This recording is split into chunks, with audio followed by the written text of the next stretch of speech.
Meet about what? Just to talk about what the fuck's going on with that. About what? Jiffy Lube? Jiffy Lube? No, we haven't met yet. Okay. No. All right, we have a minute. Good morning, Chitty Haze. Hi, everybody. You all, everybody. Ramsey gets a belt, I believe. Let me double check that. It was so long ago. Hey, Ramsey gets a belt. Well done, everybody. Good morning, everyone. What up, Warren? Hello, friends. Johnny G, Zabo, West Sac, Kings fan. Yes, sir. I need to spend more time in West Sac. I don't think I've ever thought that. River Cats, Drakes, a lot going on. They used to have a really cool What's up, golf course. Oh, yeah? Lighthouse? Gone. Yeah, they tore it up and put in housing. Yeah, it was really... Actually, that's a big thumbs up. I'm pro more housing. Okay. Good morning, Katrina. Thanks, Warren. Hello, Spencer. My dog. Appreciate you. What's up, Adam? All right. 20 seconds to the legal. 20 seconds. I need to get a recording of the Miami Heat guy saying 2 minutes. 2 minutes. It'd be great to just play at the 2 minute mark of our show, or when there's 2 minutes left, or in each break. Moke says it. Okay, here we go.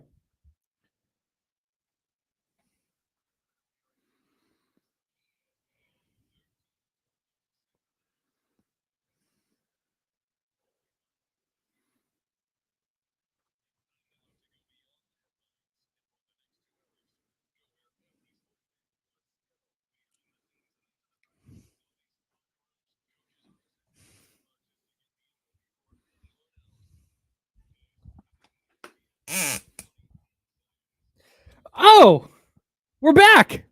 We are so back. And we're back. I'm Kyle. That's James. Good morning, everybody. I got to tell you, if you can, at your job, if you're able to, if you have time off to use it. I'm just saying, not a lot of things better than just taking a couple days. I didn't go anywhere. I didn't do anything. People going when on the Friday when they said see you Monday, and I there's coworkers here, and I say or I'm sorry, on Monday, because I was here Monday, I say, all right, see you tomorrow. I'm like, I'm gone all week. I'll see you next week. And people are like, oh, where are you going? Nowhere. I'm doing stuff around the house.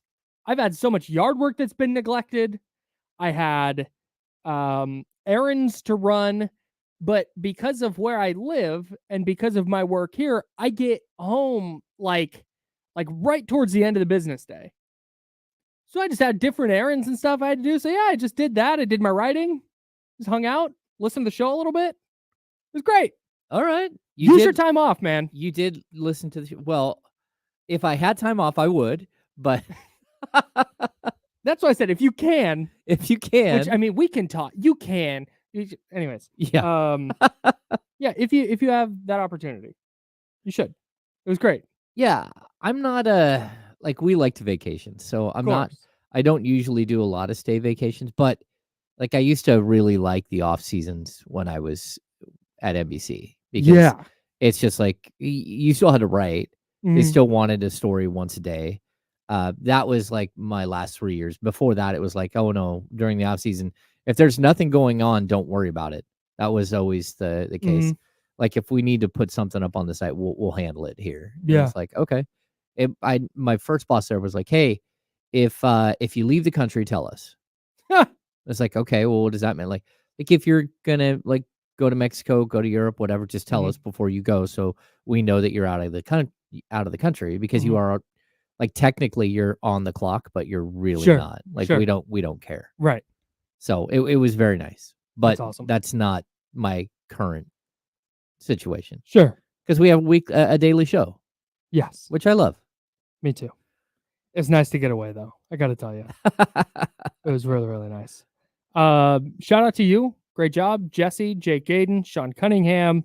Yep. Ham and Sides. Went off without a hitch. Yeah, we had a good time. So it's always good to let Jesse stretch his legs a little bit. And Jake and Sean coming in was very, very appreciated. Sean and I just kind of riffed. And then we had we like for an hour plus we were waiting to see if Clyde Drexler and Michael Cooper, and it was supposed to be Gary Payton as well, would show up or not. Yeah. And it just kept going sideways, and then they couldn't use the StreamYard link, and so we kept getting like a green screen, and so we would try to bring him in. So eventually they called in, but then it was just Michael Cooper and Clyde Drexler, and they were like super high energy. Yeah, Cooper's great. Oh yeah, super fun. So funny story about being a producer. Have had Michael Cooper on before. Great. I don't think I've had Clyde Drexler on before, but at 95.7, he had been on the station. He was great, and it sounds like they were great on this program. Yeah. Gary Payton, hard guy to get a hold of, and especially at the Warriors flagship station where I used to work. Like Gary Payton II, it was a thing. Yeah, and his kind of rise into being a key role player for Golden State was like a really fun story.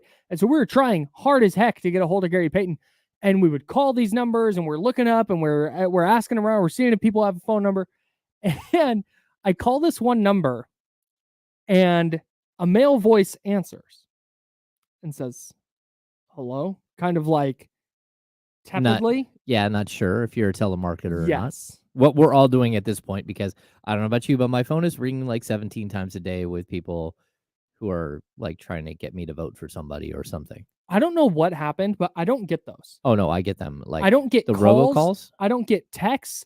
I get nothing from any candidates. Oh, I get them all. You should not have said that, because now you will. You put it out into the world. I think it's because never mind. So I call what I believe to be Gary Payton. Mm-hmm. So what you do, and this is pro tip for everybody out there, when you call an athlete or a celebrity and you're trying to get them on your radio program, you don't do small talk. Okay. You don't go. They say hello, and you go, "Hey, is this such and such?" Oh. Because is this Gary Payton? Yes. Because they will often go, "Nope," or they might go, "Yeah, who's this?" And then, "Oh, I'm Kyle from ESPN 1320. How's it going?" And they're on the defensive the whole time. Of course. So what you do is you just blow through the normal greeting. Oh. They say hello. You go, "Gary, what's up? This is Kyle Madsen from ESPN 1320 out in Sacramento. We're talking about X, Y, and Z. We'd love to get you on for 5 to 8 minutes sometime today. Whenever you have time, we'd really love to chat with you." Something along those lines. Of course. And they will either at that point let their guard down and go, "Oh, okay, yeah," or they'll go, "Not interested." Got whatever. Lose my number, whatever they say. Great. This man answers the phone. It was a male person, and goes, "Hello," but like I said, kind of definitely a little tepid. And so I launch into, "Hey Gary, this is Kyle with the station I used to work at. GP2 has obviously been awesome, blah, blah, blah." And then a voice, that same, almost certain it was the same voice, goes, "Oh, you have wrong number."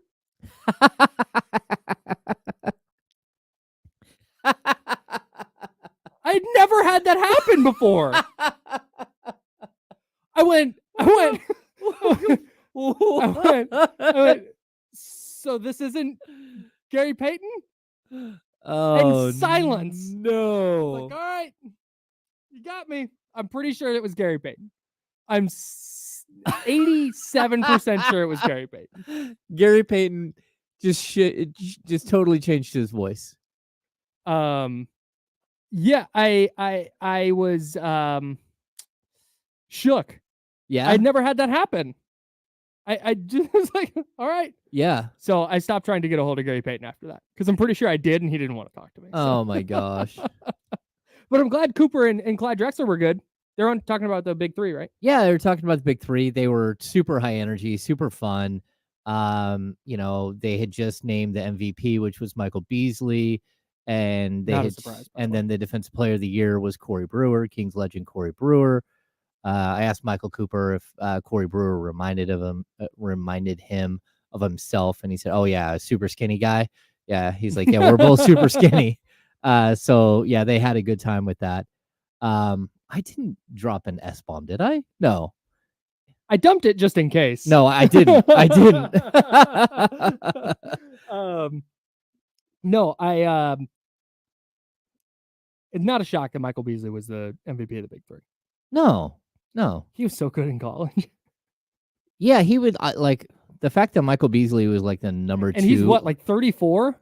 35? Yeah, he's tried to get back in the league forever. No, he's a number 2 overall pick behind Derrick Rose, I believe. Yeah. He just could not figure. I think he's it was 35. I think it was more about being like a good teammate and figuring out how to put in the work and how to stay focused and all that stuff. I don't know. He's a bucket, that's for sure. He can score, that's for sure.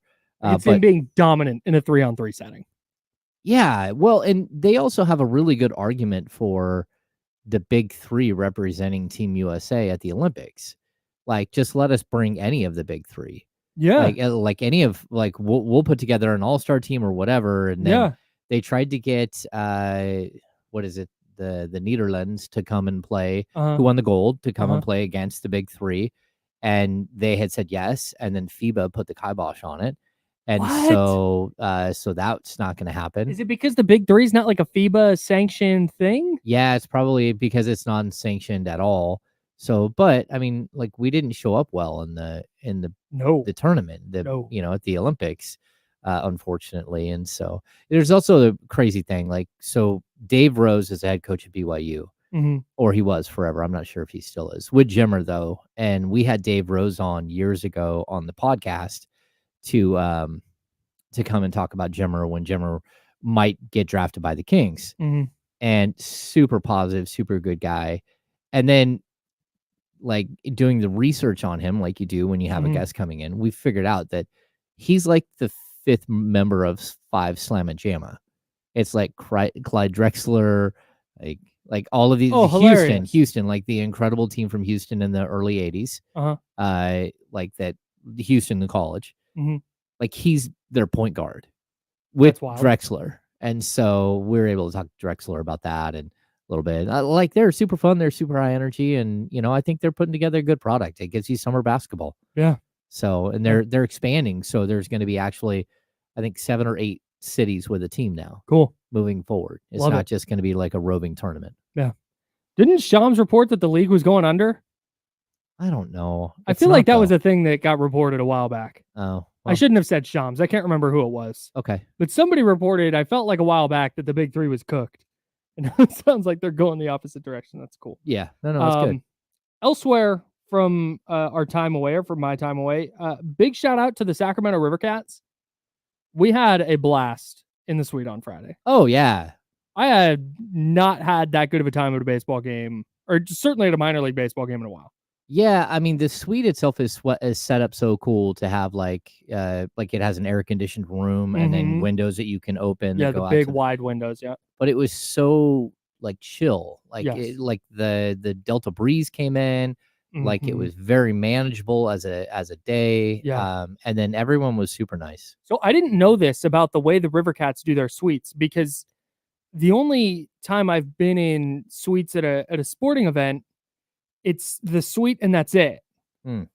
But at the Rivercats, there's a suite with like a table and chairs, and you can order, and they deliver food to the suite, and there's cabinets and ton of it's like counter space, and there's seating on the inside. But then also you can walk out, and there's rows of seats on the outside, like actual stadium seats, just on the outside. Yeah, in your suite, or on the outside of the suite, which is really cool. I had no idea. But Nate and Porter were out there. Our friends Iggy and Marina, Joe and Christina all came out. Ken, Jalen, John, Ryan, everybody that came out to hang out was a blast, man. Everybody was super cool. We had a great time and enjoyed some Rivercats baseball and enjoyed a good Friday night. Yeah, I think it's cool too. Jalen just put up there, he was able to bring his girlfriend to her first baseball game. Oh, hell yeah. Yeah, I thought it was really cool to have people there that, you know, you don't get to hang out with all the time. And it just happens, like Nate and Porter, shout out to my guys there. I played softball with them, and they just happened to win. I'm like, I went over and looked. I'm like, hey, I know that name. Yeah. And sure enough, they showed up, and we had a good time. Yeah, dude. It was really cool. So thanks to everybody who came out. Thanks to the Rivercats. Quick side note: we talk about our promotion staff a lot, Mm-hmm.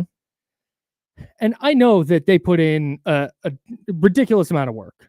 Like the amount of events that they go to versus the amount of people they have is just insane. Yes. And they put in so much work, and they do so much good for this cluster and for our station, and they all work really hard specifically for our station, and we appreciate the hell out of that. I was supposed to help Jackie from promotions at the River Cats game. Help her get set up and all that. Well, a couple things happened, and another promotions person, Danielle, ended up being there to help out Jackie. So I was just kind of a third set of hands. Yep. Turns out they do not need a third set of hands. Mm-mm. It was a machine, dude. Getting the table set up, getting the tent up, getting the it's like an easy up, right? But then they have these like side rails that turn it into like a little box. And so they and my brain was melting watching how fast all of this is happening. And I'm like, can I help? And they were like, no, we got it. This entire table, the entire ESPN 1320 setup goes up in like 4.5 minutes. It was insane. Yeah, I've been there for I went to a Republic game and helped them tear it all down at the end of the night. And even that was really, really quick. Mm-hmm. I mean, it was like, wow, that you know what you're doing. You've done this before. Yeah. Yeah. So it is like a well-oiled machine. It's almost like when you have a soccer team, like you get so used to like the setup of popping up the pop-up tents and putting out the chairs for the kids to sit in, and then you go to your seat and all that stuff. But yeah, like they have it down to a science. Yeah, they're pretty incredible. So salute to the promotion staff for being out there at the River Cats game as well. Okay, something I want to get to sports-wise that happened while I was gone. The Kings schedule came out. And I was just kind of sifting through it. And if this is repetitive, that you, James, and Sides had already talked about, sorry, I'm going to get these takes off. The first thing that jumps out to me just when you start going through the schedule, I feel like there are 0 stretches of games where you're going in and you're going like, oh yeah, that should be like a 5-1 stretch. Oh yeah, it's tough. It is the West is brutal, dude. It is. I think the one stretch that we talked about was it's late in the season when they have the 6-game road trip, but that's a 6-game road trip in the last 2 weeks of the season leading into the final 3 games. Yeah. And I mean, as far as teams, and like, look, there are going to be plenty of those teams on that list right there are going to be fighting to get them the number 1 pick because of Cooper Flag. But like, in all honesty, like that stretch of games right there is one where you could go 5-1 or 6-0 or 4-2, and you're like, oh no, that looks like a lay down, stretch. But you're also flying on that trip like thousands of miles. Even one of their other road trips, it's the strangest thing. Why do they do this to the Kings? They go. Can I guess what we haven't talked about this? Can I guess what you're going to say? Okay. We haven't talked about this. Is it the November 1, 2, and 4 where they go Atlanta, Toronto, Miami? Yes. Yes. Like, why are you adding a 3.5, 4-hour flight? Just ridiculous. And then back. They're in Atlanta, and Miami's right down there. Right there. That's like that's what, a 40-minute flight? Yes. Atlanta to Miami? Yeah, if that. And then you just and then you get the day off, and you hit the long flight on your day off up to Toronto. Yes. But no, that's not what happens. So that flight in itself, that trip, you're looking at like 7,000 miles at a minimum, maybe 8,000 miles for no reason. No reason at all. Like who makes this? It's almost like they're intentionally messing with the Kings. Like these are more normal road trips. Phoenix, San Antonio. That's a short jump. Minnesota and Portland with a day off in between. Totally normal. Memphis, San Antonio, super normal. Oklahoma City, Minnesota, cool. Dallas, 2 in New Orleans, cool. Atlanta, Toronto, Miami, all the way home. I don't understand that. Reduce your carbon footprint, NBA. Come on. They did this to the Kings last year, the last couple of years, where some of the trips just don't make any logical sense at all. Yeah. Even like the New York, Boston, Brooklyn, I mean, at least you're able to, I think that they stayed in the same hotel I in New believe that's the York, case. like the Yes. whole weekend, Yes. right? So it wasn't that bad. Still, you couldn't have gone Doesn't make a like, ton of sense though. yeah, or I remember this season, the Kings had a back-to-back against Dallas, Mm-hmm. and Dallas sat in Sacramento for like 3 days. Yes. Then the Kings came into town. There was like a Tuesday where they could have played, but instead the Kings played on Wednesday and Thursday against Dallas and then another team. Yes. It's like, and Dallas was just sitting there for like Yes. 3 days. Why didn't you move something? So strange. I guess it could be that the arena was already rented out or something, but No, that wasn't. No, that I remember specifically. That was not the case. it's just weird. It was just a weird scheduling quirk. Oh, the other thing is nationally televised games. Mhm. So that might have been the issue, that they needed the nationally televised game on a specific day of the week and not on Maybe. another. So that's That makes sense. because there's so few West Coast teams, that's why like the Lakers, the Clippers, Mhm. Golden State have always got a lot of a ton of nationally Mhm. televised games because they need the late time slot. Mhm. And if the Kings aren't up to snuff, then they don't get into the nationally television game bucket. That makes sense. I think the easiest stretch on the schedule when I was looking, and you mentioned it, the calculus on this could change a lot depending on how eager teams are to try and get that top pick for Cooper Flag. Yep. But I think it's that April stretch where it's at Washington, at Charlotte, then they're at Cleveland and at Detroit. And I think they start that road trip in Orlando. Yeah. It's Orlando, Indiana, Washington, Charlotte, Cleveland, Detroit. That's the whole road trip. But that's the only stretch where you go, okay, yeah, they could get 5 out of those 6. Yeah. And you feel okay about it. But other than that, man, it's wild. Well, I could even see them. You could lose the first 2 games in that trip, totally, and then scramble to try to get 4 on the backside. And the Detroit one is on the second night of a back-to-back. Yeah. So the maybe the easiest game in that stretch and a getaway game is God, final game of the road trip, and it's on a back-to-back. That's tough. I love the in-season tournament. I've decided, and I was kind of on the fence until I got excited to see that there's those 3 Fridays in a row that are in-season tournament games. And I was really skeptical of it last year. But then when you got to the arena and the uniforms are different and the court is different, it just feels big. No, I agree. I just want to know what it feels like in year 2, year 3, year 4, if the nostalgia of it wears off, because I kind of feel like it might. Like the newness, you mean? Yeah. Yeah. Like it might Maybe. it might be like, okay, this isn't really that cool. Why don't we just play the games? But maybe I'm wrong. Maybe I'm wrong. So they did get a big sponsorship out of it, so good for them. Yeah, what is it? The Emirates in-season tournament, Emirates Cup, the Emirates NBA Cup, Emirates NBA Cup. Totally. Yes.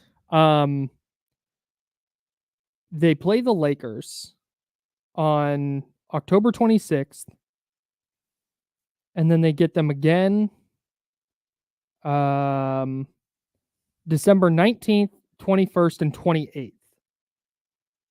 Is it? And then they don't get Golden State until January. They don't get Golden State until January 5th. That's really bizarre. They're done with the Lakers in the first 30 games of the season, and then they don't play the Warriors until late. I think, again, we talked about this a little bit last week. Mm-hmm. I really do think for divisional games, you should be able to map them out early, mid, late, break them up into... Yeah, totally. And so you're getting a good sample size of a team at the beginning of the season, a team at the end of the season. I mean, again, you play the Lakers 3 times, and if you have one major injury, you could lose all 3. Like you play them 3 times in 9 days in December. And I think the same thing goes for the Lakers, right? The Lakers clearly could have injuries that wipe them out right there.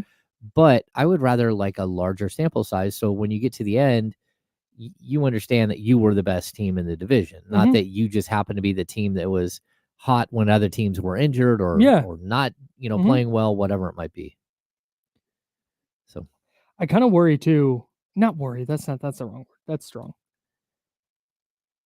I think I would be more concerned with getting a division team, and they get that stretch at the Lakers in December, which is not too bad. But I kind of wonder if there's going to be a little bit of a learning curve early for the Kings as they're figuring out A, what their rotations look like exactly, and B, how DeMar DeRozan fits in. Yep. If there's just a couple of hiccups early where, like you just said, maybe they lose to team X, I don't know, whatever team it is. Maybe they lose to them a couple of times early in the year, and that just kind of dooms them for seeding purposes. Well, I think the team that you worry about that with is Minnesota. The Kings open against Minnesota. They play the NBA Cup game against Minnesota early. So I think by November 11th, you've already played them like 2 of the 3 times you're going to play them. Yeah. And so that to me is one of those situations where you kind of wish it was a little more evenly distributed, but it is what it is. I mean, everyone plays everybody pretty much the same amount. I do like that they only play New Orleans 3 times this year. Yep. Which is good because last year they played them 5 times in the regular season and then the play-in game. So 6 times, and we're 0-6. Yeah, they got that road back-to-back February 12th and 13th. So right before the All-Star break. Right before the All-Star break and right after the NBA trade deadline. So between, the Brandon Ingram situation and whatever might be happening with the Kings at that point, those teams could look strangely different at that point. And that's kind of the thing too. When I say there's no real easy stretches on this schedule, I have no idea what Memphis is going to look like. The Kings may just be way better than Memphis. Yeah. And those games are quote unquote easy, winnable games. Utah, no idea. Houston, no idea. San Antonio, no idea. Yeah. I just kind of lean toward, man, Houston was trending the right way. San Antonio is trending the right way. And Wemby certainly is. I think that's kind of where I lean with them. But I mean, that's where schedule prognostication is so hard. That's why I hate strength of schedule stuff before the season. No, I do too. Yeah. They have the 3rd hardest schedule based on last year. Go, okay, cool. Great. Yeah, it doesn't matter. It definitely doesn't matter. Even, man, you talked about that stretch early in the season, the Atlanta, Toronto, Miami. That starts in Utah, which even elongates the trip more. Yeah. Because Utah isn't straight across. You got to go up to go to Utah and then back down to Atlanta. Yeah. What a weird trip, man. Very odd. And that's you play 5 of the first 7 games on the road. We're talking about that 4-game road trip. That's one of the first 7 games of the season. Well, it's 4 of the first 7 games of the season. And then you come back and you play Toronto again. So who knows? You'll never see Toronto ever again after, what is it? November 6th. You've already played. Toronto's just done. You've played your 2 games against Toronto. And then even early, you play Phoenix twice early. See, this is okay for me. You play Phoenix twice early, you finish with Phoenix, and then you play Phoenix once in March. January. Oh, March. Yeah. Oh, okay. So that's okay for me. I don't like the playing one team all the time right in the beginning of your season and it's over. Yeah, I get they're trying to cut down on travel or whatever they're trying to do, but I'm with you. I would definitely prefer they stretch it out. Last thing that really jumped out to me when I was looking at the schedule, that March 22nd through 25th stretch that everyone's circling. Yep. Where they get Milwaukee a day off and then Boston and Oklahoma City back to back. Yeah. Oh, you're going to learn a lot about the Kings in that stretch. Yeah, but that entire stretch, if you go back even a little bit, you got Golden State, Phoenix, Memphis, Cleveland, Chicago, which that's going to be the first time Chicago comes to Sacramento, DeMar DeRozan's old team, but then Milwaukee, Boston, OKC. And then now head off on the road for a 6-game road trip. Ugh. And then come back easy 6-game road trip, quote unquote. Yeah, then you finish with Denver, Clippers, Phoenix, last 3 games of the season. They're gonna earn it, man. Well, or they won't. Yeah, if they're gonna be a team to be reckoned with, we're gonna find out there in that late March, early April stretch for definitely. Sure. So I don't want to spend all day talking about the schedule. I just didn't get a chance to talk about it on the radio, so I wanted to get it out of the way up top here. We've got a ton of preseason football to talk about. I learned a lot about the 49ers last night. The Bay Bridge series is officially over. We'll talk about that as well. That's James Ham. I'm Kyle Madsen. We're the Insiders on ESPN 1320, and it's Sacramento Sports Leader. And clear.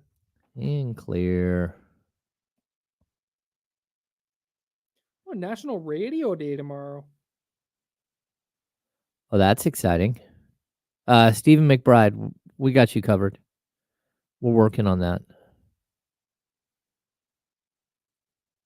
Oh, that one.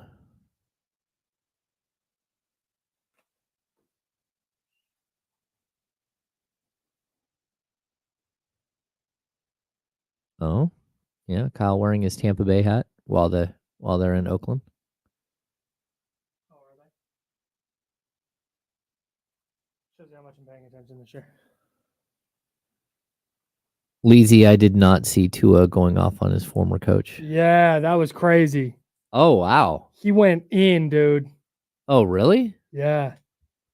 He was basically like, because Lebitard asked him what the difference is between Mike McDaniel and his old coach, Brian Flores. And Tua, I'm paraphrasing here a little bit, but it was basically like when you have a horrible person telling you things about yourself that you don't want to hear and shouldn't be hearing, then you start to believe those things about yourself. Oh, Damn, like he straight up called him a horrible person. that's not great. He went full meet the Grams. Well, that didn't Brian Flores sue everybody? Yes. Yeah. Probably rightfully, to be honest. No, probably. Let's see. Who was it?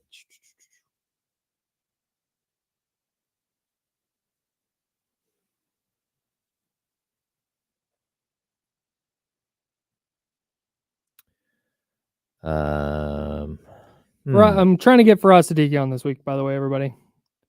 I know people got fantasy drafts coming up. Oh, wow. The 2K top 100. Keegan Murray is 99? Oof. And then all the guys around him are centers. Who? What? Keegan Murray. Oh yeah, that's right. We got to hit that too. Well, no, they're the 2K top 100. Mm-hmm. 92 is Nas Reed. 93 is Hartenstein. 94 is Vucevic. Like every center. Gafford, Claxton, Duran. Hey, that means they didn't know how to separate all those guys, so they just mushed them all together. Yeah, and then they put Keegan Murray right above that at 99. And then they went, "Oh, Keegan Murray." Whoops. Wait, you have him below Nick Claxton and Daniel Gafford? Like, really? Sure.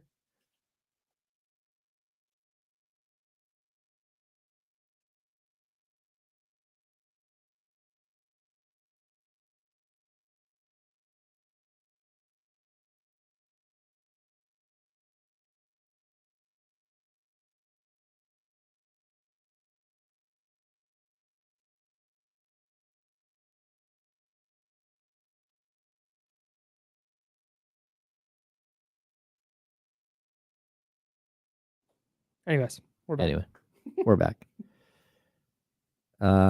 Yeah, so Chris Paul is an 81 still.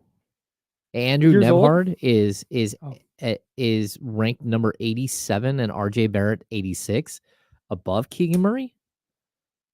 Really? Huh. Austin Reeves. Hey, I grabbed it. Oh my gosh. We're still in the Austin Reeves thing, huh? Yeah, he's number 83. 16 spots ahead. 2K? This is 2K. They rate him as an 81. Oh, so this is just the 2K rankings just put in order. Yeah, but I think it's from them. Yeah, this is garbage. Emmanuel Quickly is number 80. IQ, huh? Really? Dude, playing in New York is the best thing that can happen to a player's image. If you play for the... Or LA, because Zubats is 76 on the list. Oh, the great Ivica Zubats, of course. Wow. I have so much to say right now. Okay. I'm confused by this. 10 seconds. Okay, we've got Zubats, Keegan. We'll just talk about all this.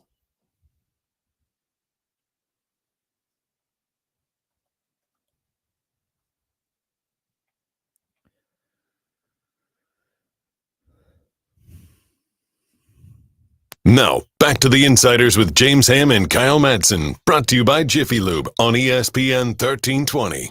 Yeah, it's exactly who it is. That's James Ham. I'm Kyle Madsen. Hanging out with you until noon, then we'll hand it off to D'Lo and KC. All right, a couple things to get to here before we talk preseason football. First things first, everybody, a big happy birthday to Keegan Murray. 24 years old today, Keegan Murray. Congratulations on another birthday, man. You know who else's birthday it is? No. Chris Murray. Oh, good. And a big shout out to Chris Murray. They're twins, I hear. Yes. Who else? I feel like someone else turned 24 today. That's crazy. They both turned 24. That's kind of weird. Yeah. August, what is it? 19th birthdays? Anyone else notable from today?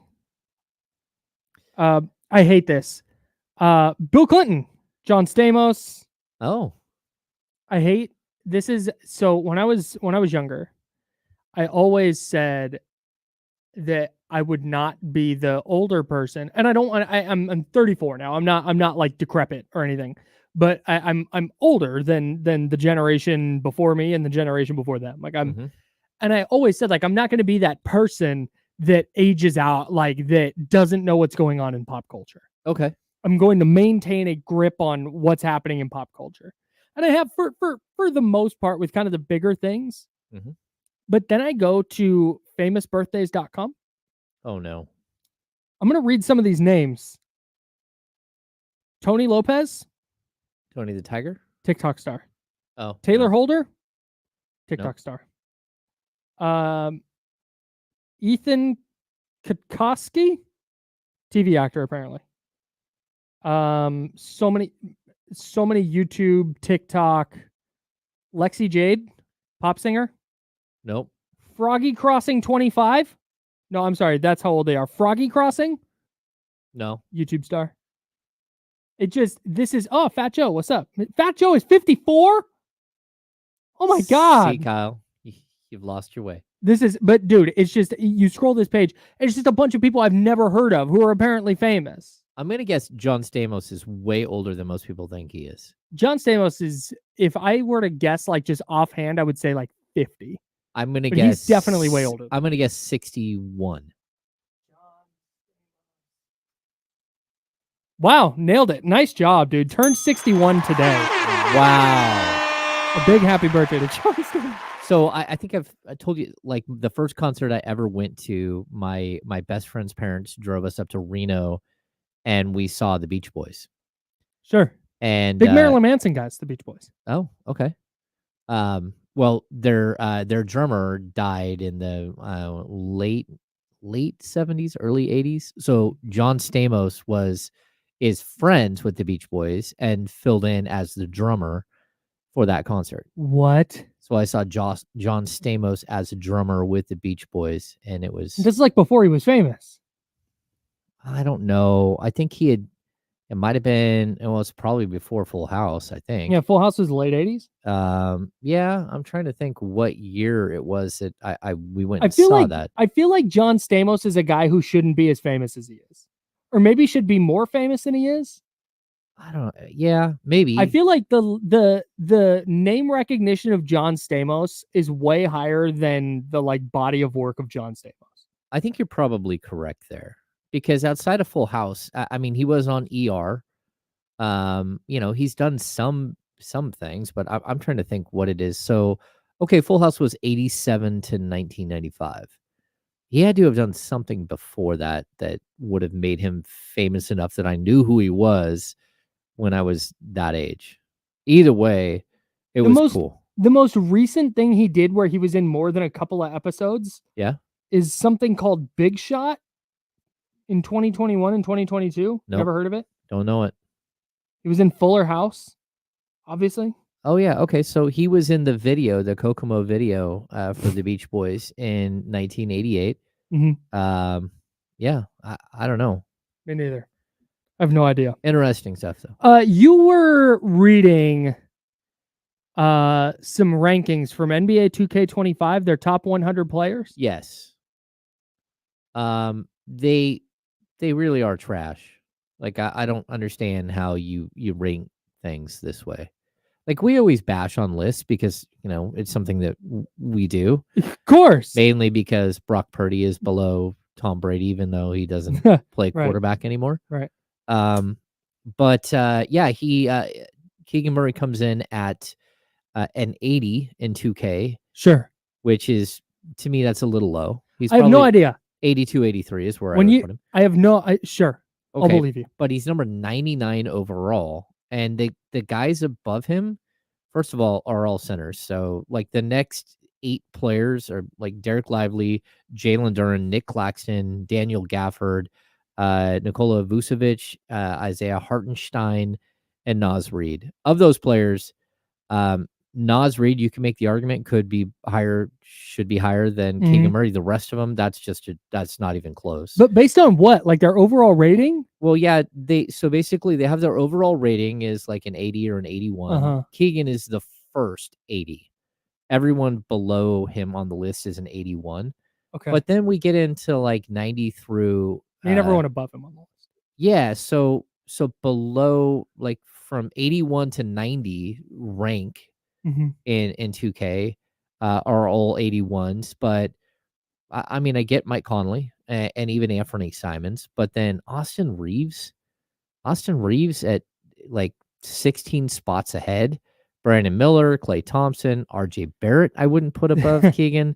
Nembhard, I'm not putting him above Keegan at this part. Chris Paul. Where did you say Ivica Zubats was? Then he's in the next group. Oh my God. Between 71 and 80, they have Zubats at 76. Okay, here's my beef, and this is my beef. This is my gripe with lists. Because Ivica Zubats a good player. Like he's a quality NBA player. He's a starting center in the NBA. And a pretty good one. But he's not the 76th best player in the league. Well, yeah, even if you say that's a joke. Yeah, even if you say like a starting center in the NBA, he's like the 20th best starting center in the NBA. Yeah, he's a like maybe replacement level or slightly above replacement level center. Maybe. He's fine. Yeah. But when he goes on a list like this, now I have to come out and trash Ivica Zubats, even though I think he's fine. That's what sucks about this. Yeah, that's true. Like if he was the Kings would love to have Ivica Zubats as their backup 5. Okay. Would love to have him. Yeah. But he starts for the Clippers, a decent little player. But like 76 is outrageous. And that turns people into going, well, man, Ivica Zubats, he sucks. No, he doesn't. He's just not 76th on whatever list this is. But again, this is 2K. I don't know where the rankings come in. Yeah. I don't know if like proportionally to the rest of the centers, he's an 81 and Keegan to the rest of the small forwards is an 80. That's where I don't know, because I know the attributes are going to be different for a center versus a wing. Yeah, but if you're going to have all those other centers, they're right with Keegan in the 90s. Yes. Like, I don't even know if he's better than any of those That's guys. The other thing. Like that he should definitely be down in that group. He should be down in that group, and that would be fine. If you want to put Valanciunas up higher, that's fine. But again, Emmanuel Quickly, Cam Thomas, and Kobe White. I can take Kobe White, but Quickly and Thomas, like, are they better than Keegan Murray? Like, that to me is like, and not only better, but we're talking like 18, 19 spots better, 20 spots better. No, that to me is wild. Absolutely wild. Zubats is pretty good last year. Zubats is fine, but 12 points, 9 boards, 1.2 blocks, 1.4 assists. Yeah, not a bad player. Yeah, but 76 of NBA centers, I wouldn't have him in the top 20. I mean, it's gonna be really close. I might. I don't want to go rank NBA center, but is he markedly worse than Isaiah Hartenstein? No, and actually, I kind of like him better than Hartenstein. I mean, Hartenstein does certain things, but like, I can't believe what did he get, like 30 million? 30 mil a year. Yeah, he got I think a 3-year 87. He got 29 million a year. That's crazy. I think the last year is like very, very partially guaranteed, and maybe even no guarantee. Yeah. Yeah. No, to me, I just don't get like the rankings and how we do this when, you have guys that are clearly better, like statistically, they're much better. Like, how do you just write it off? Here's the other thing with 2K ratings and things of that ilk. You have to understand about me. I don't play video games. Yep. I'm not anti-video game. I just literally I don't have the time to play them, so I don't invest. I don't either all that much, but I do sit there and watch my son play on occasion. Sure, but like to play the game and like sit down and devote time to it, I don't. When I have free time, there's things I'd rather do. So again, I'm not anti-video game. If you're a pro video game, salute. But I don't know enough. This is where, like, one of Keegan's big calling cards is defense. Or defense. That was weird. Is what he does defensively. Yep. So, does that factor into his rating? And if so, how much? That's what I don't. Oh no, they have defensive ratings that's built into that overall rating. That's why I'd say like Keegan Murray at like an overall rating of 80 is like 2 or 3 spots low. Like I just don't like he's a plus defender at this point. Yes. And he's also a guy who averaged 15 and 6. So when he shot, I got nothing, dude. Almost 36% from 3 and coming off a year where he shot 41%. I don't know. I got nothing. Hey, you know what I do have though on the Kings? This Malik Monk erasure in their promo materials needs to stop. Well, I haven't seen this. It's everybody. This is a joke for the most part. Okay. Yeah, they put out there like get your tickets today, and it's a photo. It's De'Aaron Fox, it's DeMar DeRozan, it's Domantas Sabonis. Oh no! Like you got the you got Malik Monk. Come on! Wow! You're trying to win this guy's 6th man of the year. You got to promote him. We got to start now. Yes. Oh, I don't want to say that's one of those things that like it doesn't actually bother me, but also when I saw that I was like, they should be promoting this guy. Well, I know a lot of times what they do is they put like their starting 5 and then the other guys on the outside panels of the scoreboard. Yeah. But to me, like you do need to promote him. You do need to promote Keegan Murray as a player. Like that, it should be a 5-man. And I know that seems rude to some of the other guys, like your Trey Lyles, your Kevin Huerter's. All but everybody knows what it is. Yeah, like that's my thing. Everybody, and again, I please understand that this is not like I'm taking shots or think the Kings are messing something up. I just thought it was wild that we had a celebratory like days when Malik Monk signed. Yeah. Or was agreed to sign with the Kings. It was a huge deal. Yeah. It was like, oh my God, key to the city. Everybody, Malik is back. He took less money. He is staying here. They're building something. This is incredible. And then on the first thing I see for tickets this year, and maybe I missed something again, and this is why I can't passionately say, but at the same time, he should be on everything. Yeah. Like you've got that's Fox, Sabonis, DeRozan. Those are your 3 guys who have your most realistic chance of making the All-Star team. I totally get that. But you can't slap a 4th guy on there. You can't make that a 2 on one side, 2 on the other graphic. I think you can. I think you can. Too. I think Malik Monk is that important. And that's what I'm trying to get at. Is maybe he's not going to make an all-star team, and maybe he doesn't have the chance to make an all-star team that those guys do. But when you talk award winners or guys who are going to bring home a trophy, like he's probably your best bet. Yeah. I mean that. So I just that would be my that really just rubbed me the wrong way, I guess. He's on a lot of their other promo material, just not the tickets on sale now. Like, I'm with you. I get it. A lot of Malik Monk jerseys at games. I'm just saying. Yeah, he is a beyond fan favorite, and I think you probably should highlight him like that. Yeah. Yeah. Okay, so look, yeah, it's a video of just a video that happens. In it. And then it says, King single game tickets on sale now, presented by Ticketmaster Security to an upcoming game this season. And there's a link, and it's those 3 guys. Fox, Sabonis, and DeRozan. Come on, man. You want more love from Malik Monk? Yeah, that's all. I mean, August 15th. Don't forget, leak a playmaker too. And there's a whole thread of Malik Monk being a playmaker. Like, yeah, exactly. Get him into promo materials. That's funny. Anyways, sorry. I'm back. You're back. I'm back. It's okay. Just pissed. I just want my guy Malik to get his recognition. Talk some preseason. Preseason NFL football. That's James Ham. I'm Kyle Madsen. We're the Insiders. We're sponsored by Jiffy Lube, and we're hanging out with you until noon. Before we get to the Niner game, did you see Gardner Minshew was named the starting quarterback for the Las Vegas Raiders? I think they listen to the Insiders. I think they do too. Either that or they watch. Or they watch. They watch the two guys play quarterback. Yeah, they watch them play quarterback. Yeah, just this was the right move. I'm happy they did this. And I'm happy. I'm honestly they did it now. Instead of doing the coy, I hate when coaches do the well, I'll let you know. Well, you'll have to see week 1. Really? You think the other team is game planning hard for Aiden O'Connell and Gardner Minshew? No, just name a freaking starter. Let's stop with this charade. I've told you that's always one of the things you have to learn with every coach. Yes. Are they going to give you the rundown of who is their starters for the night, or do you have to wait until 6:30? Have you ever asked why they do that? It's gamesmanship.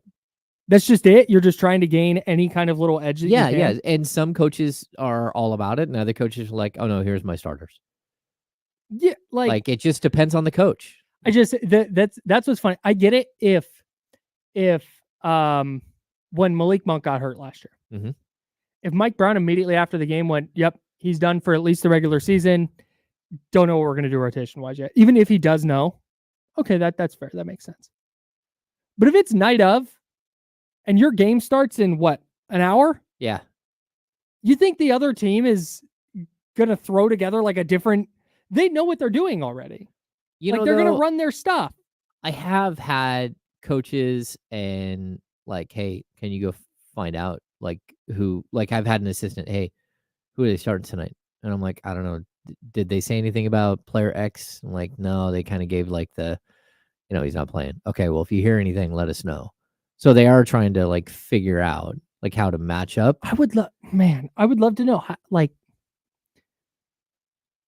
because the difference between knowing that an hour and a half before the game and when does starting lineups come out? Half an hour? 6:30. So 6:30 for a 7 o'clock start. Yeah. Half an hour before first dip. The difference between an hour and a half and half an hour, that hour is going to make a difference in how you're going to go about this? Maybe. I don't know, man. You could change your starting lineup if a big player is not playing. But yeah, but that's different. Yeah. If it's Keon Ellis or Kevin Huerter starting in a game. Yeah, I'm with you. Yeah, you're starting your starting 5 and you're gonna go do your stuff. Yeah. I get it for a playoff game. I totally get it for a playoff game. Okay. If you had an injury mid-series and you're now trying to figure it out and you don't want to give that team anything, okay. But in the middle of February, I don't know. Well, either way, I think the Raiders did the right thing at this point. I do too. By naming the right starter. 1,000%. And look, Aiden O'Connell could be a perfectly good backup in the league.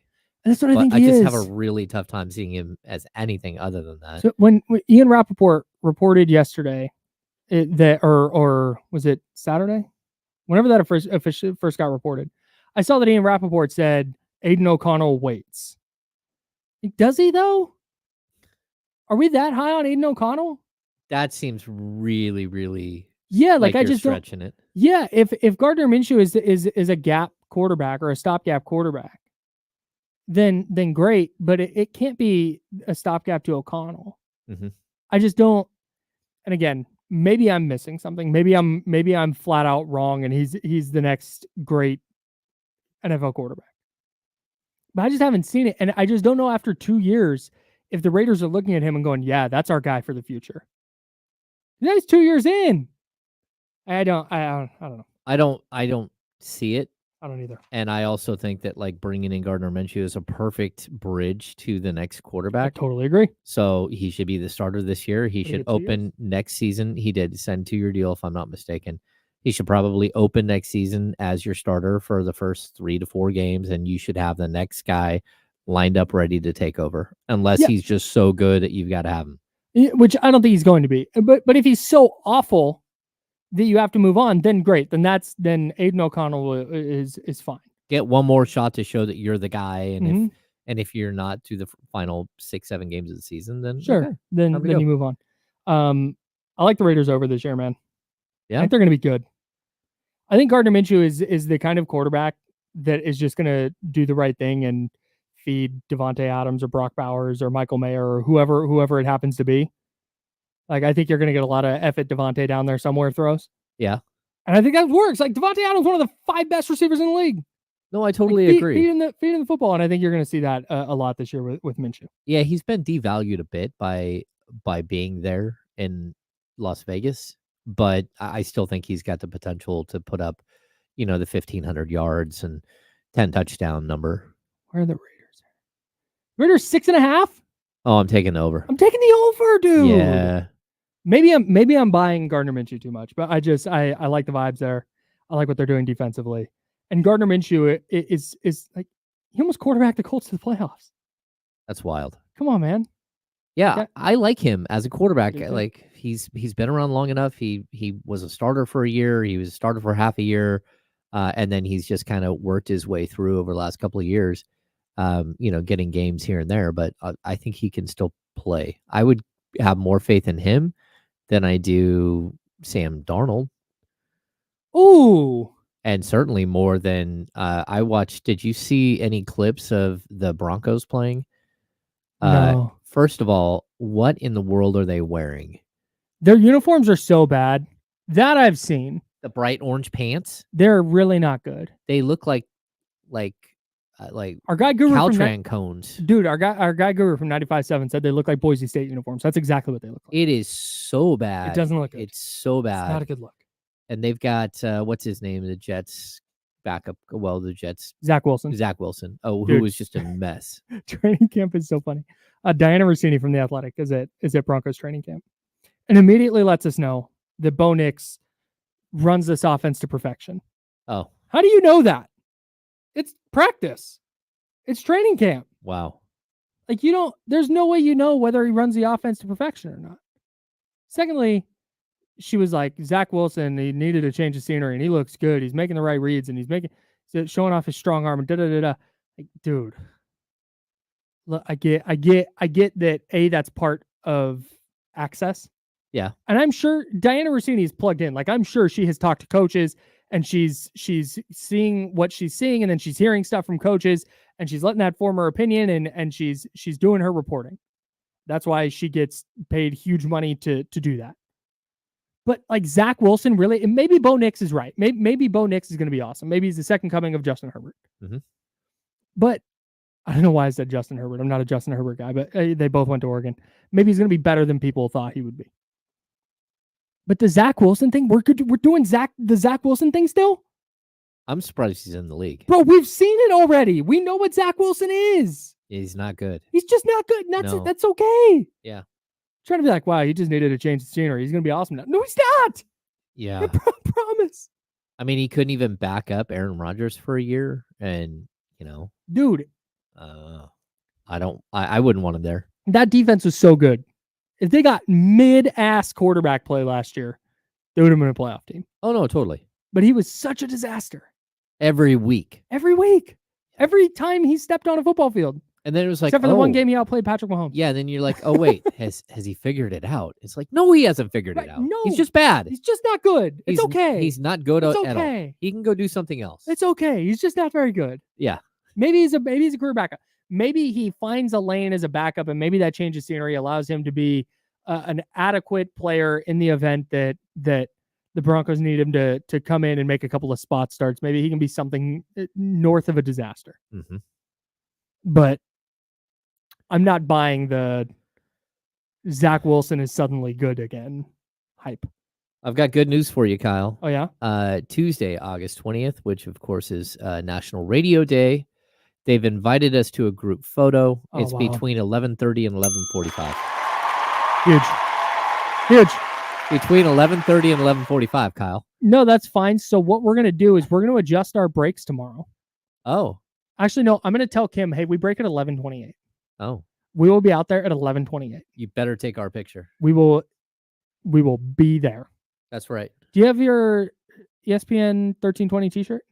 No, I don't have one. How do you not have one? I don't know. Have you asked for one? I'll wear a sweatshirt. I'll wear the Insider sweatshirt. It's hot. I don't. Oh no, It's too hot for a hoodie. Not in here. We're We're air okay. conditioned building. No, I it's can fine. take That's the fine. hoodie off. Maybe I'll wear both. As long as I don't grab the wrong hoodie again and I can't get in it. Remember when my shoulder was jacked up, I couldn't get out. I put my son's hoodie on accident Yeah. and then couldn't get out of the hoodie. Like bad news. Yeah, grab the right hoodie for sure. That's right. Yeah, National Radio Day tomorrow. Shout out. All right. We got to talk about the Niners preseason win. And I want to talk about NFL preseason in general because I'm ready to punt it into the sun. We'll talk about why next. That's James. I'm Kyle. We're the Insiders on ESPN 1320, Sacramento Sports Center. Clear. We have time for me to run to the restroom. Yeah, no, we've got fives like all day. Oh, sweet. Yeah, we had a lot of commercials yesterday on Friday. I think it was Friday. That's good news.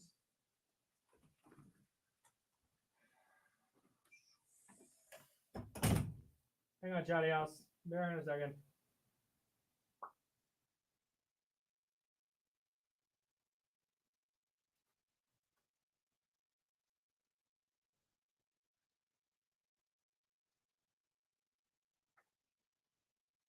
Bang. All right, what's up, y'all? I need one more screen. I only have one. So the way my setup here is, I'll actually show you guys. So I have this computer here. So that's the computer I record everything on. This computer, that's all our spots and stuff. There's all our drops. And then I have the streaming computer right here. Whoa. So I have to, the way this is set up, I have to have the stream here on this computer to my right. And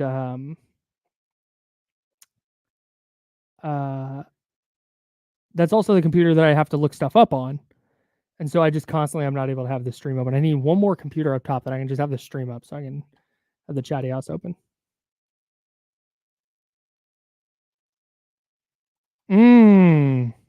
Catfish and chips. Where'd you get them? Zabo, this is crazy, bro. You're trolling with this. You're 100% trolling with this.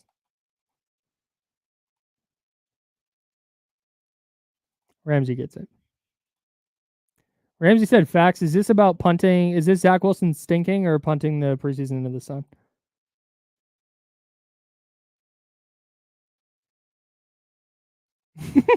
You're welcome. Tyler, are you in your house?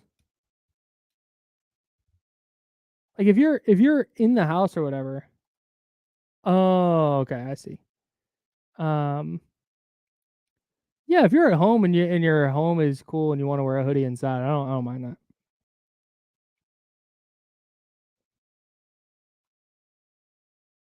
Oh, Ansel Hoffman, I see.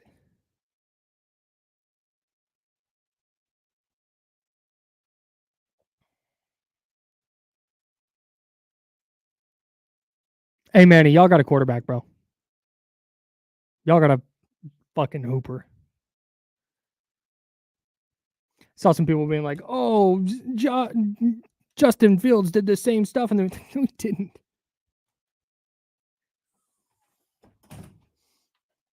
I think Caleb Williams can play, man.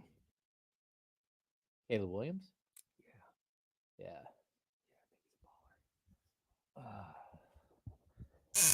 Oh yeah, no. Early mornings right now are hoodie weather for sure. The peppermill dog. I love the peppermill. Oh, the Fitz. That's where I used to gamble when I was young. My wife used to make fun of me because she's from Kansas, and she used to make fun of me for my low cold tolerance. And now she understands as a person who's lived in California for 7 years now. It used to be like 50 and I'd have a hoodie on, and she'd be like, it's not even that cold. Now it's 15. We don't go outside. Yeah, Peppermill's got a good little buffet for sure. One of my favorite memories in life was we used to do the Super Bowl with Peppermill every year. And on Saturday night, we'd just get hammered. It was me and a couple of my cousins and a couple of my buddies from college. And we're sitting in the like Cafe Milano, I think it's called, in the back of the Peppermill. And just everybody was blitzed. We ordered a bunch of appetizers. And it was just like A+ vibe. We had music on. There's no one else in there. We just had music on. It's fantastic. All-time favorite life memory. All right. Here we go.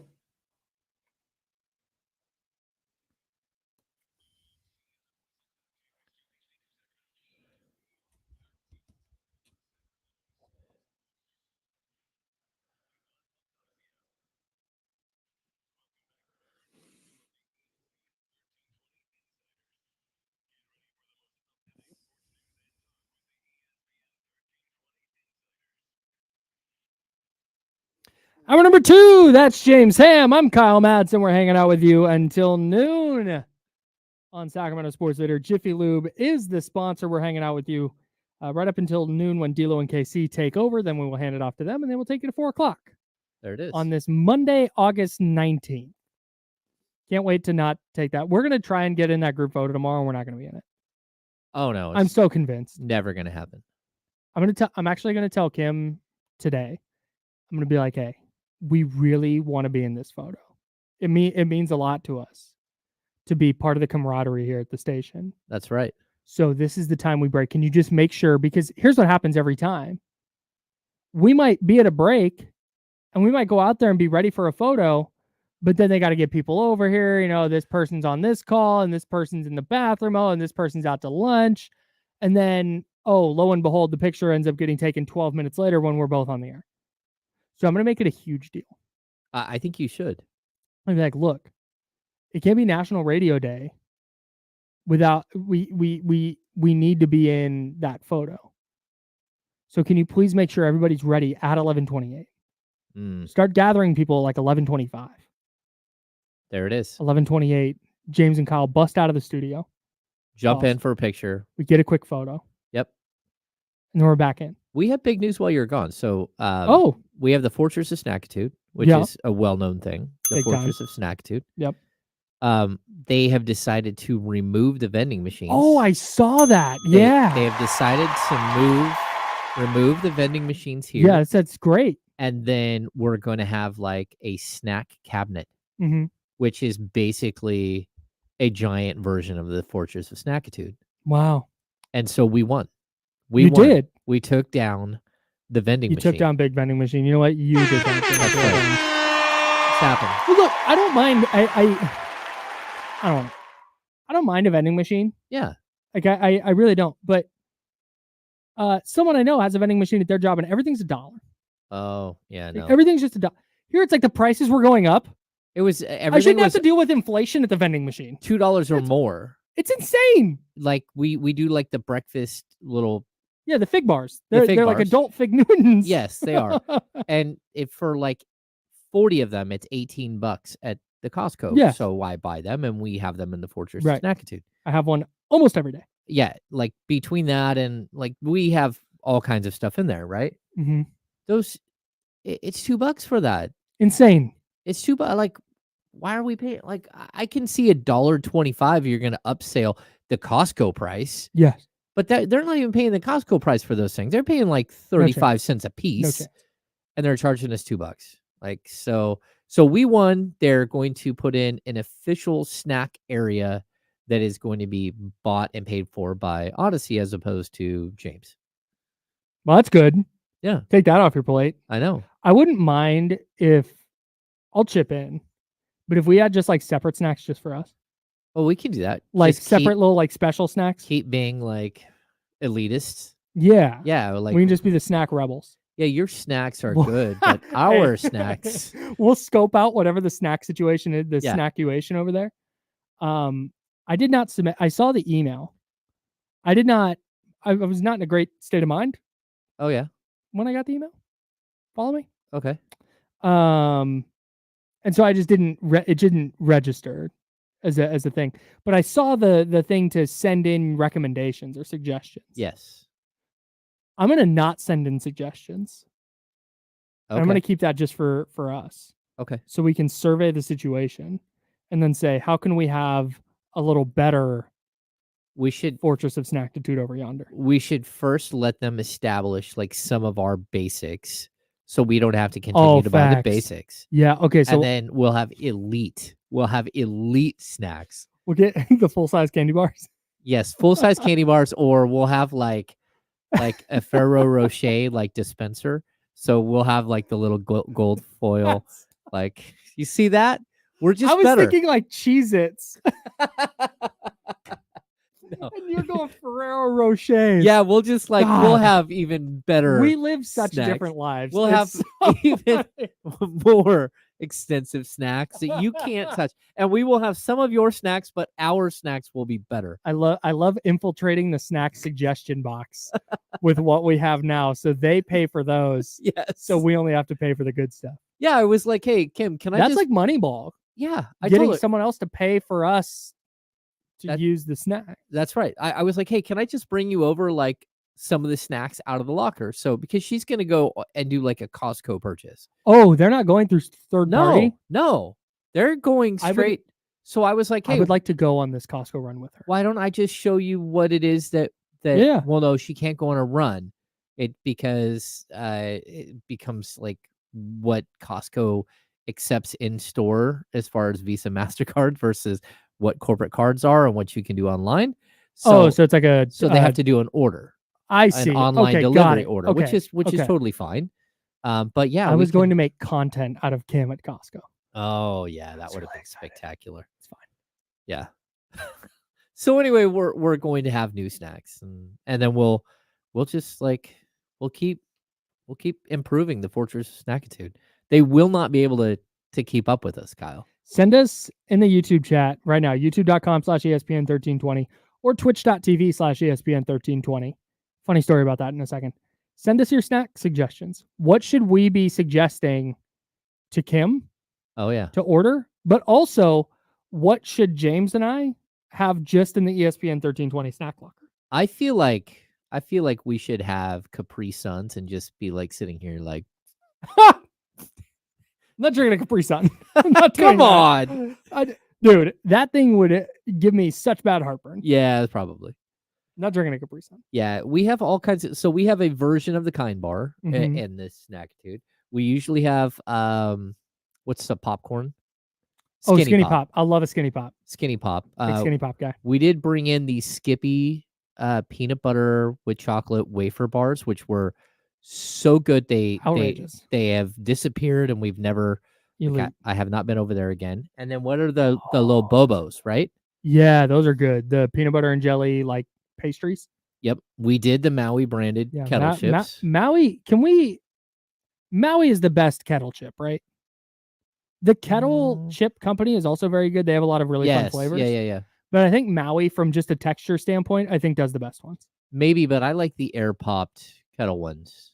So sure. So I like the jalapeno ones. Okay. Yeah. Very good. Just me. Very good. Greg said this is definitely a mid-August segment. It's like, yeah, man, it is. Zabo saying raisins, lots of raisins. No one is having a box of raisins. It's ridiculous. No, but if I was just to stroll around here like with a Capri Sun, just like where'd you get the Capri Sun? That's right. Where'd you get the Capri Sun? Or we could do Sunny Delights. Oh, just saying. Just heartburn thing about it. All right. We do have a 49ers game to talk about, don't we? Do we, though? Do we? I would like to punt preseason games to Narnia, dude. You know, I would say yes, but the one, like, I don't have a concern. Here's why. Okay. one of the standouts to me for the 49ers in their first 2 preseason games, one of the guys who's just kind of jumped off the screen, has been Alex Barrett, the defensive lineman. They had 5 pressures in their first preseason game. He had 2 of them. Oh. He had the strip sack and fumble recovery last night. Had another tackle for loss last night. He is not going to make the team. You still feel that way? No? Yes. Okay. Yes. And that's why Josh Dobbs, for example, we'll talk about him in a second. Yep. I think his performance in last night's game matters. Oh, I think so too. But so much of what these guys do in practice and in meeting rooms gauges where they're going to play or how much they're going to play or whether they make the team. So much more than preseason games where Kyle Shanahan's not even calling plays. He's like joking with refs on the sideline. Yeah. It's just clearly hanging out. He got a penalty in the first preseason game because he was on the field watching tape. Like, that's how much he cares about all this. Yeah, but I still think, I think the problem that you have is that when you have a player like this who goes out and finds success, is you want to look at it with the right frame of mind. Because he's going up against inferior offensive linemen. He's not going up against the cream of the crop on most of his possessions. And so while you want to give him talking about Alex Barrett. Yeah, you want to give him major props for like what he's doing what he's doing against the level of competition that he's facing, which is not, the same that he will be facing if he were to make a regular roster. And so I think, again, like watching Josh Dobbs, like I think Josh Dobbs took a major step forward. Definitely. Because he once again showed you that he's like a little bit like Gardner Minshew. He's a dude who just goes out there and does whatever it takes to win.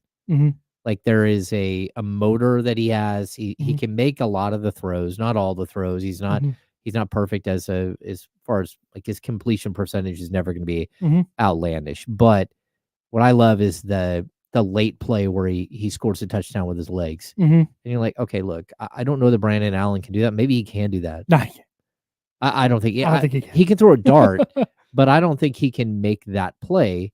And I think that's something where Josh Dobbs starts to show you that like he's got some Brock Purdy skill, but he's not as good, but he still can give you something different. And so I like him. I think he jumped back up to quarterback number 2 for me. Yeah, I think if I... No? This is... okay, here's where... I don't disagree with you. I think that Josh Dobbs, for the most part, the thing that matters for me is how much better he's gotten. Even from... I went to a practice a few weeks ago, and even from that practice until last night, you can see that he's just more comfortable. From week 1 of the preseason to week 2, he looks more comfortable. He's more decisive.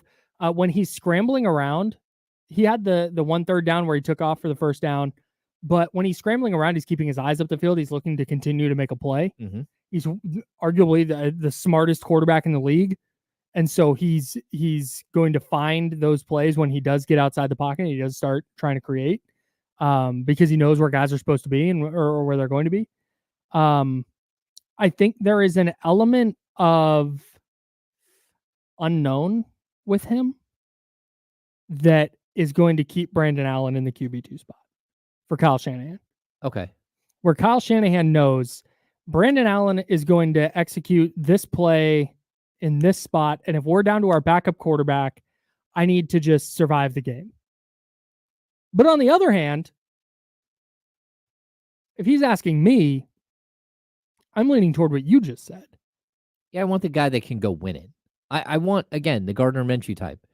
I want a guy who's going to be gritty, who's going to do, on occasion, it'll cost you. But there's also going to be a game or two where he just flat out wins a game for you when you might have no business winning a game without your starting quarterback. Sure. Like, I don't want him as my starter, but as a guy that you could, sort of cultivate as a reserve. See, Brandon Allen feels like career backup guy. No, definitely. Who was the backup quarterback behind Mahomes and behind Alex Smith? Blaine Gabbert? No. Matt Castle? Before that. There was a dude who was there for like 16. He played 16 years in the league. Chad Henne? Yes, and you forgot Chad Henne was in the league for 15 of those. Mm-hmm. It's like after he got done being he had a moment with an the attempted Jags, right? starter, yeah, you're like, what happened to him? He just disappeared. No, he is sitting on a bench for 10 years where no one knew. He threw like 3 passes a year. That's where I think Brandon Allen kind of fits that, where you're like, okay, like look at if you need a second, third quarterback who's just not going to go out there and make mistakes, but who probably can't win a game for you on his own, then that's okay. This is something friend of the program, Chris Biederman, brought up on Candlestick Chronicles 49ers podcast. Subscribe wherever you get your pods. He brought up the idea that maybe Josh Dobbs is the backup if Purdy gets hurt in a game, where there's that just kind of wild card element. Okay. Where a defense can't prepare for it. But then if Purdy ends up missing more than just that game, then Brandon Allen would be the guy that they kind of lean on to keep the ship steady until Purdy gets back. I think there might be something to that. I just think when I look at one of the things I dislike the most about Kyle Shanahan, and I am of the belief that Kyle Shanahan's a good coach. Mm-hmm. One of the criticisms I have of him is his reliance on that. Is his reliance on, hey, I know what I'm going to get out of this player. There's no,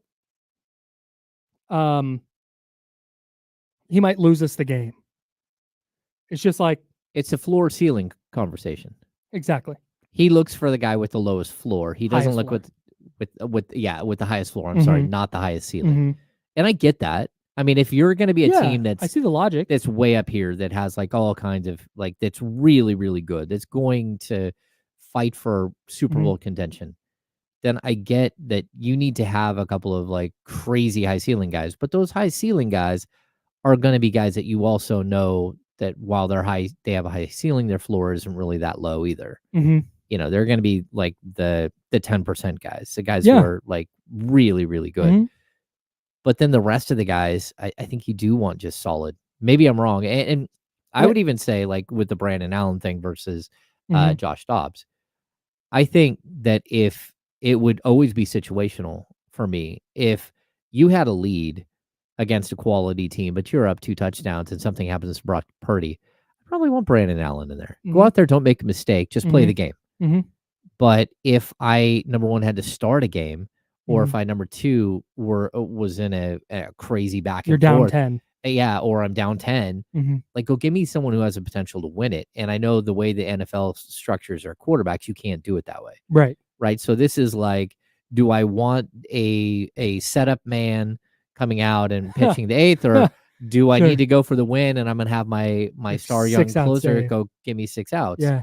And so I think my idea of these 2 quarterbacks would be absolutely the opposite of what Biederman's was. And shout out to Chris Biederman, who came in on Wednesday and helped out last week. Nice. Yeah. Shout out to Chris. Didn't help out on the podcast last night, but that's fine. I'm joking. I'm messing with him.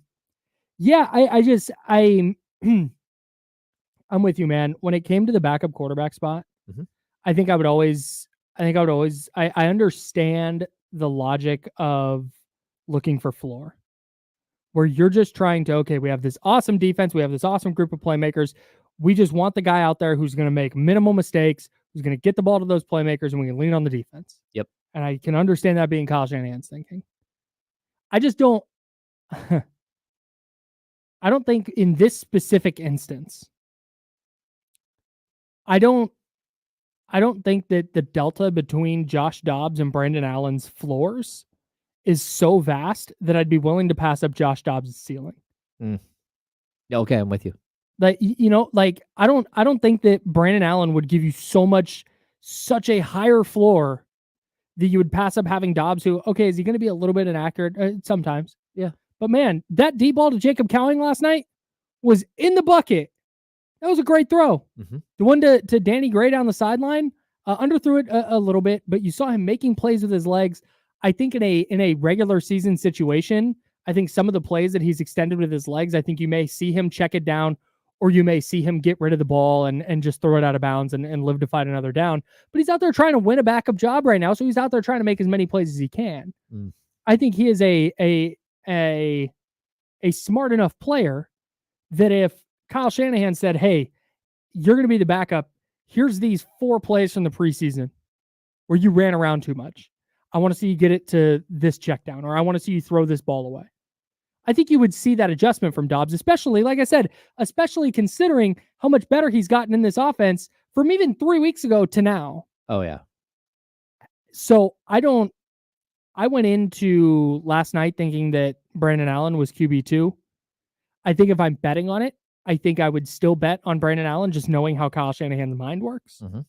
But after last night, I feel way less confident in saying Brandon Allen is going to be the backup quarterback, because if they go into this third preseason game, their dress rehearsal, so you're going to see more starters than you've seen in the first 2 games. Yep. But if you go out and if Josh Dobbs outplayed Brandon Allen last night, which makes sense, I think Brandon Allen played with like third team guys, lesser supporting cast. He played the third quarter. Yeah, and I think that was the problem for Josh Dobbs in the first preseason game.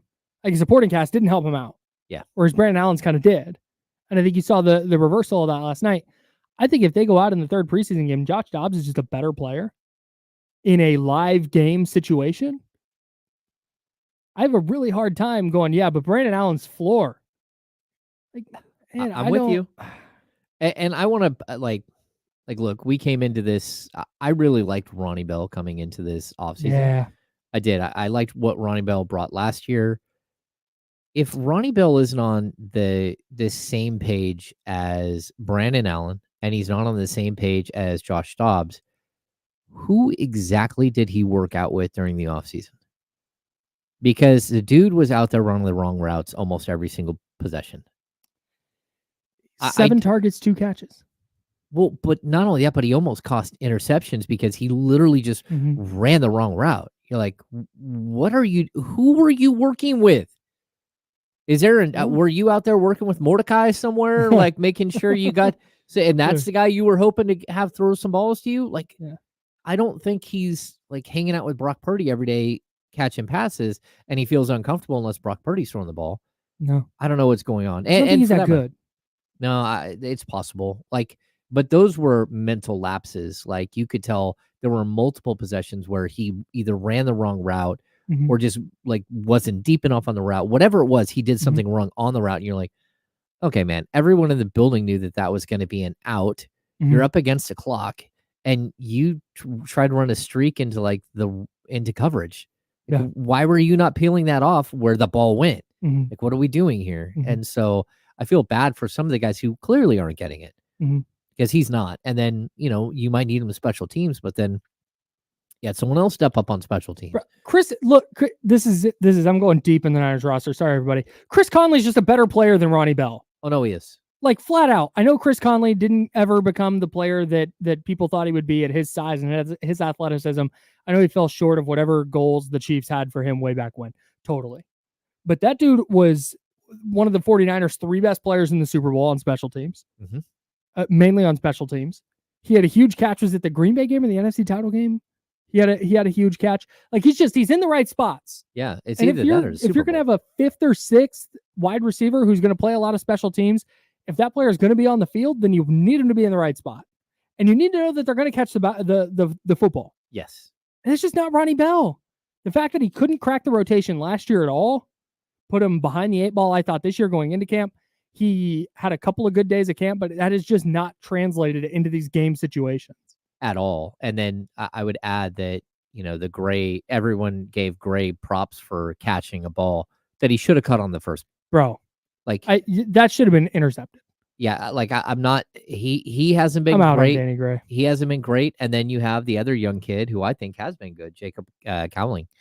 I think he's awesome last night. I think he's been very good. The most impressive thing about Jacob Cowling last night, the 4th round pick from the University of Arizona, the most impressive thing about him last night was that he hasn't gotten a ton of practice. He's been dealing with that hamstring injury. So he gets into practice they this week mainly, and they just fed the hell out of him. Yeah. Like, just trying to get him reps, and then last night you saw the jet sweep that went for 19 yards. You saw him run that go route that he caught for 38 yards. You saw him work in the screen game where he caught that one screen on one side and then had to reverse field entirely. Got the good block from Josh Dobbs. Like, all the things that you saw on tape at Arizona that you went, hey, if he translates to the NFL, this is kind of what it would look like. That's what it looked like last night. So, again, he's not playing against top flight competition. Ronnie Bell had a good preseason last year, and we saw how that worked out. So I'm not ready to say that Jacob Cowing is the second coming or anything, but if you were looking for him to point his arrow upwards, last night did it. I was super impressed. Oh, yeah, me too. And he did that without a ton of practice. Yeah, which is more impressive. With whoever's throwing the ball. Like, it didn't matter. Mm-hmm. Like, just go out there and play. I'm sorry. I need to address something. Okay. Eaton85 said, dude is in the NFL, and Kyle said he isn't good. He's not in the NFL. Ronnie Bell is one of the best football players on the planet. Yep. When juxtaposed against the 7 billion person population. Ronnie Bell, in the scope of the 49ers receiving core, is probably not good enough to make the team. Nope. Which is too bad. I didn't know that we still needed those caveats, but yeah.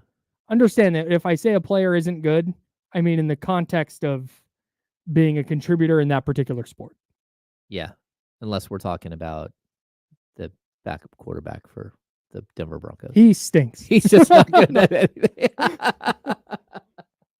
Sorry. No, I'm not going to go, wow, Ronnie Bell's awesome at football. All the players are good. Like they're on NFL teams right now. Yep. They're at least a little bit good at tackle football. Yep. That's understood. And a lot better than the rest of the population at the sport. Absolutely. Yep. He was good enough to be drafted. Like that's an accomplishment. Yep. And maybe he catches on with that. Maybe the Niners keep him. Maybe they like him so much on special teams. No. But when I start going through the numbers and you start figuring, okay, I'm assuming Brandon Ayuk's back and it's Deebo Samuel and we got to go to break.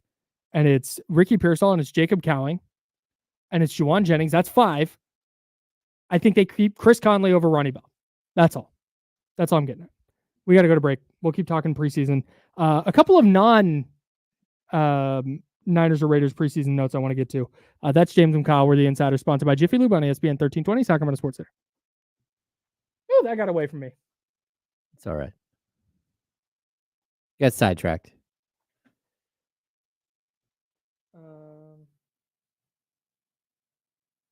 Hey, breaking news from not actual breaking news. Sorry, everyone. Breaking news from my mom. Peppermill, no more buffet.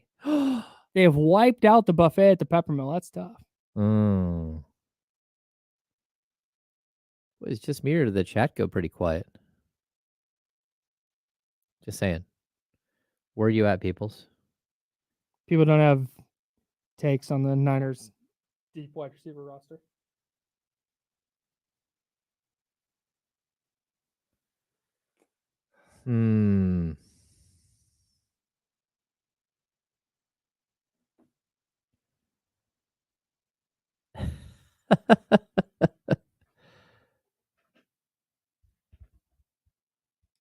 Bruh. Oh, okay. Pot stirred. Well done. There you go. You got Kyle angry. No, Yeah, I'm with you. I don't want to ever come across as one of those people that's like, I could do that job better than they can. No. Like, absolutely zero fucking chance. Ever. Yep. At any professional athlete that I would do anything better than that athlete. That's full stop. Yep. I never want that to... So I'm very sensitive to that. Or that I think these athletes aren't actually the best in their sport because they are. Oh, I didn't get to the 2.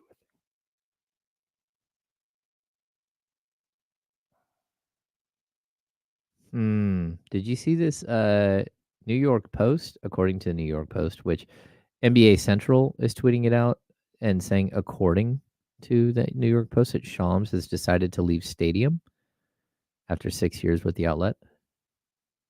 I thought he was with the Athletic. Well, he's with both. Isn't he on FanDuel TV? He's with the Athletic and Stadium, and then so I think that's where he does video. Is it? I thought he did a video on FanDuel TV. Is FanDuel TV Stadium? Maybe. And now I need to look up. Yes. 1,000%. Oh, okay. I don't know. Maybe he's getting more work. I don't know. Yeah. I don't think I've ever been to Stadium. Yeah, the New York Post posted this 14 minutes ago. All right, dog. Watching Chopped last night, 2 nights ago. And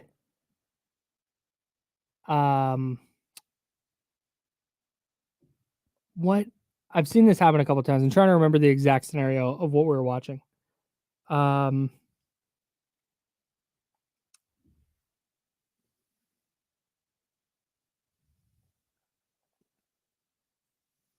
Oh, I remember. The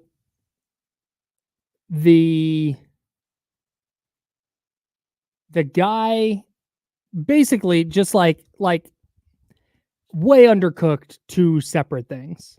Oh. And was when he got chopped, he's like, yeah, they sent the wrong guy home. Like, da-da-da. Oh, no, he did one of those. Yeah.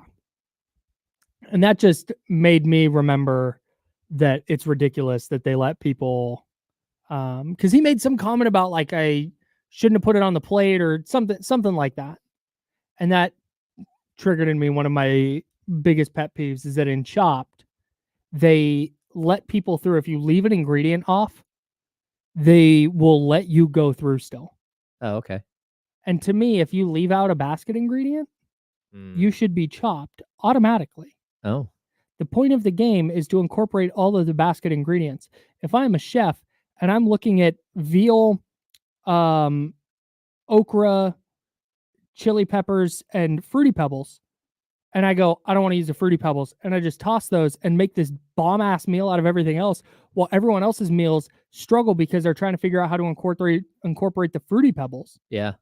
And I get to stay around because I've just decided that the hardest ingredient is just not going to go in my dish. I would crush them and use them on the veal as like a yeah. There's yeah, right. Yeah, you could do a little reduction sauce maybe with them. I don't know, but I hate. Have I not done that rant on this show? No, no, because I don't watch Chopped. Here we go.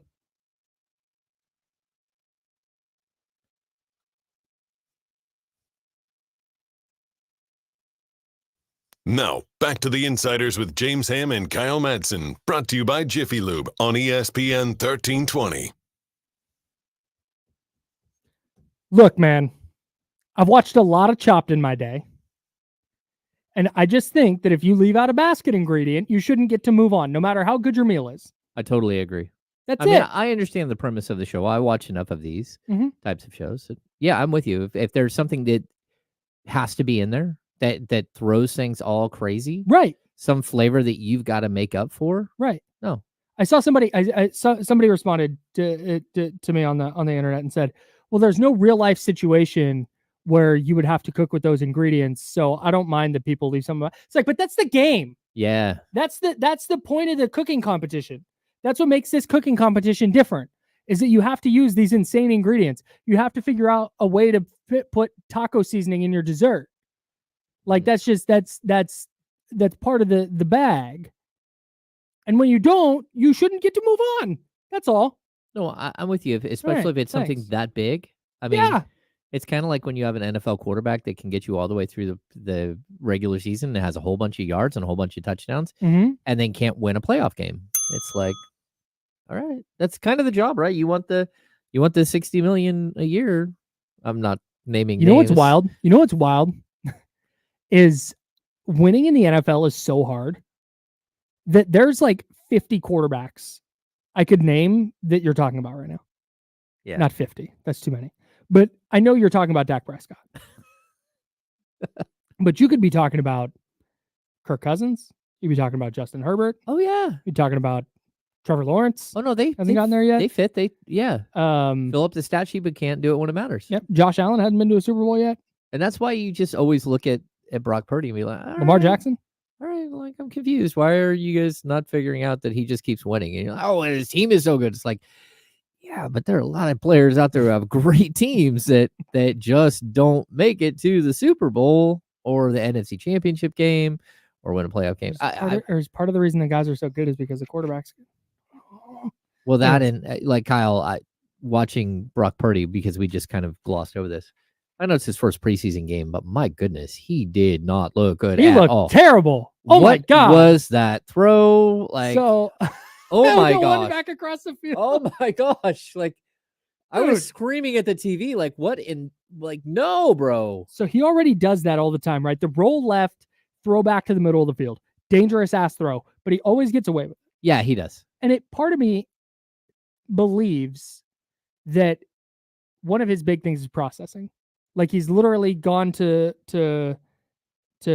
like quarterback like schools where they can track, they do these different tests.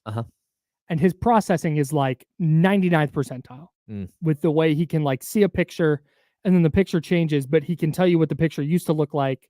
It's crazy. So I think that's part of what makes him successful is because on those throws, he is able to find like an open receiver and make that throw. Yep.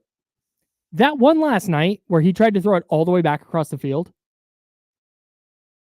Like, dude, you do not have the facilities for that. Well, not only that, but you're going to get your receiver hurt. I don't think, like, even the way he set up, it wasn't like he rolled one way and flung a ball across, but he, like, just, it was a bad throw. It was like straight up, you're going to get somebody hurt. Bad throw, bad decision. Yeah, it was like all of it. Like, I'm okay a lot of times when I see him throw back across because it's usually what he did in that situation where he gets all the way out to the side.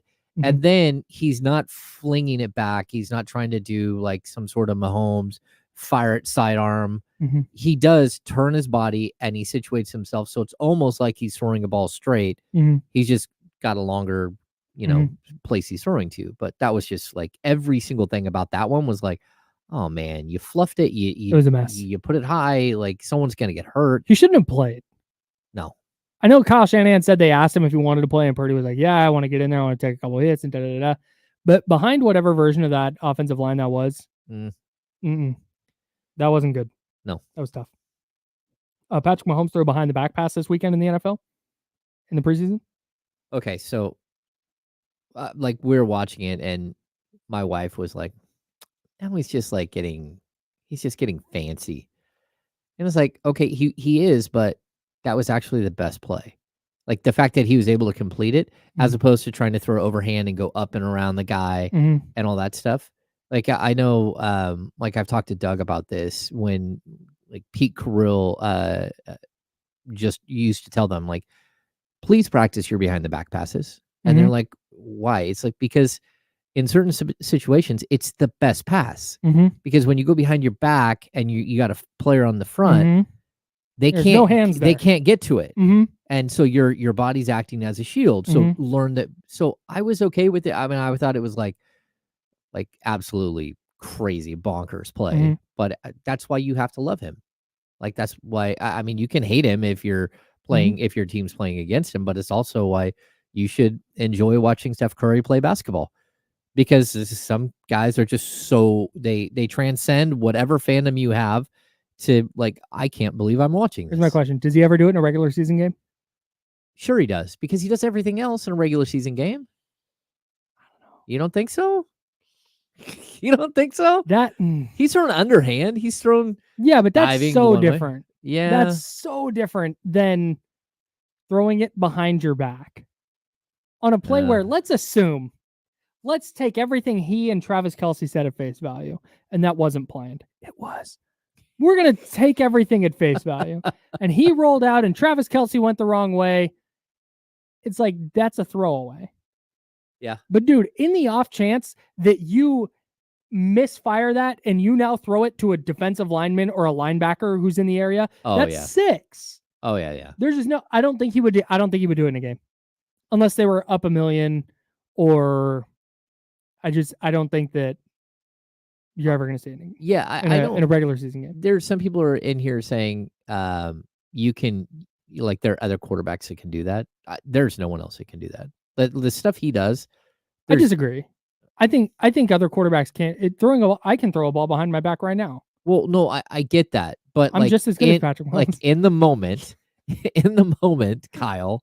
Yeah, I don't think that there's anyone else who tries stuff like that. There's like some of the passes that he does, like the like, I don't know, the sidearm flicks up the middle that he does, all that stuff. I don't think that there's a lot of people that can actually do what he does, like in the moment, in an actual functional game, and have it be completed. And like, sure, like I can throw a football underhand 40+ yards. Okay, fine. But in a football game where a 300-pound dude running at me and I can't throw it overhand because I know he's going to put me in the dirt and I'm going to land on my shoulder. And if I were to sling it underhand, I might be able to complete it for whatever. Mahomes is the guy. He's the guy that like just plays street ball out there. So yeah, he's incredible. I just don't think we're ever going to see it in a regular season game. Might see it again in the preseason. And they put it on tape now. He's fun. Like teams got to deal with that. You do. You have to now. You now have to consider when Patrick Mahomes is rolling out to his right. Hey, whoever's over yonder, who seems to be out of the play, is in play. Yeah. You just have to think about it now. No, it's just wild, man. He is ridiculous. I honestly, here's the take. I think the left-handed pass that he completed, was it to Jerick McKinnon? I think that was more impressive. Oh, I missed that one. It was his second year? Oh, got it. No. Third year, maybe? I think third year. Yeah, McKinnon was. Yeah, he was rolling to his, and he was just on the Niners left, IR. and he left hand and just, it was, that was more impressive than the behind the back. Couple other things. The Packers scored 2 points last night against the Broncos. Oof. And I saw my guy from PackersWire.com, Zach Cruz, saying, hey, everybody relax. 31 guys who are going to be on the 53-man roster aren't playing and this and that. I would rather score 0 points than 2. I'm dead serious. I know that sounds ridiculous. And if you can tell me I can win 2-0 or lose 2-0, I'd rather win 2-0, you know? But 27-2 looks so much worse than 27-0. I can't tell you why. Okay. That's just all vibes. The other thing, so I was sitting there bored on Saturday. And I went, hey, I don't really want, there's preseason football on. I'm gonna throw on some football. I turned on Bills Steelers. It was right after there was a delay due to weather. I had to turn it off. It was so boring. Oh yeah, that if you're Brandon Ayuk and you're looking at the potential to go play, that's it. Thank you. No, thank you. That's a hard pass. What did they? What was the stat? Russell Wilson was 4-4 for 16 yards, and I think he had -5 net yards because of sacks. That's just, who wants to watch that? Who wants to play in that system? Yeah, if I'm the Niners, I walk in with that tape, that offensive cut up from the Steelers Bills preseason game. I'm walking into whatever negotiation that they're going to have over the next day or two, and I'm walking in and I'm going, here, we'll trade you here if you want, or here's our contract offer. That's just it. Kenny Caraway in the building. Guys? Kyle Madsen back in the building. Yeah, I'm here. I'm hanging out. Good, I'm man. excited to come back. Yes, sir. Yes, sir. Yeah, I don't know. That didn't look great on what they play on Saturday. Yeah. For the Steelers quarterback situation. It was rough. I don't know. I don't know what Brandon is doing. I don't know what the Niners are doing. I'm at the point now. I think this is Brandon Ayuk's fault. I think Brandon Ayuk is being a jerk now. Oh, yeah, I've flipped. Like, get your bag. You know, I'm very pro that. Yep. But I think this would be done by now if Brandon Ayuk would. Do you believe the reports that say the Niners have upped their offer?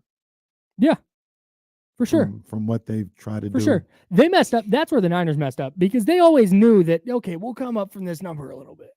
We'll come up from that. They should have done that weeks ago. Yeah. Like they're both sides are at fault here.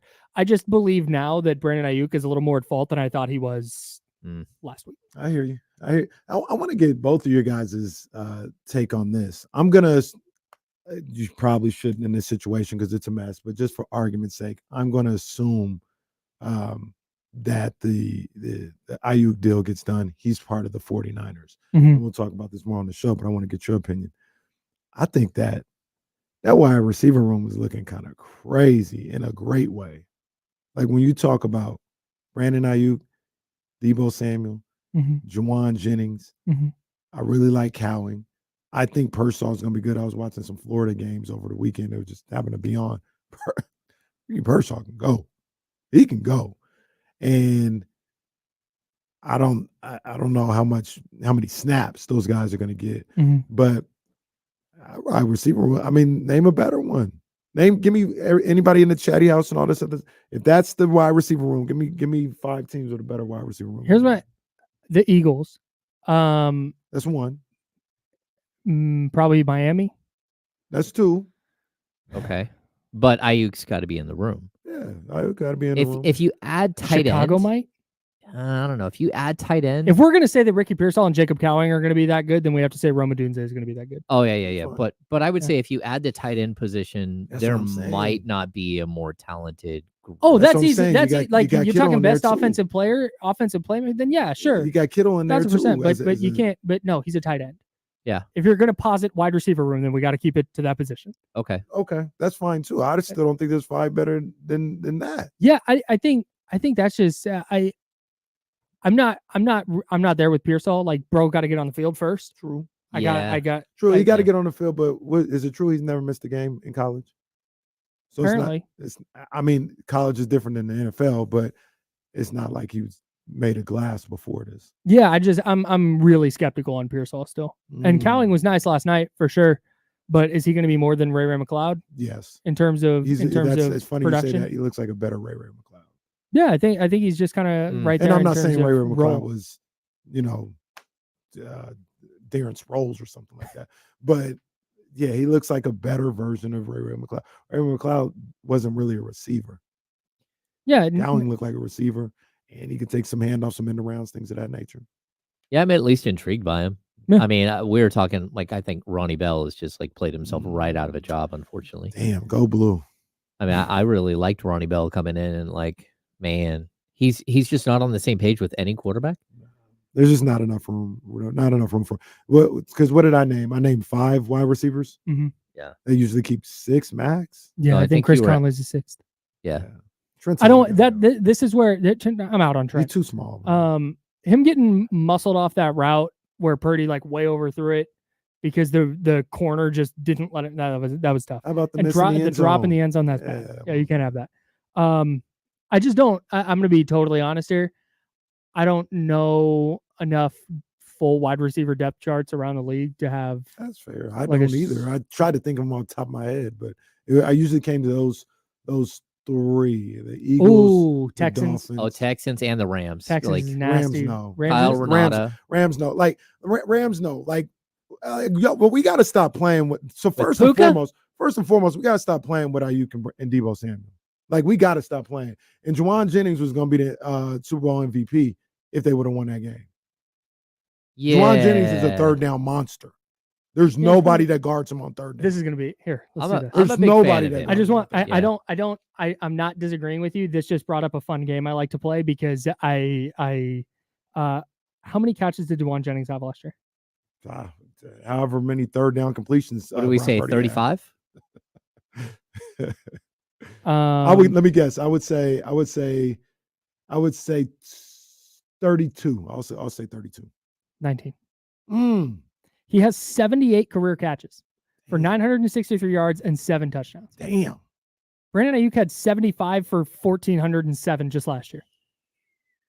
Like, I'm not ready to be like Juwan Jennings. If he's wide receiver 2, they're good. No, I'm saying if he's wide receiver 3. Yeah, you're Remember, in a good spot. I'm You're in a good including spot. Ayuk in this You're in a thing. good I'm spot. saying he's there. This is where I struggle. I don't know who the Rams' third receiver is. Yeah, you do. Do I? Isn't it? What's his It's name? Tutu Atwell. Yeah, Atwell. He's good. He's good. You don't know Tutu Atwell? I know Tutu Atwell. I just don't know if he's good or not. He's a good ball player. I don't know. Yeah. I don't know a whole lot about him, but I remember What's he that made new some kid they got? plays last year. Jordan Whittington, something like that. He's got Oh, I don't know. got the locks. Rams ain't got a better receiver room than the Niners. Rams might win. It's the division. good. It's not bad, but it's I think the it Rams ain't might that. win the division. Puka They is won't win the incredible. I'm in. 49ers will win it I'm again. in on the Rams. I think the Rams are good. 49ers will win the division. I've got that really difficult thing with keepers where we have Puka, but we also, which we are not keeping, but we have CeeDee Lamb. Mm. And CeeDee's just Mm. like that situation. Oy. CeeDee's it. Mm. Like, oh, what do you do right there? We're keeping Mahomes because we always keep Mahomes because he helps us Right. win. CD will be on the field at some point, so you keep him. Yeah, but I he's mean, arguably you're gonna lose the first week or two of like a big time player. He was so good last year, though.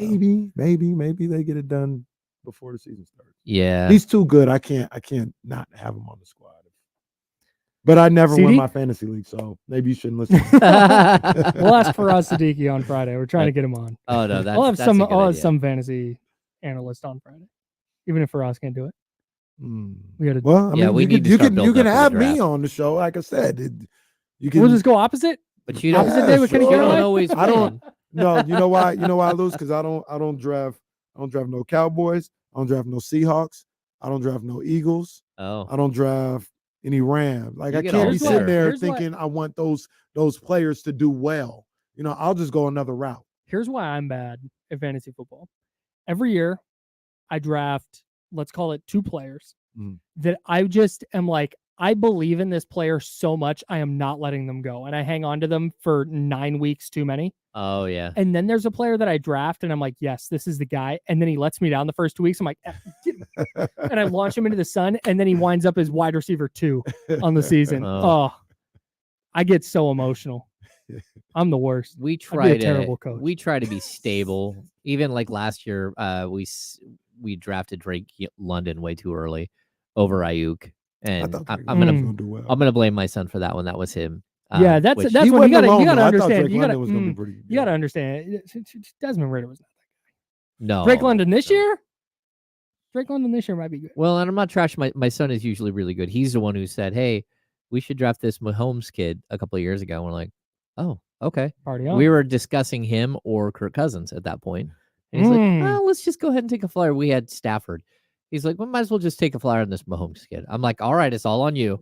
And here we are, I couple of was Super I Bowls was later. telling he's not Mahomes by any means, but I was telling Damien about 30 this. seconds. I saw this interview with Diamond Lenore with Richard Sherman. Mm-hmm. And did you see it when he was like, "Hey, Kirk Cousins is really, really good." Like he was like, I thought he was gonna be weak. I thought he was gonna be like Washington Kirk Cousins. He's like, he's really good. He's like, Trent Williams was trying to tell me. He's like, I'm telling you, Trent can go, or Kirk can go. He's like, man, I'm gonna pick him off. He's like, nah, he's really good. Cooked. Then I laid him. What do you guys got coming up? More of the 49ers, the Raiders' decision at quarterback. We'll talk about that, and some NBA stuff that we heard over the weekend that was interesting. Somebody getting disrespected, Street stuff. and I agree with him. Oh, I agree. He feels he's getting disrespected, and I agree with him. Oh, I thought you were saying you agree with this. No. Oh. D'Lo and Casey, they're coming up next. That's James Ham. I'm Kyle Madsen. Jiffy Lube's a sponsor. We'll be back with you tomorrow at 10 a.m. Until then, drink water and be nice to people. Chatty gang. See you guys. Good show today. Appreciate y'all. See you, peeps.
What's up, everybody?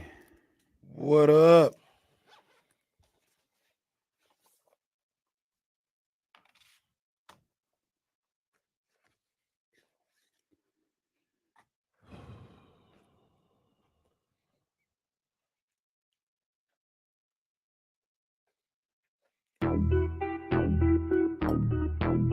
Hey, Riggs. Yeah. We got them screaming D-Lo, KC, D-Lo, KC, D-Lo, KC, D-Lo. We got them screaming D-Lo, KC, D-Lo, KC, D-Lo, D-Lo. We your number one spot. We your number one spot for some sports, huh? Got the city going crazy when we work, huh? We top two, but we ain't two, we in first, huh? And when you need the real, we is who you search, huh? D-Lo, KC, D-Lo, KC, D-Lo, KC, D-Lo. We your number one spot. Hey, one time for the good time. What's good?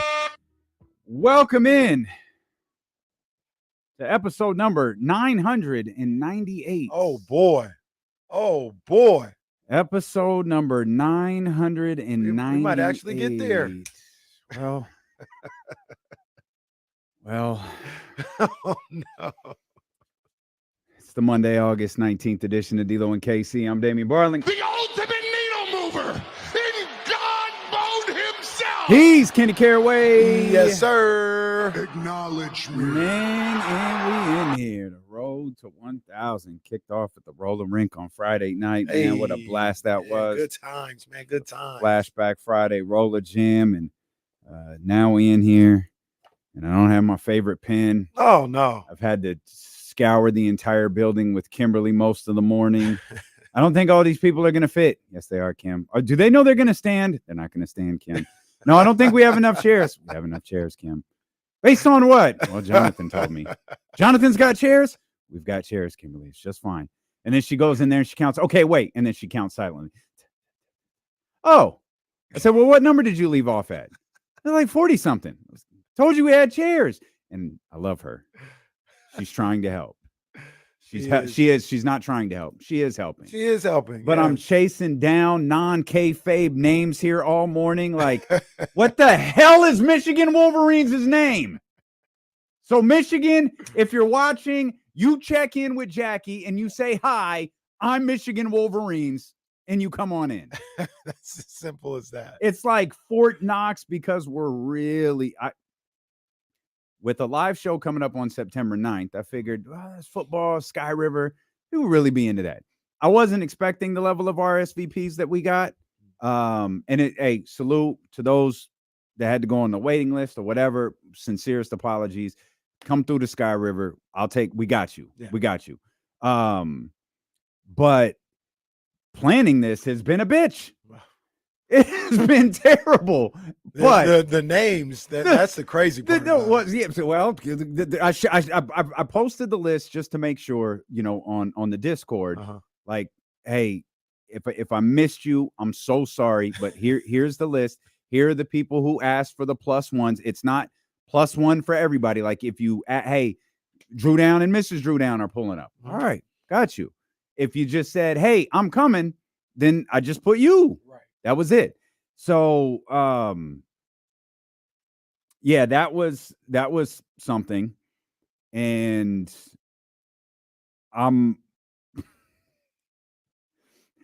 they swear to God that stage is going to be done. I poked my head, I moved it. So this stage that they're building, I'm going to say for us, it's blocked off by this secretive black tarp, and then probably about an hour from now you're gonna hear drilling and like sawing and all of this stuff. And I looked in and I'm like, this isn't gonna be done. There's no way this is gonna be done. I haven't looked past the curtain, but just the fact that the curtain is up, there's just like a hole of trash next to the stage. I look at Kim, I was like, this is not going to be done. And she goes, yes, it is. And Jonathan told me from jump, it's going to be done. Well, I believe them. I believe dudes. They must be here all night. because that does not look like a product that's almost done. Bro, it's like a haircut. Don't look at it while it's going on. Just when it's done, you look and it'll be done. I Oh, believe Seth and Jonathan. If they say Man. it's gonna be done, it'll be done. Well, I'm a believer. Ramsey brings up a hell of a point. James Ham to the rescue. Just Oh, let, yeah, James. just let him. Get James in there. So James, the problem with James is James would be like, let's put some stairs in here and let's make it a 2-story stage. And then let's put some panels James around turns here. into redacted. Yeah, I don't know why that happened. I don't know why that happened. But we have 2 live broadcasts in close order, and this one we're attempting to execute on Wednesday is unlike anything we've done before. We've convinced the boss to move there. She told Bonte and Butch to go to hell. Yeah, We're that's moving this. exactly I what believe happened. that was That's verbatim. exactly what happened. We're moving our Wednesday staff meeting to Thursday because I need to be in Sacramento with my guys. That's right. That's right. She's with us. So yeah, I'm excited for our 1000 show. I'm anxious for our 1000 show. Booking a extremely high profile interview with Bianca Belair at 8:15 that morning might not have been the smartest thing, It's ambitious. but and then we have TV. Forgot about TV. And we're doing it from the set. We're doing it from the set, which means, and this was the conversation I just had with Jonathan. When KSFM ends tomorrow, I told Jonathan I will move the tables where I want them because I can see what I want everything to look like. I will move the chairs. I will do all of this. We got to test Zoom for Cody in Good Day Sacramento. We got to test StreamYard and what the sound going out, because obviously the stage isn't done. We're going to be the first people to utilize it. I hope we don't fall through the stage. Well, that's not going to happen because these guys are awesome. Also, even if we do, stage isn't that high. We'll be safe. A little embarrassed. Fine. Those guys, like I said, if they say it's gonna be ready, I ain't got no. They don't miss. I ain't got no issues. They don't miss. I ain't got no issues. My boys always come through. Very anxious to see how this thing comes together, man, because it does not look like a product that's going to be done in a day and a half at all. But we're excited for the 1000 show. We have some amazing things planned for you. Shout out to Big Sean and his record label who responded, right away, and we're all in on this. And shout out to a local sports franchise that just completely ignored our email. No. It literally went to like 5 people, and all 5 of them were like, That's crazy. That's crazy. That's cool. That is cool. crazy. Shout out. I won't say which one. Yeah, of course, I mean, responsible. I won't say which one. Yeah, got a few. Going back to Friday. Shout out to Zay. He pulled up. Yeah. Shout out. Didn't fall. I don't think he fell. Did he? Oh, Zay went down. Oh man. Times. But once they got the hang of the surface, everything was good. Yeah, everything was good. That was a lot of things. Yeah. I don't know that was a roller skating rink, but it was a blast. There were some people who it wasn't phasing. Man, I was mesmerized by a couple of them out there. Some of the ladies that were going backwards and spinning around while they were doing. I was like, I don't know if professional skating is a thing, but there were at least 2 professional skaters out there, maybe 3. I would say so. Then I saw one of the guys out there. Well, he was like keeping it low key because he was with his girl who wasn't really that good of a skater. But then I saw him a couple times when he got loose. He was doing his thing. And shout out to Ben. Shout out Ben. Ben was out there as well. Yeah. Ben showed up about 3 hours late with like an hour left. And I think he got out there and skated for twice. Ben just kind of pulled himself like along the rail. He didn't actually skate. Yeah. He just kind of was out there. He just kind of like grabbed the rail and like pulled forward just to create the illusion of moving. It's amazing. It was amazing. And it's tough. That's a tough event to do because, well, eventually you're going to make eye contact with someone who just fell on their ass and you don't really know what to do. It's kind of like, hey, you okay? Man, you good? You try to help them up. You put your hand there, but hey, you need help or anything else like that. It was dangerous. There was this one little girl out there, bless her heart. I love her heart in her toughness. Uh-huh. Because she'd be out there with a little skate. She had to be no Oh. older than 5 or 6. Yeah. She'd be out there with a little her little hold up thing or whatever and skate and just down goes Frazier. Go.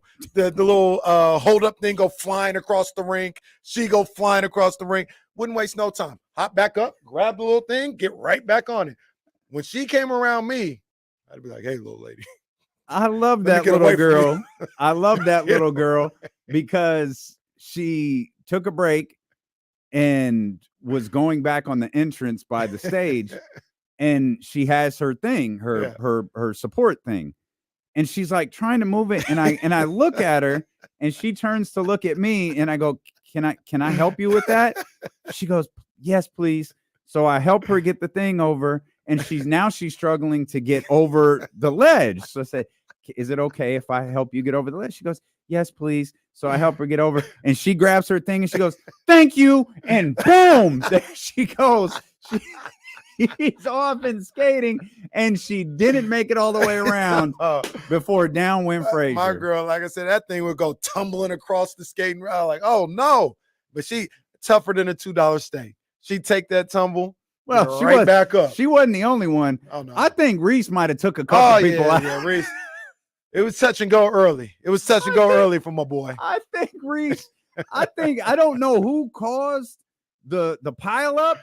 I just looked over and I saw Reese was down, and then a woman really close to the proximity of Reese was down. I was like, one of those two took the other one out. It was touch and go early, but shout out to him. He got the hang of it a little later, and he was doing his thing, even taking videos while he was skating. I said, chill out. It's a little advanced there. Mm-hmm. But yeah, he did his thing. But that little girl, man, I love that little girl, man. She fell no less than 20 times, but every time she just didn't even sweat it. Just I'm back up. I'm back at it. Yeah. Shout out to her. That was fun, man. Shout out to Complex. Shout out to Kimberly Leasy. Leasy and the whole Caraway family. Apparently, they pulled up on me, man. The whole crew came out. Boy, there is nothing more nerve wracking. We do this show. We've done this show in front of 6,000 people before. Still less nerve wracking than going on Cheryl and Elk Grove's IG Live. Cheryl was going live on IG every 5 to 7 minutes. We're out the roller rink. D-Lo and KC, DJ Complex. It's nervous being on that platform. It is, man. You never be ready. know what's going on. You don't know who's watching. She knows so many people. You don't know who's watching. And then you got a smile from Ryan. I did. Yeah. I did. Not only did she waved at me. Yeah. As you got, gave you a little fist bump too. I think I got 2 smiles, and then I got 2 smiles, but in between she ignored me. Well. She just stopped talking to me, completely. I thought we were having a moment, picture, the whole thing. None of that happened. It just immediately went from the smile to "You can go to hell, pal." My dad talks about you when he comes home. I know who you are. And then at the end of the night, though, it was like, all right. Yeah, it was all love. Yeah. Well, I think she was sleepy at that point. She didn't know who I was. She stayed up way past that, too. That was crazy. Well, I think she fell asleep a couple of times during the roller jam. Good times, man. I'm ready for next summer, man. Absolutely. We'll come back. We'll get started officially. Get started as the 49ers beat the Saints yesterday. We'll talk a little bit about that. There's some stuff to talk about with the San Francisco 49ers. We'll do that. Raiders, they named their starting quarterback. That was interesting. And how about that photo of Zion Williamson? Man, that is all ahead. We're just getting started. We're happy you're here with us. CeeLo and KC, brought to you by Sky River Casino and Sacramento Sports Leader, ESPN 1320. Well, this isn't NBA today.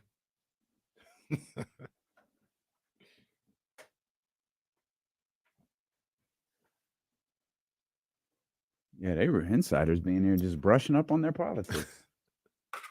No. I can't rub it down. No. I would really prefer that gentleman not speak.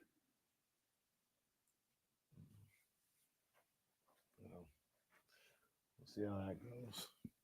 Oh, there go my boys. Hold on, you gotta go to my right boys. Yeah, it's lit. We out here. Let's go. Tighten up. Let's go. Those are my boys. I'm back at it. I don't think I'm gonna make it past week 1 of college football with the EPL. But they was running promos yesterday that I was getting hyped for. It's go time. It's go time. They play Saturday, right? Yeah. It's go time. Week 0. Man, we gotta I gotta send out the bat signals to our guy, Joe D. See, we gotta holler at him. It's week 0 for high school. Long Beach Poly coming to Folsom. That's crazy. Jason Jones, I wonder if he's gonna be in the building. We'll be probably making a long ride all the way up to Folsom.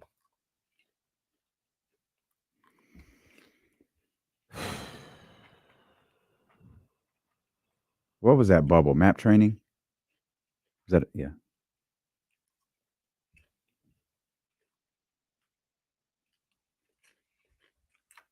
Dr. David, I was not skating like Floyd. Floyd can skate like crazy. I can't skate like that, but I was vibing a little bit. I was vibing. That's it. I'm on the other side of Elk Grove.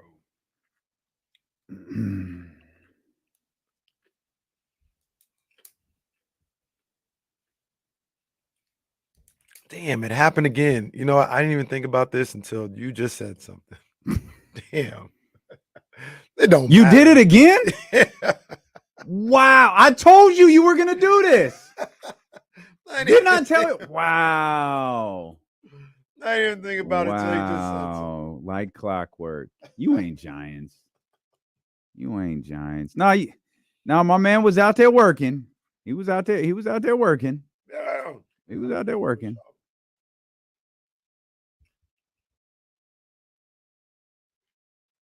Don't do that, young Sav. Don't do that. I mean, it's Oh, word. what's Kyle got on? He got a Rays hat on. The A's and the Rays play? That's crazy.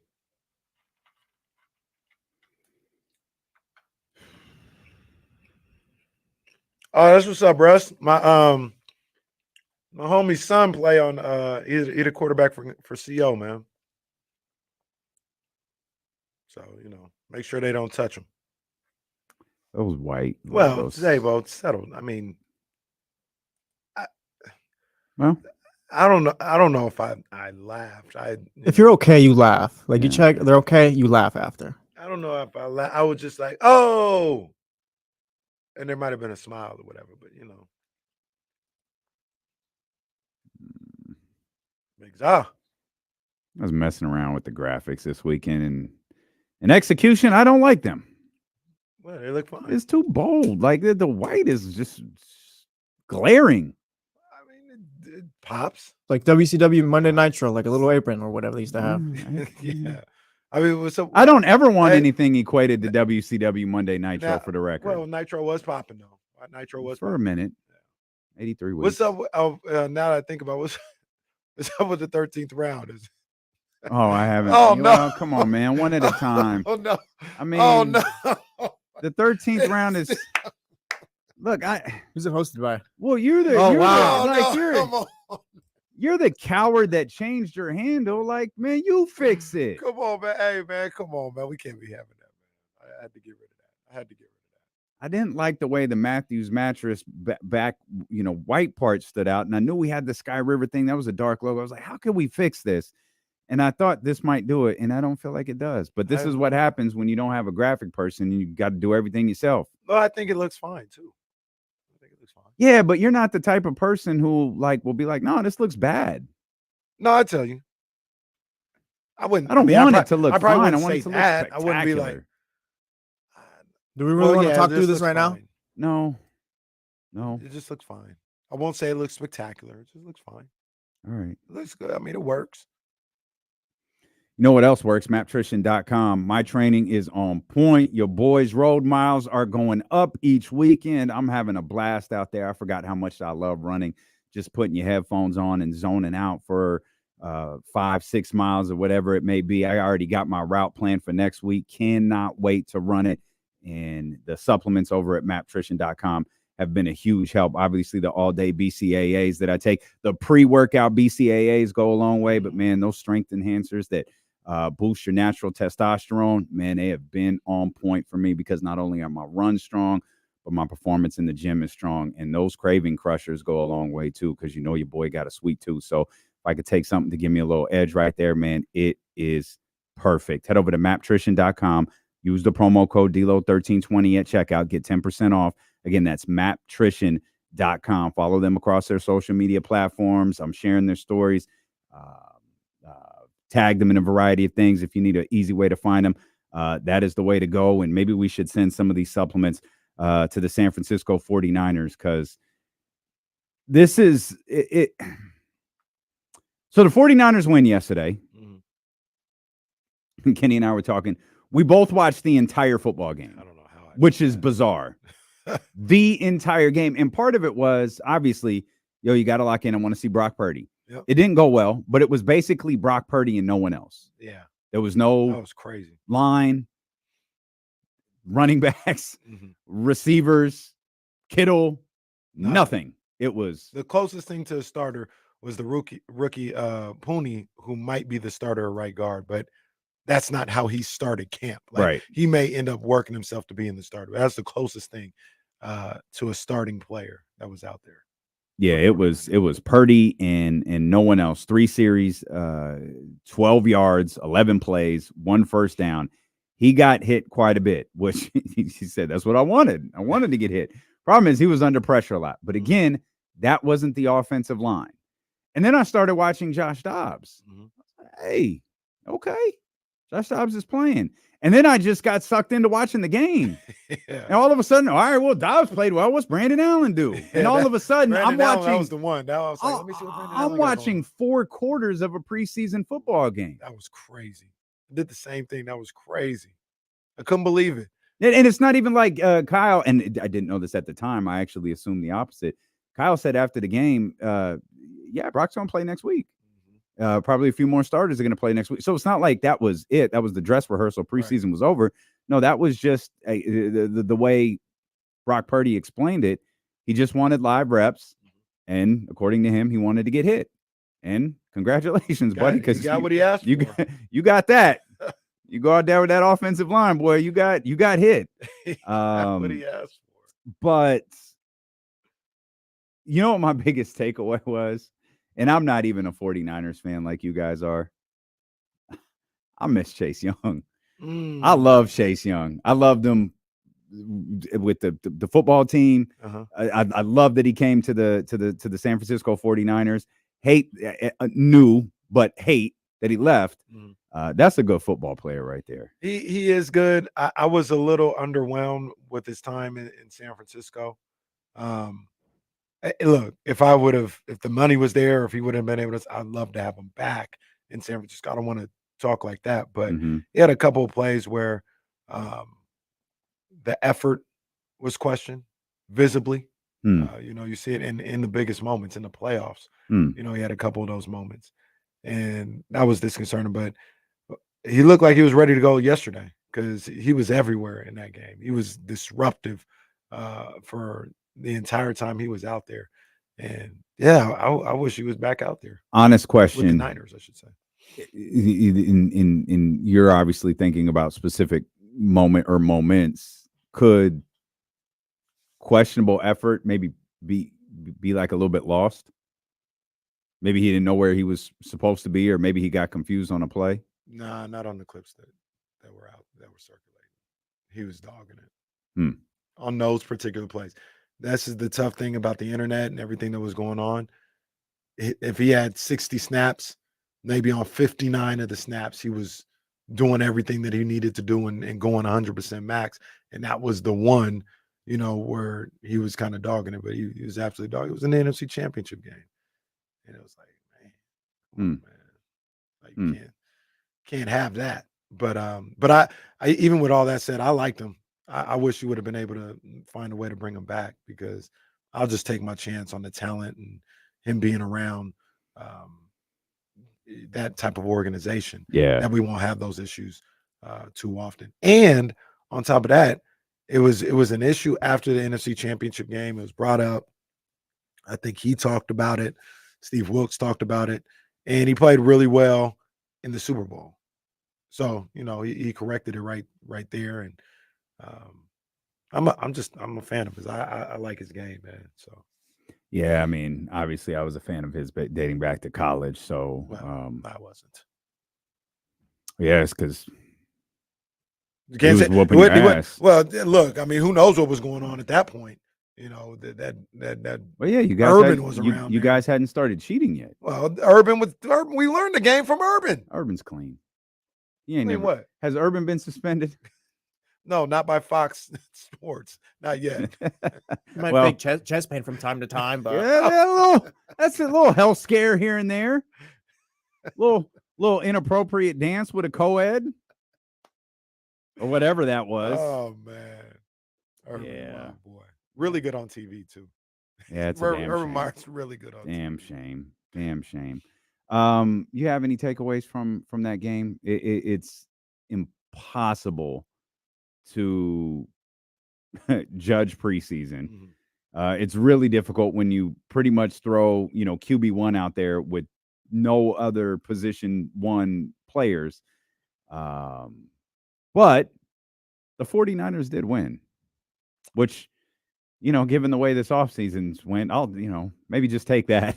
Yeah. The 49ers get something positive happening. Get some positive. You got out of there without Brock getting hurt, so that's a good thing. I didn't take much out of the two things that I really took out of this game. Was I like Josh Dobbs as a Mhm. backup QB. Yeah. If Brock were to go down or something like that, and they needed to go to the backup quarterback, I like him a lot better than Brandon Allen. And Brandon Allen wasn't bad or anything else like that, but Josh Dobbs, you can win games with him. So I like the way he performed. I like Jacob Cowing, the wide receiver Mhm. out of Arizona. I was talking to Kyle about it, and I know it's kind of in our notes. And Jesse, you can talk about this. He said you're not really wide receiver room looking a little suspect right now. I'd go the other way. I'm assuming Brandon Ayuk gets the contract and he's part of it. That's just for the argument's sake. That's what I'm doing. But Brandon Ayuk gets in there. I think they got one of the best wide receiver rooms in the game. And that's before you talk about the other weapons like Kittle and McCaffrey, who aren't classified as wide receivers. How do you feel about that room? And I feel like this is how it's always been prefaced. How do you feel about that room if Brandon Ayuk's not in it? I think it's okay. I think it's fine. Like, because what you do have is you have Deebo Samuel, you got George Kittle. And Juwan Jennings is good. I don't know if he's a number 2. He's a little miscast in that respect. But I think the wide receiver room is a good wide receiver room. I think it's a great one with Brandon Ayuk. I think it's potentially the best one in football with Brandon Ayuk. But if I feel that way about them, you don't go from being the best in football or great to terrible by losing one of those guys. Mhm. The reason why you're great is because you have multiple guys that can elevate your team. So, but yeah, Jacob Cowing, I talked about it with Kyle. I really like what I saw from him. I remember seeing some of his highlights coming out of Arizona. I remember watching the game, right? Because I actually, it's that time of year. I had a nice little wager on San Diego State versus Arizona. Mhm. I had my money on San Diego State, and he lit them up. That's how I remember. He lit them up. I said, "Who is this guy from Arizona? This guy's lighting these guys up." I just kind of paid attention to him, and then I saw the Niners draft him. I was like, "Oh, I remember that kid. He's pretty good." And I like what I saw from him yesterday. He looks like a better version of Ray McCloud, and like a guy that can be more. I don't know if he's returning kicks at all, but a guy, Ray McCloud, was really just a return specialist and not that good of a wide receiver. Jacob Cowing looks like an actual wide receiver. And I got my eyes on him and seeing what's going on there. Juwan Jennings suffered an oblique injury. Mm. Kyle Shanahan said after the game, and he's not expected to miss much time. But I'm not exactly sure what that means. I don't know if that means he's not expected to miss like training camp time or time in the regular season. I know oblique injuries are they're they're unique in that you really like they're excruciatingly, depending on exactly what it is, excruciatingly painful, and you just kind of have to wait. That's you just like wait it out, Right. and so I assume it meant he won't miss much time over the course of the next few weeks in training camp, and he'll be ready for week 1 versus the Jets.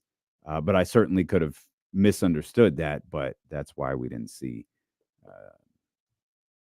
Juwan Jennings out there cooking too much last night. There was it was so much of a preseason game. You didn't even have your starting play caller there. Right. Christina Pink asked him, like, were you calling plays in the first day? He said, nope. Are you going to call plays at all? Nope. That's the second. So he's not doing it so he didn't do it in game 1. And I assume that follow-up was he's not going to do it in game 3 either. I don't know. I don't know. I wonder. I haven't seen if he answered that question or not. Okay. But I mean, he's complaining of boredom. I'm serious. He said I was bored. He's literally Jason Kidd. He's just watching. Just watching like everybody else. He's Kyle in Santa Clara all of a sudden. So yeah, he didn't even do any play calling again for the second straight game. I don't know though. I don't know if he would. My guess, I have no kind of knowledge on this. My guess is he would call some plays in that third game to maybe get a feel. Like if he's treating it like a little bit of a dress rehearsal for these players, and they're going to be going out there and playing, like I would think he'd maybe want to get in the groove of the play call. And I know he's been doing it for almost 20 years, so it's like the back of his hand. But I don't know. I would think he'd call plays on Friday. I wanted to go to that game too. Yeah. Yeah, not going to happen. Oh. Okay. They had a packed house on Saturday there at Allegiant for Cowboys in town. So I'm assuming the same will happen on Friday.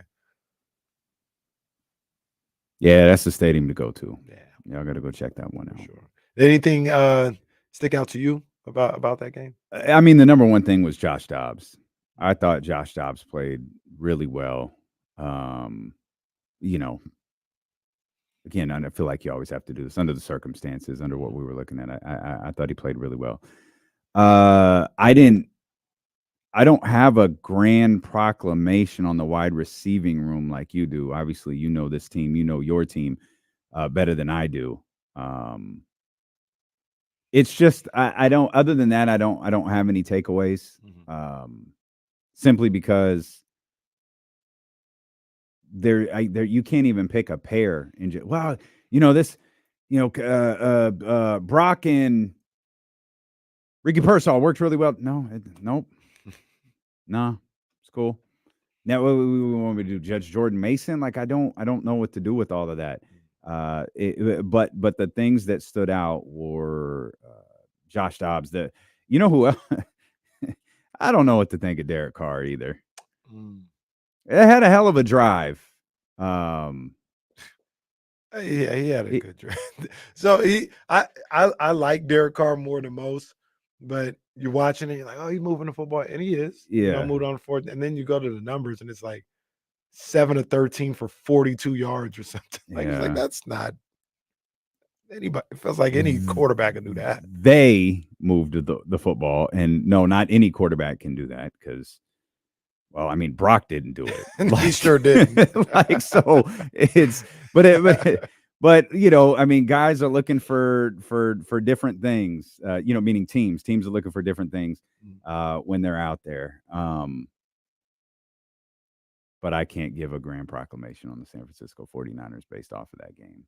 I do think their quarterback room is solid, though. I'll say that. 49ers? Yeah, I think their quarterback room is solid. Yeah, preseason, man, it's always tough. I try not to feel any type of way either way about preseason football because you just don't know what you're watching. You don't know what's going on. Like hell, and I don't mean to make too much of this, but Kyle Shanahan's not even calling plays. No, that's a big deal. You know what I mean? Like that's a big deal. Even like seeing Brock and him under duress because the offensive line, which was the second team offensive line, was out there going up against. But were they going up against the second team Saints defensive line? I know Cam Jordan was out there, so he's obviously not a second team guy, but like it's just too much. It's too much going on. I don't even know how to read. So I always watch these games, and I'm just really hoping nobody gets hurt. That's the only thing that I care about. Yeah. That is it. Yeah, that's all that matters in preseason. And it's tough to judge all of this. Well, that's going to make our next conversation in a few minutes about the Raiders a little awkward because that was frustrating. Yeah, that was frustrating. I do think Kyle not calling plays is a big deal because I think there's I think as a coach, particularly as a quarterback, your play caller. Mhm. They have a rhythm, and after a while, you start to learn that rhythm. Whereas someone else calling plays may have a different type of rhythm or a different type of flow. Not to mention, just a guess on my part, the way Kyle Shanahan talks, this is as dumbed down of a playbook as you could possibly have. Like they're not out.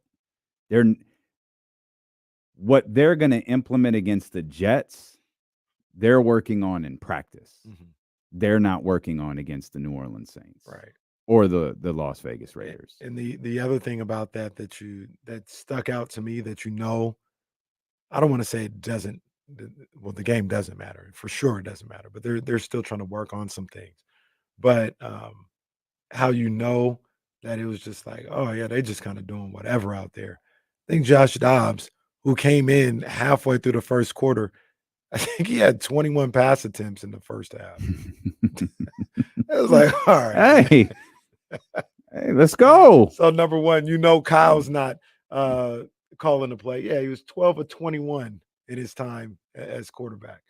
So Kyle's not calling the plays. With a couple of rushing attempts in there too. He's not calling the plays, and they're not setting anything up. Usually, run the ball, play action, all this other stuff like that.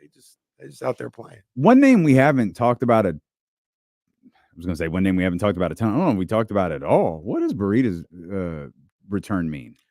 It means that, Elijah Mitchell, who we all know is really, really good, he's hurt right now. Mm-hmm. That's the issue. Yeah, that's the issue. And I think Jordan Mason has really taken a hold of being the possible backup running back. But Matt Breida's return, I don't think they would choose Matt Breida over Elijah Mitchell. I think they still want to see what they can get with Elijah Mitchell. But it puts a little pressure on Mitchell to get back and get healthy, because I thought Breida looked good. Breida's a pro. He's a veteran. He understands not only how to play football on this level, but he understands that system. Yeah, he was catching passes out of the backfield. Kyle loves that. So if he can, if anything, like I said, it puts some pressure on Elijah Mitchell to get back and make sure he's healthy and ready to go. Maybe even as early as this week, because you got somebody right there that Kyle's familiar with, he's comfortable with, ready to play. I kind of feel like Matt Breida is more just a camp body though, because I can't see him. Jordan Mason's making it. Mm-hmm. I think so too. And I can't see them moving on from Elijah Mitchell. So maybe if he's on some type of pup list or something like that to start the season, maybe Matt Breida. Elijah. Yeah, Elijah Mitchell. Maybe that gets in that way. But I always think about this every year, trying to figure out how many running backs he usually keeps. You got CMC, you got Mason. I always thought it was 3, maybe it's 4. But yeah, I don't see Breida beating out Elijah Mitchell just yet. You mentioned that receiving room. Ayuk last year, what was it, 76, 75, 76, 75 receptions? Yeah. That led the team. Yep. Could a player in a Kyle Shanahan offense get to 100 receptions? It doesn't feel like it. Yeah, it doesn't feel like it. I mean, I think they don't pass. It's just the not the ball. way he Yeah. plays. I had to look it up again, but I'm pretty sure he only had 105 targets. So it's not like you Wow. even get that opportunity. Yeah. Sounds bad. It's just not. It's not the. There's,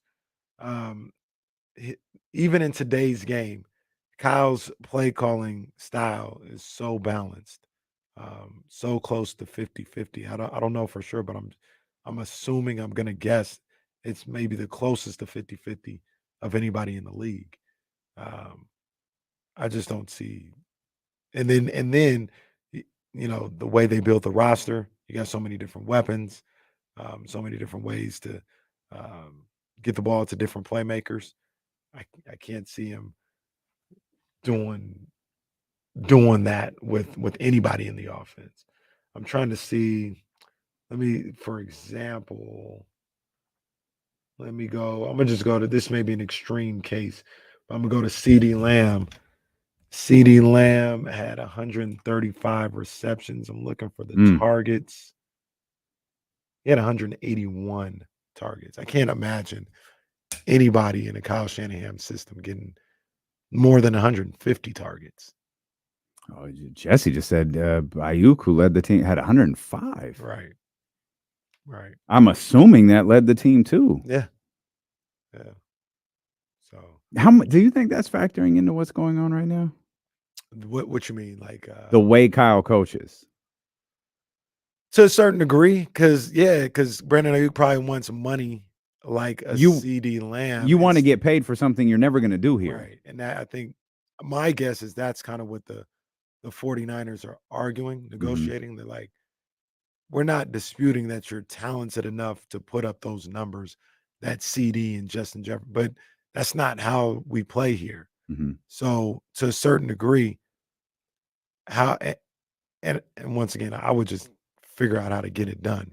But to a certain degree, how do we pay you, 30-something million a year when we don't even use that position in that way? Yeah. And I thought that was going to be a holdup when all this was going on. And it's an interesting sticking point, because I think most of us, all of us, are in agreement that he could be. Like if you target him, would you just say 180 times, 175 times, whatever it was, 181, 181, he'll make you pay for it. 135 is insane. That is an insane number of receptions. But like he's capable of that. That's just not the way Kyle coaches. And I don't know that a receiver on the Las Vegas Raiders is going to get an opportunity to catch anything.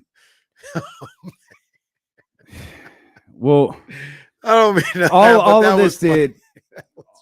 All this did was just laminate my frustration with the offseason that they had, and we'll talk about it. Gardner Minshew and Aiden O'Connell had a pillow fight for the starting job of the Las Vegas Raiders, and I don't know that Antonio Pierce could win with the decision that he made, and AOC did not help himself at the end of that game either, at least at the end of his time in that game. So we'll talk about that. More football ahead. We'll switch to the NBA as well. We're happy you're here with us. It's Dealing with KC, brought to you by Sky River Casino and Sacramento sports leader ESPN 1320.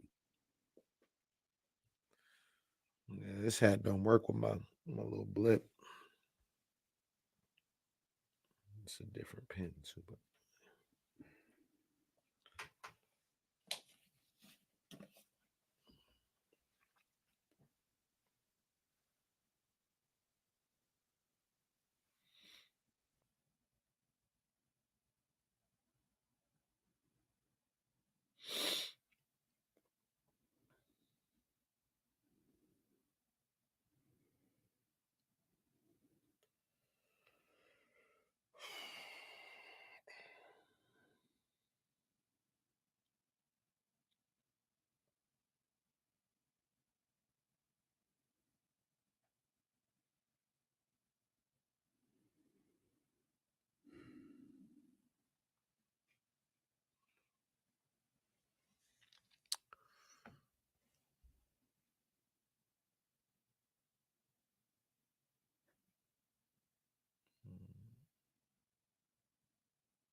Here's my issue with John. Here's I like Caleb. I think he's talented. The off script plays, he's really good at. I don't know if he could. I got to see him in the pocket. That was my concern with him at SC. If somebody was able to keep him contained and in the pocket, I think he struggled. And it's weird because I see the plays. I'm excited, to see the way he plays or whatever the case may be. But I think I saw something where like I don't know if they were specific or just in general numbers, but his passing numbers so far have been a little spotty. And that's what I worry about in the NFL with him. Like his team defenses will be a little bit more disciplined. And can he make those plays from the pocket? If he can, it's up. It's up. But that's my concern with him.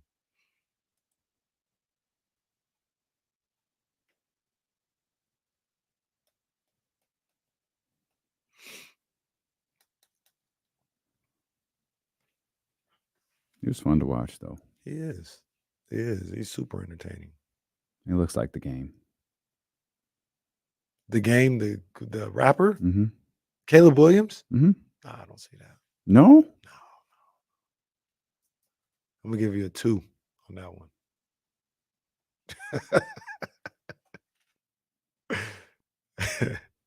Do you know what Caleb Williams looks like? Oh no, that's not who I was thinking of. Who? Nah, he doesn't look like the game.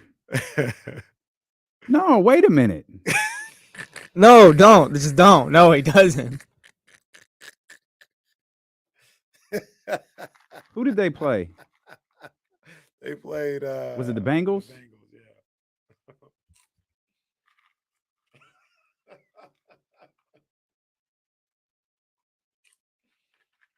Oh yeah, no, he doesn't. No, he doesn't. All of a sudden, you're trying to make it work.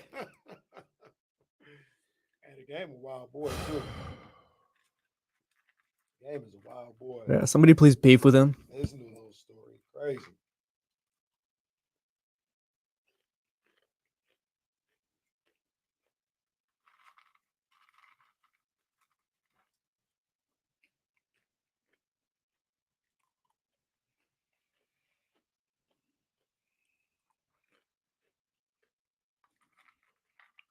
My boys are primed and ready to go for a run. There we go, boy.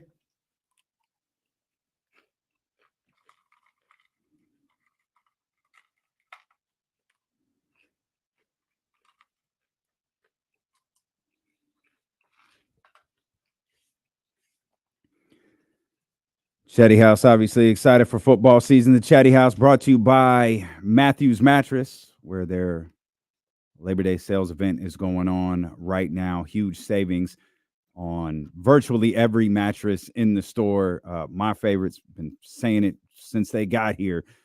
Beauty Rest and Beauty Breast Black. Get the adjustable headboard. You will not regret it. And right now you can enjoy 60-month special financing with 0 interest, with no money down, on approved credit, with equal monthly payments required. Head over to MatthewsMattress.com. Find one of the 10 locations nearest you, and get that new mattress right now. Right now. Also, my favorite part of all of this, if you buy by 5, you can sleep by 9 free with their same-day delivery, man.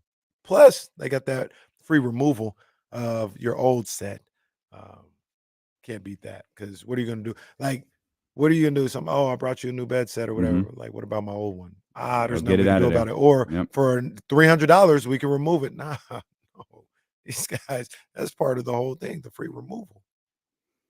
Also, make sure you're following all of our social media channels, particularly on Twitter. We posted your chance to vote on the top 10 moments in the first 1,000 episodes of D-Lo and KC. We're going to narrow the list of 20 down to 10. And I am surprised by a great deal of these results. There are some that just aren't going to make it. The Draper, the Warriors legacy thing, I'm good with that not making it. That was just really funny on social media because we just buried Kyle Draper and left. We just left that man to fight for himself. Guru still loving R. Kelly. The one The one that I'm admittedly that caption crazy. He does. That man called to defend himself. So let me tell y'all what happened on Friday. Complex was setting up his Complex was setting up his equipment, and just 90s like Motown Philly was playing, TL. There was I thought Complex was mixing or not mixing. I thought he just had records playing as he was setting everything up, and he's moving around, and all of a sudden, I swear to God, my mind's telling me no, and immediately Complex goes, "That's not me," and we're looking around, and someone in our circle was singing very loudly. I'm not going to say who, but he's not sitting in front of me. And it's not Complex. Belting this song out. And Complex is like, "That's not me." And now I'm like panicked. I'm like, because you could see people like looking over. Like the people who work there were like looking over. And I'm like, where is that coming from? And I'm looking around and Complex is looking around. And there's this computer like tucked off to the back with like a 90s playlist going. And I'm trying to hit stop and I can't. It's like it's a MacBook from 4,000 years ago and it won't stop. So I finally just hit the mute button and cut the sound off, man. And we just went silent until Complex had his equipment. You said it's not the person sitting in front of you, not Complex. I wanted known too. It wasn't me either, Johnny G or John Bull. I was not. Jesse. Yeah. No, it wasn't Jesse. It wasn't. That was crazy. That was crazy. I was because at the time I had left where the DJ stand was to go I had to go check something or talk to the people at the front desk, and all of a sudden I hear it, and I just stop and I turn around and I said, wow. I thought you were going to tell because I saw you and I thought you were going to over there to say, "Hey, we need to cut this off." No, I had no idea. Matter of fact, I went over there to get sandbags. That's what I went over to get. That's right. And then I'm walking, that's asking for a sandbag, and I hear the intro. I said, "Oh, I know it ain't who I think it is." And sure enough, that's not me. Like, where is this coming from? Yeah, that was mortifying. And look, man. Hey, we already had this discussion. I do believe there are some that if you want to play them, you can play them, right? There are two that that's one of them. Well, you could do whatever you could do whatever you want to. You don't play him at the roller rink in downtown Sacramento. If you want to listen to any song by him, you're not going to do it in that setting. Right. And yes, you're definitely not doing that one. Of all of the voting, the one that I am just absolutely shocked by that pretty much has no chance of making the top 10 is Alcatraz. Y'all really slept on that. Maybe that was just us. Alcatraz is near the bottom. It's not even gonna. I wouldn't put it near the bottom. To be honest with you, unpopular opinion. I don't know if it's a top 10. Like obviously the votes. Oh, that Alcatraz. I don't know if it's a top 10. Well, no, it's not gonna make it. Yeah, it's not gonna make it. I have some tallying to do between Twitter and Discord, but it's a dead heat for the top moment. And well, we'll probably do secondary voting once we get it narrowed down to 10. We'll do a second voting poll that actually ranks these a little bit. What's one that's around the bottom? Because we don't want to we got to unveil. I think you can see the results when you vote. Guru's at the very bottom. Draper's at the bottom. Oh, no, I meant my fault. Around the bottom of 10. Like 10, 9, something. Like 2, 3, 4, 5, 6, 7, 8, 9, 10. So 10, 11, and 12 are separated by 3 votes. Rick Ross appears on the show. Hey man, I won't mention this guy's name. I'll give him his initials. OJS. And Ramsey banning Deuce. Those are moments 10, 11, and 12 right now. in the rankings. I'm also surprised Joe Davidson entering witness protection. Look, that's one of my favorites. And the famous that's one of my growing groin conversation. That was so bizarre. That was just the weirdest thing in history. I don't think that one's gonna. I don't think either one of Joe those D two not are gonna make I don't it? think so. I don't know what He's y'all gonna vote need. for He's gonna top need 10. a late run to catch up with Ramsey banning Deuce, OJS. Does Joe D need to drop out and get somebody else? Joe D need to drop out, get Jason Anderson. He might have to. He might have to. But that's 10, 11, and 12 right there. Those votes are pretty close. I think the top 7 are pretty locked in. The top 2, it's not close. So the top moment will come down to OK Lake Show and Ricky Starks. It's going to come down to those 2 moments. I don't know which one and then everything else is. Yeah, I got an idea which one it's going to be. Well, I mean, Kenny Gets Chatty House is up there. Which time? And the emergence of Drake bars. And you know which one I'm really happy is it's top 5 right now if it holds is TD. Oh yeah. Terrence Davis. Yeah, that was terrific. And the day before the TNT game, what a big moment that was for him. What a big moment that was for the franchise. So that's up. It's on my Twitter account right now. I'll retweet it and make sure it's on the D'Lo and KC Twitter account as well. So if you're following one of us, you should be able to find it and cast your vote for the top 10 moments in the first 1,000 episodes. This is something kind of random. I just saw. Did you see that like sports bar that they have in Los Angeles? I think there's like 3 in the country, but basically it's like a sports bar, but the screen is as if you're sitting. They did it for soccer, so sitting pitch side. So say for instance, you're sitting in Vivek's seats, right? That's the screen. That's how you watch the game. Almost like what I told you about the Oculus. It's like that, and you're at the bar, and it's like the sphere almost. Like it's like that, and it looked like it wouldn't really work.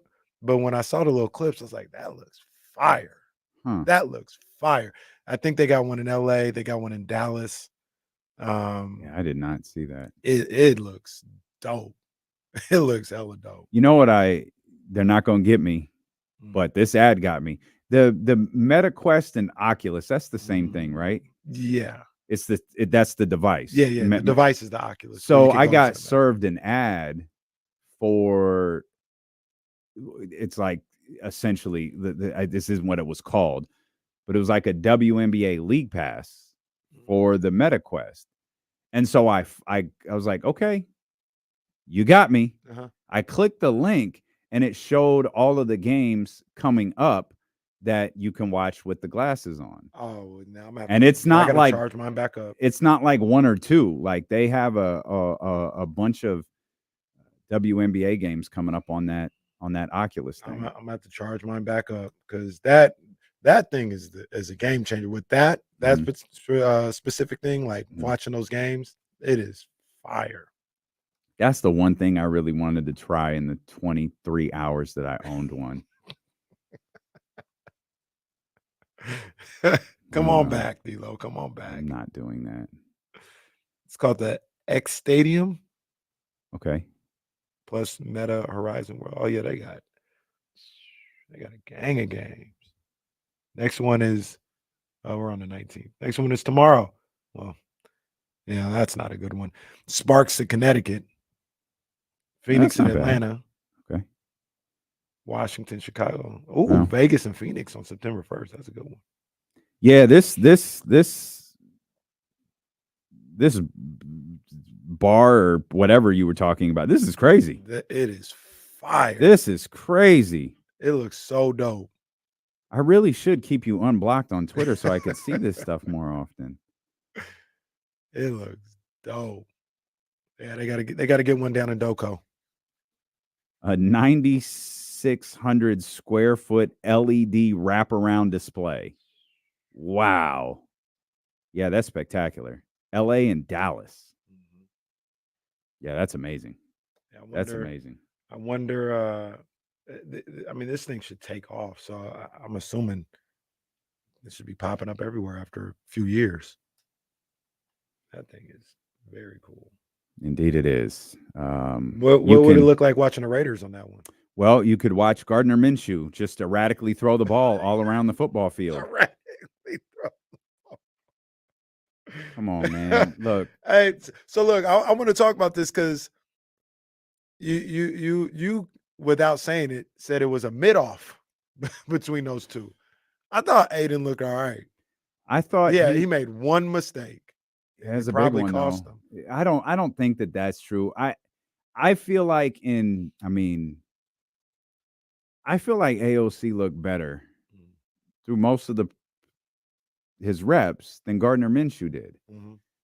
So I always go back to the line we use all the time. What do these coaches see in practice? And Antonio Pierce was pretty clear. Yeah, these games matter. Like what I see from them in these games are important. I feel like Antonio Pierce entered that game against the Cowboys with an idea of who his starting quarterback was going to be. I don't think it was a blank slate. I don't think it was completely up in the air. I don't think it was 50-50. I think he went into that game thinking Gardner Minshew was going to be a starting quarterback. I also kind of feel like maybe he went into camp thinking Gardner Minshew was going to be the starting quarterback. And maybe that ties in, maybe he has what he saw last year. Maybe it's the stuff through camp. Maybe it's a variety of different things. Maybe it's what he's seen in Gardner Minshew in the past that made him feel that way. But when you talk about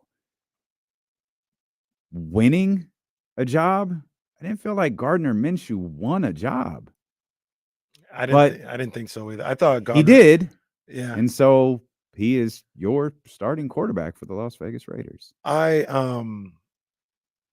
I watched Gardner Minshew, and I still feel the same way that I felt. Like I'm not going to look at these preseason games and like kind of reverse course on pretty much anything that I think, because it's just I'm not going to get fooled by the preseason. If I'm going to be wrong, I'm going to just be wrong in the regular season, right? But I looked at Gardner Minshew and I was like, this ain't good at all. Like his decision making, his throws, everything, he just didn't look good. And for him to come out of that game as the starting quarterback, to your point, I thought it felt like it had to be done before the game. Because after watching that game, I wouldn't have a decision on who the quarterback is. Now, that's probably his goal. Like, regardless of what happens on Saturday, we're going to have a starting quarterback by Sunday. And I understand that. But I wouldn't be confident in Gardner Minshew. I know that after that performance. He didn't look good at all. Then O'Connell, I thought O'Connell looked good. I thought he looked good, and he made the mistake, the pick six, or whatever the case may be. But I thought he looked kind of easily better than Gardner Minshew in that game. Yeah, I think that's been the case for both of these games. This is tough for Aiden O'Connell too, because I'm not trying to, like, Gardner Minshew's not very good. Like you can make whatever argument you want to about Gardner Minshew, stopgap quarterback. You could, he's done this. That's fine. You can't make the argument that he's good though. Maybe he's good in spurts. Maybe he's good enough. That's not the same thing as being a good quarterback. He's on his 14th. Dude's like 28 years old. Feels like he's been on 15 teams. Yes, and he's been on like 4. But still, 4 in 6 years. Yeah, I know what you mean. 4 in 6 years is a lot. And you can't. 4 in 6 years is great. Now it's registering like that's the number. That's to your point. That means you're not very good. And like if you're Aiden O'Connell, and according to Antonio Pierce, at least, or this Las Vegas Raiders staff, you can't beat out Gardner Minshew. I don't know that he has a future as a starting quarterback.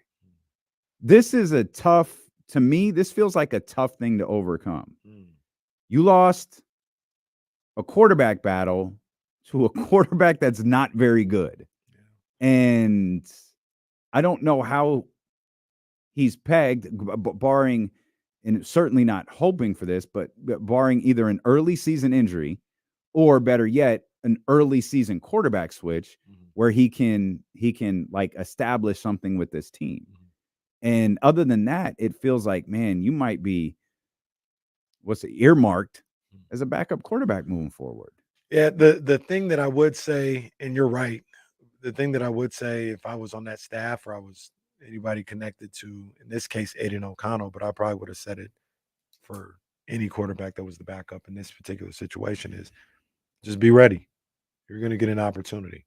And your job is, when you get that opportunity, to take advantage of that opportunity, because I don't see whoever it is, Gardner Minshew, in this particular case, if it would have been Aiden O'Connell, I can see a world where they get pulled due to performance. Maybe it won't happen at all, but I could see a situation where they get pulled due to performance, and you're gonna have to be ready to go. And maybe that's where you stake your claim as more than just a backup quarterback. Yeah, You're going to get that opportunity. And our man Roddy thinks like you do. He says AOC will play because Antonio Pierce will not be patient with Gardner Minshew. And I'm okay with that. If you're going to be patient with the quarterback, I'd rather you be patient with Aiden O'Connell than Gardner Minshew. Gardner Minshew feels like a mistake.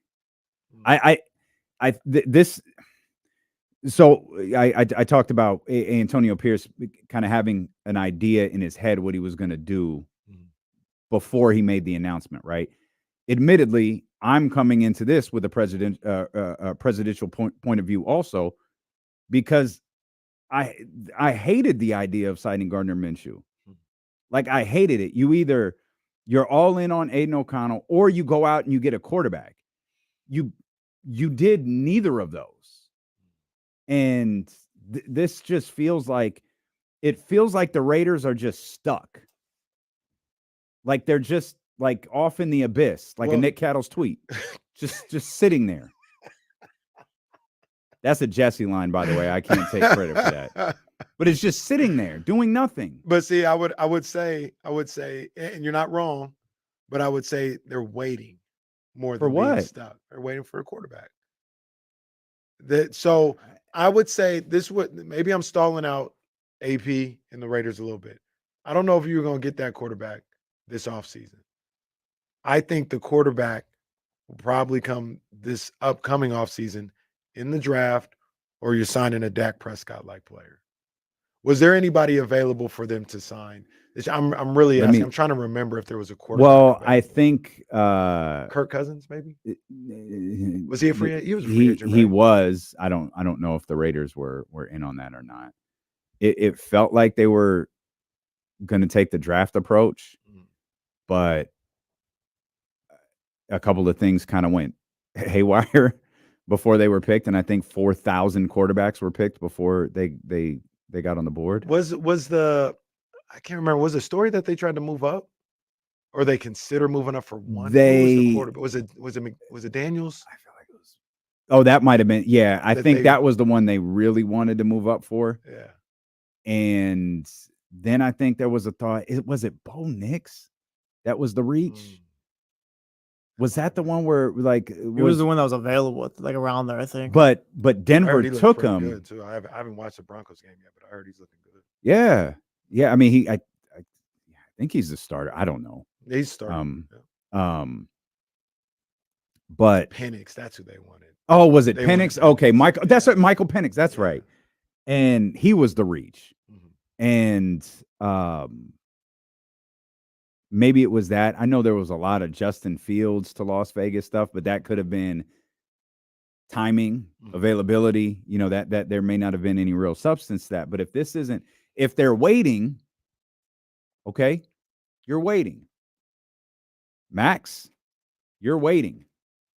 Devontae, most importantly, we're waiting. Just give us one more year. I know you're going to be a year older. One more year, and maybe we can land Dak Prescott. maybe we can land Shedeur Sanders. But my thought was they weren't waiting out of like because that's necessarily what they wanted to do. There was nothing there. Like I said, Cousins wanted they were Cousins might allegedly not have been realistic. right. They were allegedly aggressive in the draft, trying to get up there. And that was it. Like it felt like it might have been just Cousins and Penix. That was their only shot. So when you have those conversations, if Max Crosby or Devontae said, "Yo, man, I'm getting a year older, man. What you guys do? What you guys want us to do?" Like there was nothing out there for us to go get you. We went and got a Gardner Minshew. You know what I mean? Where maybe he can help out. He has a track record of having some good moments. Maybe we can coach him up or something like that. But would you? This is rich. Would you make a play for the person who loses the Steelers job? I mean, sure, but I don't think that's not the end. No, to answer your question, no. Now that might not even be a answer. possibility, by the way. Like that might not be something Justin Fields is interested in. Yeah. To answer your question, no, because that's not the answer. The person who loses that job is not the savior. The person who loses that job ain't no better than what you got in the quarterback's room right now. I don't agree with that. I don't agree with that. If Russell Wilson loses that job, he's in the lead. That's tough. If he loses that job, he's cooked. And Justin Fields. Oh, we told you, Jesse, and I told you 2 years ago he was cooked, but you don't listen. That needs to be a top 10 moment. Yeah, let's bring up the audio when you guys told me that. That needs to be a top 10 moment. Bring up that audio. I can produce that audio. No, we don't need you to produce it. I need you to just get the audio undoctored. Well, produce me. Well, yeah, but I took it as he was going to produce it up. Well, not everybody is into like shady business like you are. That's what I meant. Well, that's what this is. Don't worry about that's that. What this is. Boy, they almost threw me off the show because I said Russell Wilson was cooked. Oh, don't change the way that went. We told you for like a year straight and you didn't listen. I was just asking. I don't know. I don't think what you just said is accurate, but you could say it's not much better and you'd be 100% right. Maybe there's a situation in Atlanta because that was the way that all unfolded was weird. They signed Kirk Cousins and drafted a quarterback. I don't know. I hate this for the Raiders because I feel like their defense is good enough to be successful. And you went from being able to, win games with your defense to now, like your defense might have to win you games. Mm-hmm. And those aren't the same thing. Mm-hmm. You put up 14, 17, you might be able to get by with that. Right. Now you might not. And it's like you're getting stops might not be enough. You might have to score on the defensive end. And Gardner Minshew's not going to – he's going to have moments. I'm certain he's going to have moments. But as a consistent quarterback, I would be pleasantly surprised if he – I think Gardner Minshew can get you to 9-8 at your highest. Maybe that gets you a wild card spot. Wow. I hope you're right. For the sake of for all the Raider fans out there, I do like Brock Powers. I don't know that we'll get to talk a lot about him right now, but I really do like that. They might be able to center their entire offense around him. We'll come back. What will the New Orleans Pelicans do with an apparently in phenomenal shape Zion Williamson? Twitter was buzzing with some pictures and videos that hit from his camp this past weekend. We'll talk about that. We'll talk about the Pelicans, and we'll bring the Kings into the conversation. It's D'Lo and KC, brought to you by Sky River Casino and Sacramento Sports Leader, ESPN 1320.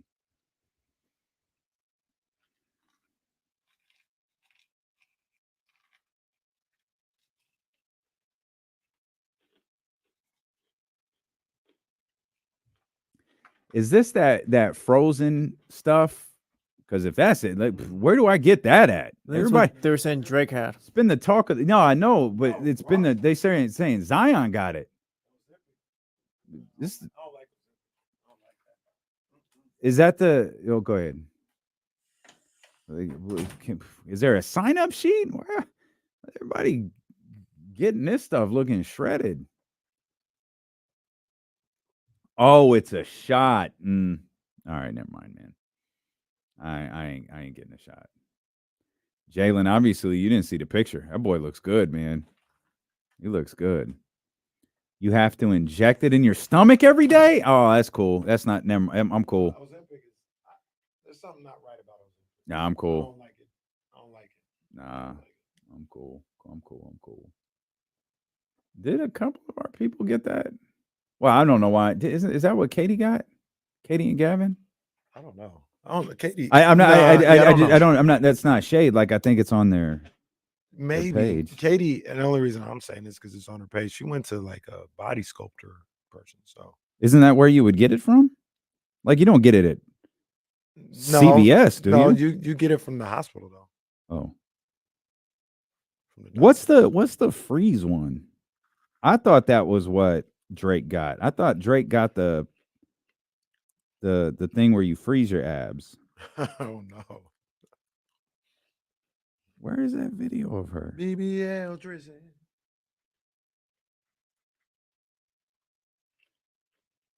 There she is. Yeah, Mrs. P. Like Ozempic is like the people are using it as weight loss when that wasn't. I don't think that was the intended creation for it.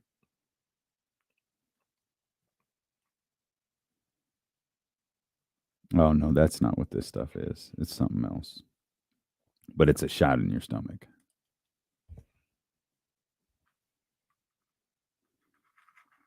Well, I'm gonna call Scent Point Wellness. Hey, I work with Katie. Can y'all freeze my abs? I do. I get one of those. The ab freezes? No, well, not that. I ain't getting but a they shot. Have the thing where they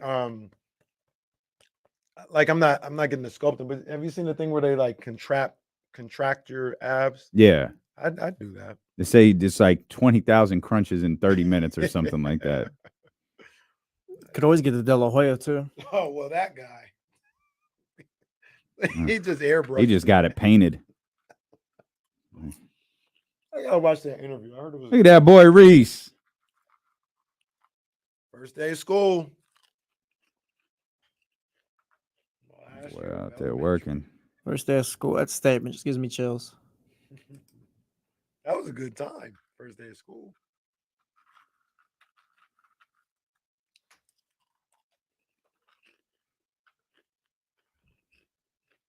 Cool sculpting. Yeah,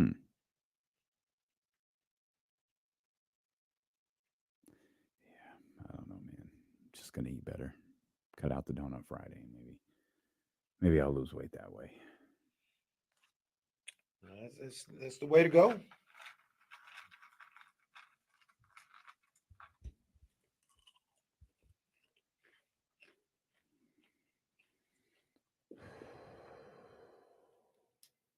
Oh, you know what we didn't do? Shoot.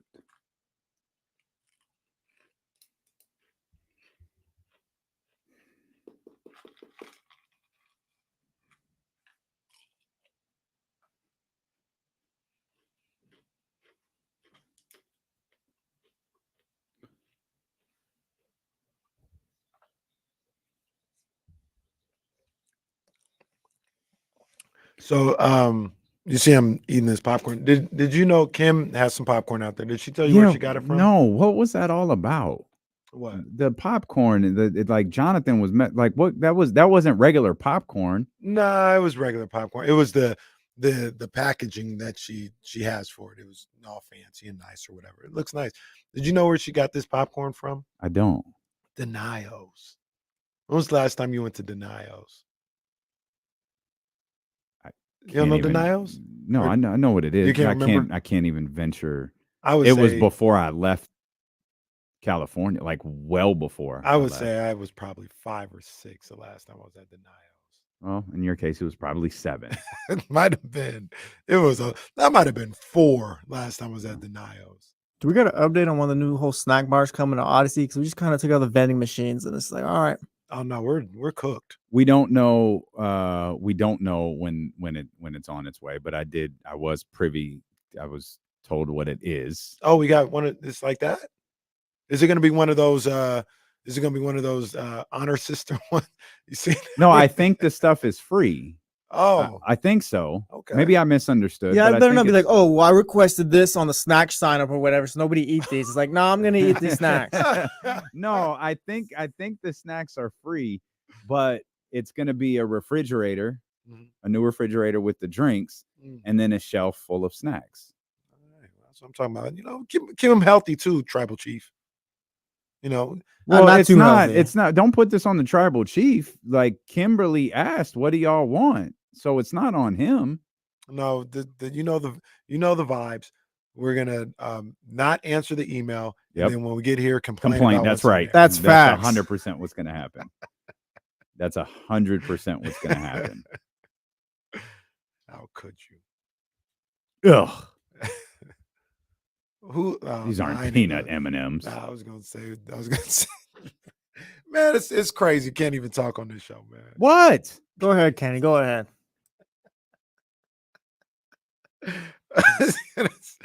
Somebody gonna be like, man, where the Nutter Butters at? I lied. That's a flag. Come on, man. People like that. What is it? What is that? It's like a graham cracker with peanut butter in Yeah, it. peanut What's butter that cookie. thing that you brought me from the Fortress of Snackitude? Is that what that was? I don't know what any of those things are called. Oh, those Skippies. Well, I know what with one of them chocolate is. on it. Oh, yeah, it was Yeah. yeah. I know what one of them's called. You're just too big of a coward to I say mean, it. look, I've already reached my That's quota. literally the name on the package. I've reached my quota for the day.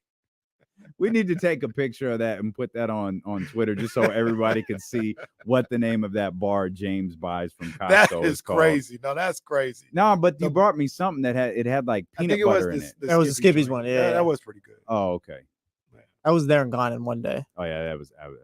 And that's when their little snack corner is going to be a disaster. The good thing is no one's here.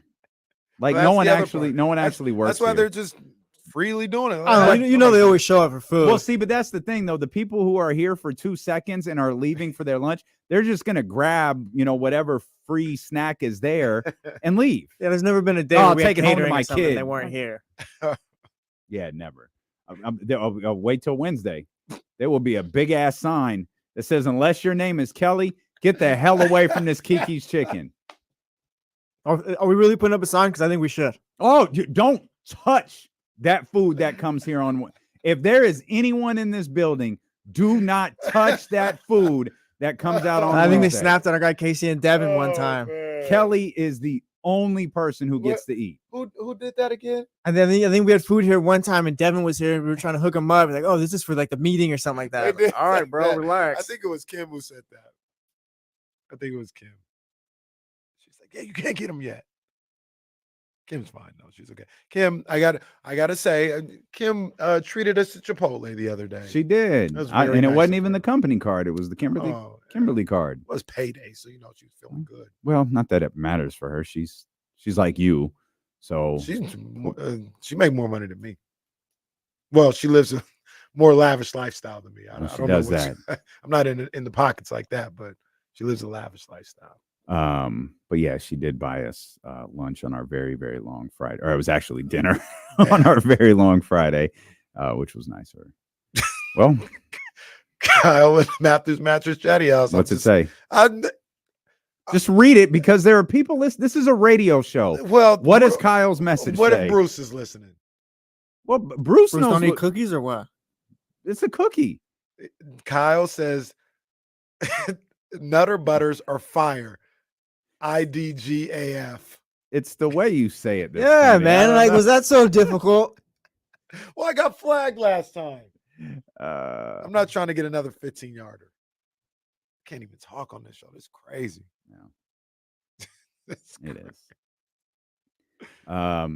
Snacks is not a good transition to our man Zion Williamson. Look at Zion right here. This picture had NBA Twitter going crazy. This was at his camp, his basketball camp, which, by the way, salute Zion, was completely free. That's what's up.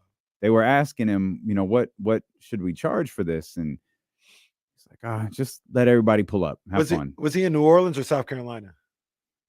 I assume New Orleans because the media was there. Oh, okay. But this picture in particular was like, ooh, face look. He just overall looks slimmer. There's another video out there. I might not be able to find it quick enough. I'll take a quick search to see if it popped up during the search. But now don't get this twisted. He's not like a small man, but he looks like he's lost a little bit of weight. So let me see if you subscribe to this a little bit. I like to see Zion getting in shape, losing some weight and doing what he can.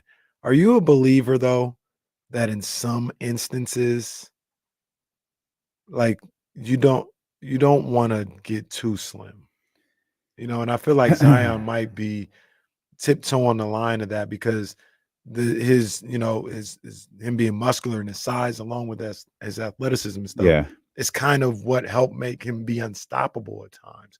And if he can find, I'm sure he got with great nutritionists and everything, and he can keep that strength and and be wide like that still while being a little healthier. But are you concerned that he might get too small? Yeah. So no, because I don't believe that's going to happen. He's he's a big dude, and there were points, especially coming out of Duke, where he's got to get in shape, maybe get a little bit smaller, lose 30 pounds, whatever. And I'm looking at him like, no, he doesn't. Like, why would you want that's what makes him special. Then injuries start to pile up, things start to happen, and then he gets bigger. And that's the thing that's a little scary with him is he feels like he's like me. I have to work really, really hard to manage my weight. Like, I think he's the same way. He is an elite athlete at the highest of levels and struggles to manage his weight. Now, a lot of that comes with drinking, as we know, partying, as we know all too well, and then the injuries that he dealt with. And sometimes I think with athletes, they get hurt or they go into an off season or they take a break from working out, but they eat the same. And they're not burning the same level of calories, and you wind up becoming bigger. And I think there's only so small he's going to get. He is a naturally big dude. I think he's a naturally muscular dude. Like, if you look at some of the videos, that picture, he looked thin. Like, he looked pretty thin in that picture. When you look at some of the other videos, it's like, okay, he's obviously lost weight, but he's still a big dude. And I think what we see him at now is probably around what might be considered ideal for him. I'd be shocked if the plan is for him to lose even more weight. Yeah. And if it is, I would think that it's minuscule. He looks good right now, but I think he's always going to be a big dude. I think the best Zion is I'm gonna pull this up. I'm gonna let you know what you think. I'm gonna see what everybody else thinks. I'll put up on the chat. I think this is the best Zion right here, right? And he's smaller in the picture that you just showed. He's smaller than this, right? This was the Zion when he just did the 360 against the Suns. Remember when they were the 1 seed and the Suns got mad at the That's and Zion was going crazy for those first 25 games. Now, he may not be able to sustain, his body may not be able to hold up at that size. Yeah. You know what I mean? But I look at him there. I don't think he's out of shape. I just think that's just incredible Hulk Zion, right? And I wonder, I hope not. I want him to be able to lose weight and still keep that strength. I agree with you. Just his natural body type is going to be where he's not going to get too slim. But look at this freeze frame. Come on, man. Goodness gracious. That boy. Goodness that gracious. boy is special. Man. So I wonder if there is a concern that he gets too slim, and he's not going to fall off the face of the earth, but it takes away a little bit of that the physical component of his game. I hear you. I don't think that would I don't think that would be concerning. Different reports have him at just under, he's at 281, which is just under what he was at Duke, which was 285. He intends to start the season at 272. Okay. So losing their hope is to lose 9 more pounds over the next month and some change. All right. And like I said, that's 20 pounds. 272. No, it's not. It's 13 pounds below what he was at Duke. If he gets to 272 and he was 285 at Duke, it's 13 pounds less. I guess that's fine. He looks noticeably different at Duke. He's less muscular, which is amazing because he was a freak at Duke, but he got more muscular in the NBA. But yeah, I what it mean for Kevin Love? Kevin Love lost a lot of weight. He became a different player, almost a completely different player, right? Yeah, and a model. And a model. So I'm all for Zion doing what he feel he needs to do to be able to make it through a season. And how do you equate, the whole weight thing or whatever? How do you equate, like, yeah, I may not be as physically dominant as I was before, but I can play 75 games. Like if I was that, like the picture that I showed you right here, I like I said, I'll pull it up right here just so the people on the stream can see. If he's like this and he's a beast for only 30 games and then he gets hurt, what's the point of being this? Yeah. You know what I'm saying? Like, yeah. Try something else. Like try to get slimmer so you could be a little bit more durable. And that may be where they're at right now with him. Yeah, what is 75 games of Zion Williamson mean for New Orleans? It means for sure you're in the play-in conversation. For sure. You might be able to be a top 16. I think, but the floor is playing if Zion's playing 75 games. They just have a couple other issues though. Like I think they got an issue at center. And what does that look like with Zion? Now DeJounte, like they've got a lot of guys that need the basketball to be effective. And that's before we talk about a guy like Trey Murphy, who's going to need his looks as well. So they have. You also have this Ingram situation that's just kind of lingering, which everyone will say the right things, I'm sure, but that's going to be awkward. Yeah, he's a all-star in the final year of his contract, who's probably perhaps not getting a contract extension with this team. This is also David Griffin. This is also a general manager who said, we got to change things. This isn't working. Maybe he just meant DeJounte Murray. Maybe that's what he meant. He didn't change much of anything. Maybe we interpreted that man's tone the wrong way. What was the phrase that he used for Ingram? He had some phrase about how it's not schematically impossible or something like that to trade Brandon Ingram. Yeah. Yeah, we'll see. We'll see what happens with that. I hope he stays healthy. I think it's great for the league. Like he's one of the missing links, one of the missing pieces to the next part of the league, right? Like we talk about who's next, and we see LeBron and Steph like kind of winding down or whatever. Zion is box office. He is box office. He is a guy that when he's playing, you have to watch because number one, he's good. Number two, you don't know if you're going to miss that moment that you put up on the screen where he just takes off from the dots. Like he is box office, and he's been gone from the league. He hadn't even been in the playoffs yet. That's crazy. So, okay. Let's do old school sports radio PTI segment. And real quick, remember how excited we were? Like we didn't want it to be at the hands of the Kings, but we were like, oh man, we finally get to see Zion in the playoffs. Yeah. We ain't even seen him in the playoffs. Yeah. Yet. So if we did an old school PTI sports radio tried and true buy and sell, you buy or selling Zion playing 70+ games? Sell. That doesn't mean buy or sell the New Orleans Pelicans. I gotta answer the question, so I say sell. It took you longer to answer than I expected. Yeah, because especially with how quickly you answered Zion, I thought that would just follow suit with New Orleans. They got some really good players. They got guys that I really like as players. You know, you got your DeJountes, you got CJ still there, Trey Murphy, who we talked about, Brandon Ingram's still there, Zion, whatever the case may be. They have good players. They got players that I really like. How they mesh together and how it works, that's going to be another story. So I don't know. I'm just thinking about. I don't know how that fits. I don't know how that works.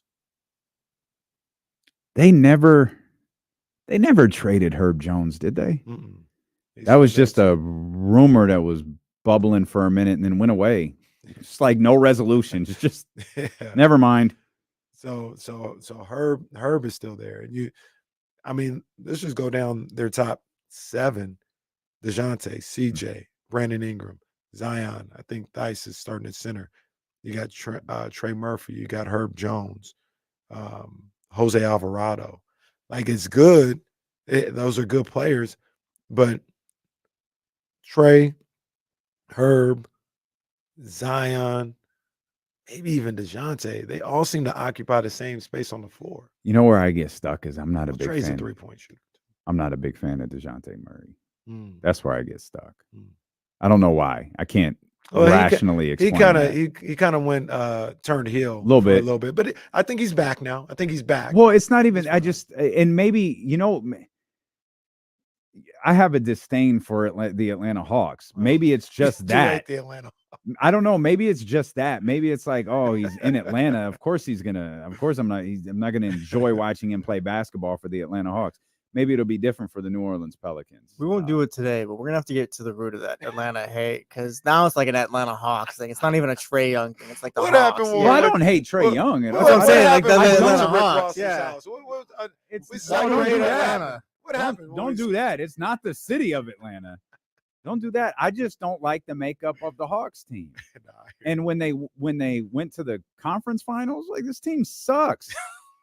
Like, this is not a good basketball team. But, like, it happens. You win series, hey, salute. You do what you do. And then Trey comes out the next year, 3 games into the season, talking about the regular season is boring. Well, buddy, that's all you're playing in anymore. He did say that. He's wild. Yeah. So yeah, I think that's the thing that gives me pause with them is I think they have really good players. I don't know how it works together. I don't know how it works. And then you got, 2 of those guys, 2 of your main guys, 2 of your best guys probably, have injury issues and injury history. And how does that play out? Are they the Cavs of the West? Like a team that's just good, but just not like they don't have a real ceiling. Cavs are a little better. They're worse than the Cavs. But do the Cavs do they have like a? Why do you hate Cleveland? Why don't we do this? Why don't we get to the bottom of why you hate Cleveland? I mean, nobody's ever said like, "Hey, I'm gonna go take a vacation at Cleveland." Wow, No, I'm going to Cleveland. Jesse Noah out here.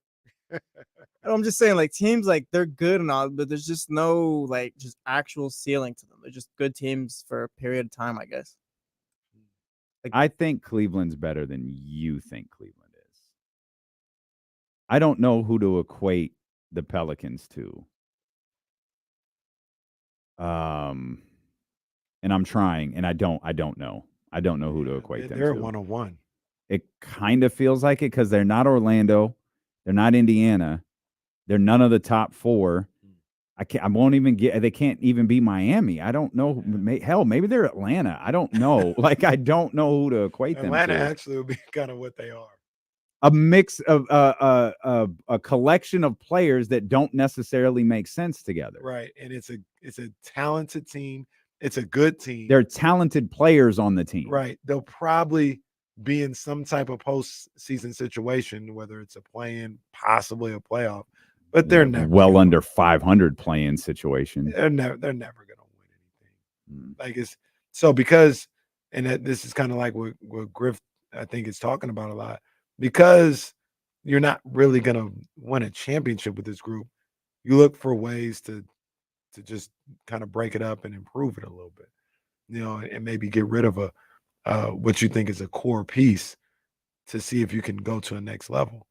Because New Orleans, they're just not on that championship level, and maybe getting DeJounte changes some things. Maybe Valanciunas was looked at as one of those core pieces, and they said, he does really well for us. He plays well, but we got to move on from him to kind of switch this thing up a little bit. And they decided to play without a center. So, all right. Well, I've been trying to bait you into this buy or sell thing that you heard over the weekend for like 5 minutes, and I don't know what else to do other than to just point it out. So we got that coming up next because I think it lends to a little conversation. Peek behind the curtain is I've been trying. I just couldn't get my man to respond. No, the New Orleans situation was interesting though, because I'm not sure. Why do they look like the best team in the league at some points, and then like crap? And it's not just games. It's not just the Kings. Mm-hmm. It's stretches.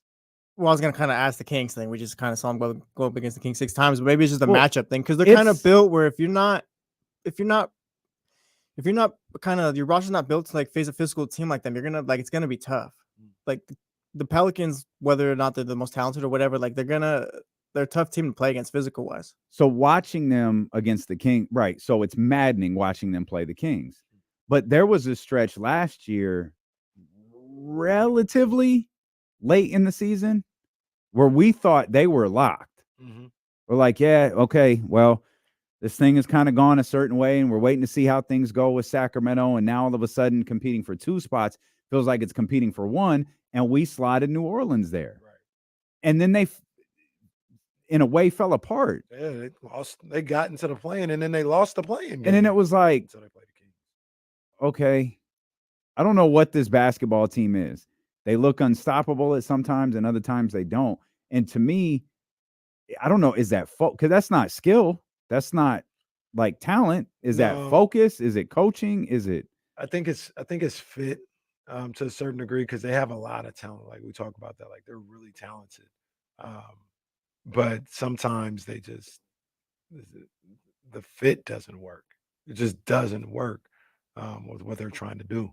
And I think that's what happens to them a lot of time. And I think the times where we see them look like world beaters is because they got a bunch of talent. Sometimes you look at that roster and it's like, man, they got like 11 guys that can play and play really well. And then sometimes you're like, where are they going to go for shots? Where are they going to go for buckets? Saw that in that whole OKC series. You know what I mean? Like they had no answers for anything in that OKC series, it felt like. And they got them out of the paint real quick. The Thunder did. All right, we'll stay in the NBA. We'll come back. WNBA is back, man. Some great games. Talk about a bounce back from Angel Reese. Holy crap! I got a thought about that. Angel? I got a thought about that. Who has more double-doubles, Domantas Sabonis or Angel Reese? Kenny Caraway tells us next on Sacramento Sports Leader, ESPN 1320. So what you say about Sabonis might have more double-doubles than they have games in a season. That's facts. Yeah. That's accurate.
Oh yeah, I got. You don't have to. We don't need it today, but bring it up tomorrow. Okay. Yeah, I got them in the trunk. I was gonna put them up in my backyard, but I'll just leave them in the trunk. Or you could, you know what you could do? You could throw them in my trunk when you go down, and I'll bring them up today. Okay. So, Jackie and Danielle have them.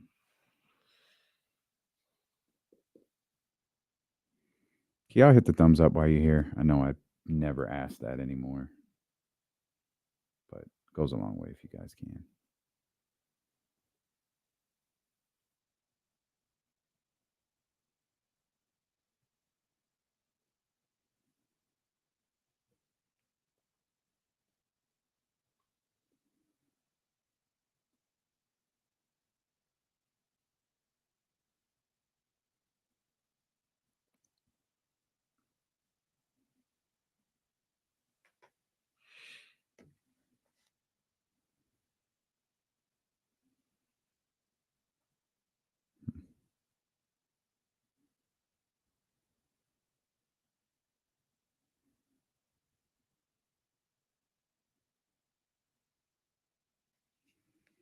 Marlon just spent the weekend destroying DJ Vlad.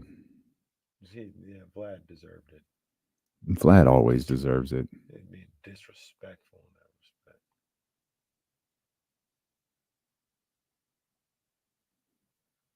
The Kings lost to the Portland Trailblazers. I remember the mass hysteria. They lost to the Portland Trailblazers on the road, and then started the game down 21-4 to the Hawks on the road. And ended up winning the Hawks game. And I remember that. Jumping off the. Yeah, I remember that. For whatever reason. Well, I shouldn't say for whatever reason, but I have 15 minutes of Keegan Murray highlights playing right now. Oh, there you go. It's Keegan's birthday, by the way. Does that mean it's Chris's birthday too? Yeah.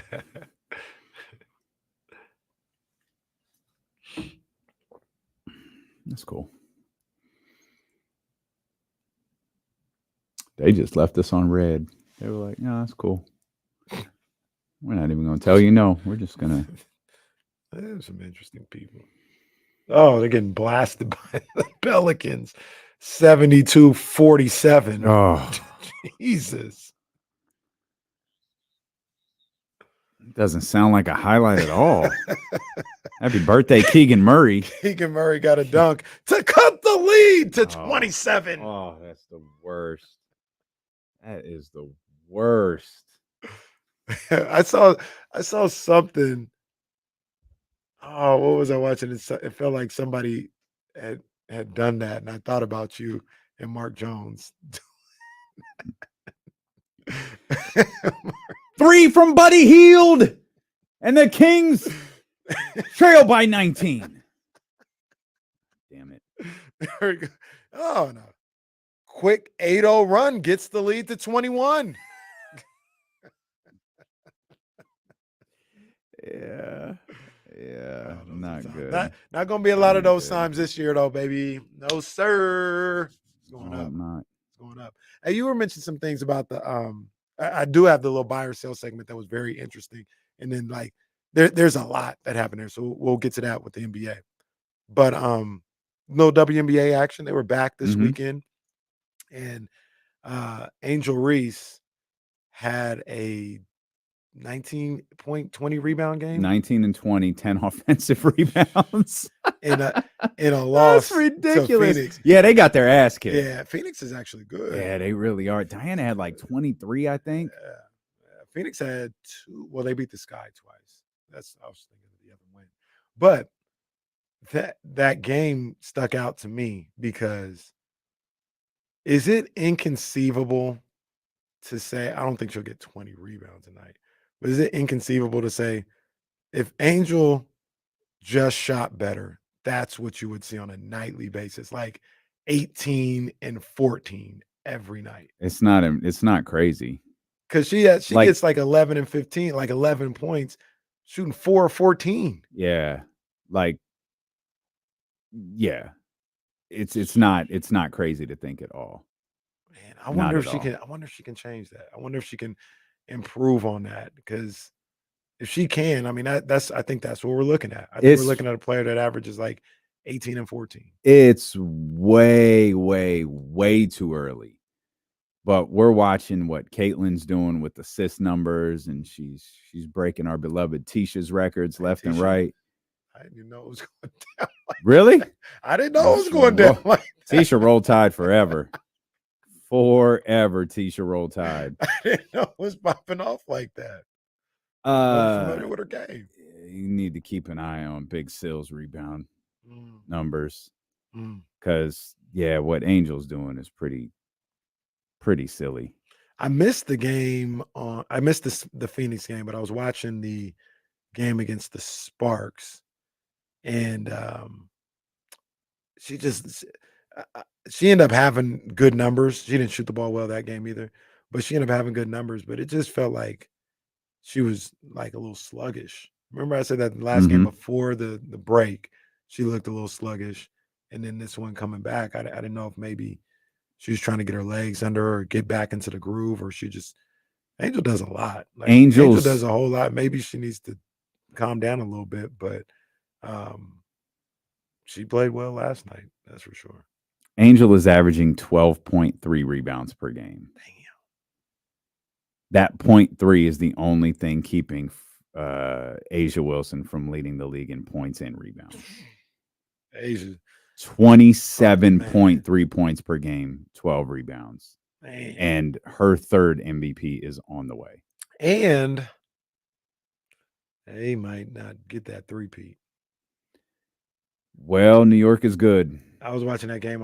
I was watching the game on Saturday, and New York was in control the entire game. Well, the beginning, I know the Aces. I missed the first quarter or something like that. So I guess the Aces jumped out to a big lead. And then once the Liberty got their feet under them, they were in control the entire game. And I remember Chelsea Gray hit a three or something like that to get it to 4 in the fourth quarter. And it just felt like, yeah, they're not better than the Liberty. Like, they're doing everything they can to get it to 4. And it's like, they're not better, at least not today. Who knows what happens in a month or so?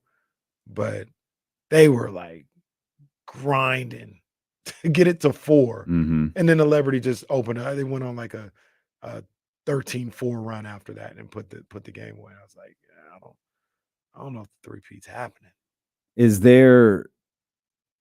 Do you think that they're just better, or the Liberty? The Liberty they're better, they're hungrier because they were good last year, and there's a level of kind of complacency with the Aces. Yeah, I think that has something to do with it, for sure.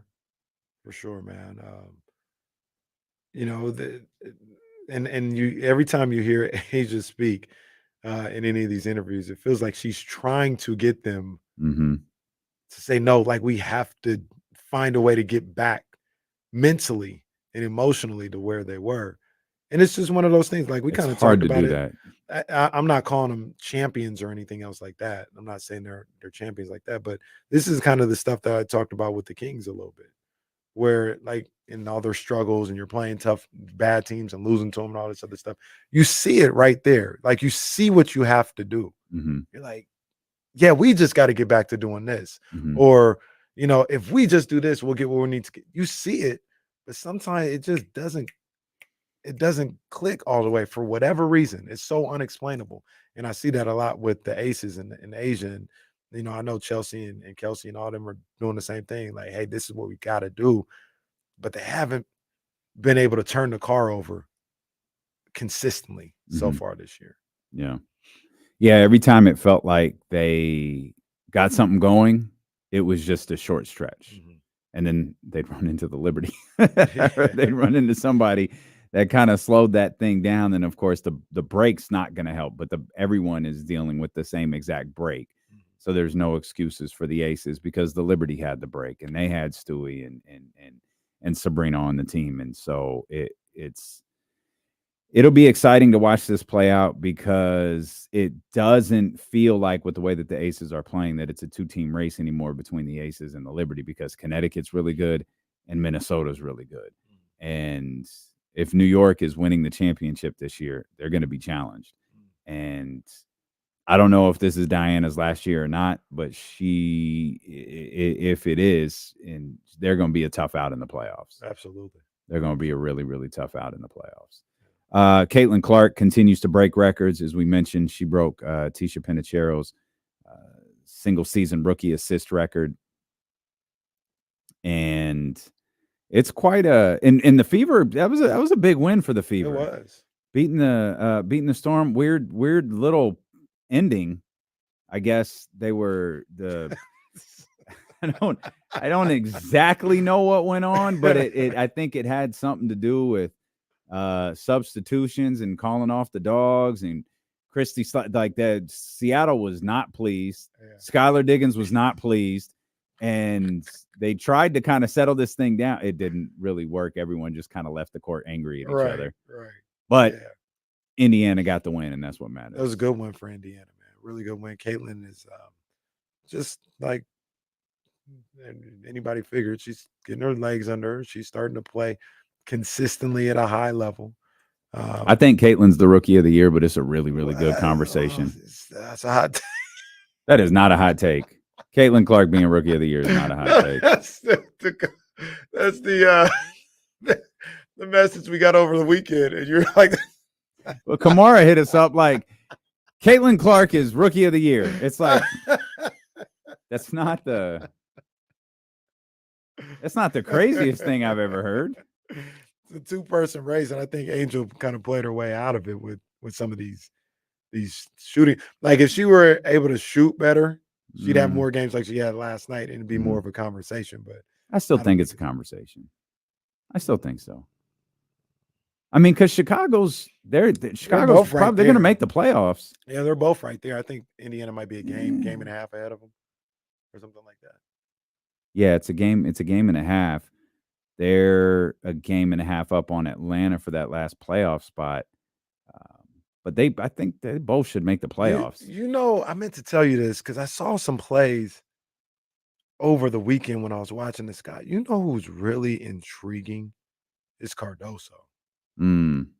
She had a play against the Sparks where she made, like, I don't know if she missed the shot or something happened where she didn't get the ball. Like they maybe, team boxed her out and she couldn't get to it. And the Sparks got the rebound and were on a fast break. Cardoso sprinted straight down the court. Whoever she was guarding, the center for the Sparks, the Asian lady, I don't remember her name, but she was on a rim run. And she probably had Cardoso by half a court. And the Sparks moved the ball around, got it to her underneath the basket. And Cardoso just was on a dead sprint, was able to have the body control to turn and block the shot underneath the basket. And she followed that up, came back down court, got a bucket or something like that. And I was like, I think to a certain degree, like when you kind of are familiar with her story with it, she's still kind of learning the game of basketball to a certain degree. Like she understands the basics, but the nuances and how to control her body. And now she's a pro and she'll be dealing with, professional trainers and stuff like that. I wonder how good she could be. Yeah, it's one of the things that makes Chicago really interesting is it feels like they have a lot of like young pieces that are really moldable into something. They have a lot of repetitive pieces too, but our girl who said Kennedy Carter, she's going to be the one, like what she can do on the offensive end could be the thing that takes them to the next level because that's what they need. And when they started the season with her on the bench, it was, in the kind of Malik role, it was glaring like this. You need a scorer. Like that is what you're missing. You got a team full of dogs, including Kennedy, but you need a scorer. And when Teaspoon made the switch, it was like, okay, now they've hit that stride of where, okay, this is a team that's probably going to make the playoffs. This is a team that can string together a couple of wins. This is a team that can compete with anybody on a night-to-night basis. I agree. except New York, because apparently no one can Nobody's compete with them. And they on a mission right now. Men on a mission, women on a mission. You're listening to D-Lo. Wow, that's a Who know about? well, who know that's about your that era. man? No, that's your era. No. Tell me more about Mo, Oscar, and Mabel. No, that's Kenny's bag right there. Kenny's bag. Good old 95 WWE. You're listening to D-Lo and KC. What is that? The new generation? On In your house, yeah. In your house, in your house, yeah. D-Lo and Casey on KIFM West Sacramento 98.5 FM KRX QHD2 Sacramento ESPN 1320. Always live on the free Audacy app and live over at maptrition.com for all your supplement needs. Use the promo code D-Lo1320. I've been talking about the strength enhancers, the fat burners, the cravings crushers, all that. If you just want some protein, some really good tasting protein shakes, get them at Maptrition, man. They develop these products here locally. We're supporting our own people. If you have questions about them, Greg will answer all of them. Use the promo code D-Lo1320 for 10% off your order over at maptrition.com. I was listening to something over the weekend. It was Just say it was Bill Simmons and get it over with. It wasn't. It wasn't. It was our other friends over at the Hoop Collective. Oh, my. Windhorst, Tim McMahon, and Bontemps. And they were playing this little game of buy or sell. Like you tried to get me to play earlier, but I didn't get the cue. No, it's fine. We got it. We're 4 years in. It takes time. It takes time. But they had a buy or sell, and to be fair, I haven't finished the podcast. I just heard the first half of it. Then in the first half of it, Bontemps doesn't like anybody. Just sell everybody. Like nobody's good enough. But they all sold the Nuggets, and it was like sell the future. They didn't put parameters on it, but probably the next 2 years or something like that, right? They all sold the Nuggets. 2 of the 3, McMahon and Bontemps, sold the Bucks. Windhorst said not so fast. We'll start with those 2. Buy or sell the Nuggets for next 2 seasons. Can I be James Ham here for a second? Oh. But buy or sell, like, Just, for what? Do you think these are teams that were around championship contention? Do you think are you selling or buying that they're still around that? I'm selling the Nuggets. I am too. Yeah, I'm selling. I am too. They've just lost too much. It feels like it. Yeah. It feels like it. Now, the Bucks. Buy or sell the Bucks.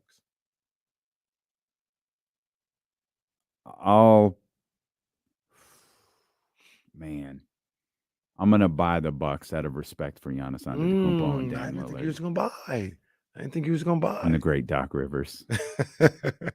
So I think Windhorst was still buying, but the other 2 were selling. They're giving all the reasons. And the reasons make sense. It's not crazy. I mean, and you know what the dumb part about what I just did is I don't know what the difference between the Bucks and Nuggets are. Like, I don't know the Bucks got better. I'm on the Bucks for the fact I believe in Dame and Giannis more than maybe just Jamal Murray. I believe in Jokic, but Yeah, you're leaving Jokic to do it by himself. yeah. I'm buying. And then we got who? The Bucks. Okay. And then we got into like this weird side conversation. So they were talking about the Bucks, and this leads into something that I saw today that I think happens a lot. So it'll all connect. But there's this side conversation where Bontemps goes, they were like, yeah, it's not even a question. Like, we're all kind of buying the Sixers, right? Like, and they're like, yeah, we buy the Sixers. And then Bontemps goes, I mean, yeah, I don't think it's even close. When you talk about top-end talent, Philadelphia has way, way, way better top-end talent than Milwaukee. It's not even a discussion. And I said, hold on now. Wait just a damn minute. I think this happens a little too often with Milwaukee, too. First and foremost, we just forget Giannis Antetokounmpo's there. Facts. Giannis Antetokounmpo is turning into maybe the most disrespected, disregarded superstar in this league right now. So you got Giannis there. And then Who out of the two teams is the best player? It's close. It's close. But is the best player? It's close. It's close. I would say yes. Okay. I would say yes. Joe second, a very, very close second. But then, it was like, he was like, yeah, Paul George, he definitely way better than Dame Lillard and da-da-da-da. And then that coincides with a video I saw from Dame Lillard today where he's like, man, I stay getting disrespected. And you know what? I agree with him. I agree with him. We talking about Dame Lillard. This is one of the great point guards we've ever seen in our lives. I think the numbers last year were 24 and 7 for Dame. And we acting like he didn't fell off the face of the earth. We talking about, Paul George better than him. Tyrese Maxey better. What? Clear, it ain't we. So it made me think like, I know the Bucks got issues and you've got Chris Middleton. That's a funny situation or whatever. But they do have Giannis and Dame Lillard. Nah, they up there. They up there as a contender. Absolutely. How much of a contender? Yeah, but they're only two people. The Knicks have a squad. The Celtics have a squad. The Sixers have a squad. The Pacers have a team. The Bucks are two guys. Yeah, but they're not. Like, they have guys that fit the team, don't they? No, I'm not. Like, Bobby Portis is cool. Chris Middleton gets a surgery like all the time now. It feels like Pat Connaughton is whatever. Like, but they're just guys. They got let me pull up the rest because they got a couple of acquisitions that I like. They got what's his name? Former King in Toronto. What's my man's name? 3 points. Gary Trent. I like Gary Trent. Former King. They got Gary Trent. They got Taurean Prince now. I like that pickup for him. They got Bobby Portis, obviously. Well, wait a minute. When I said I like the Lakers pickup of Taurean Prince, you looked at me sideways.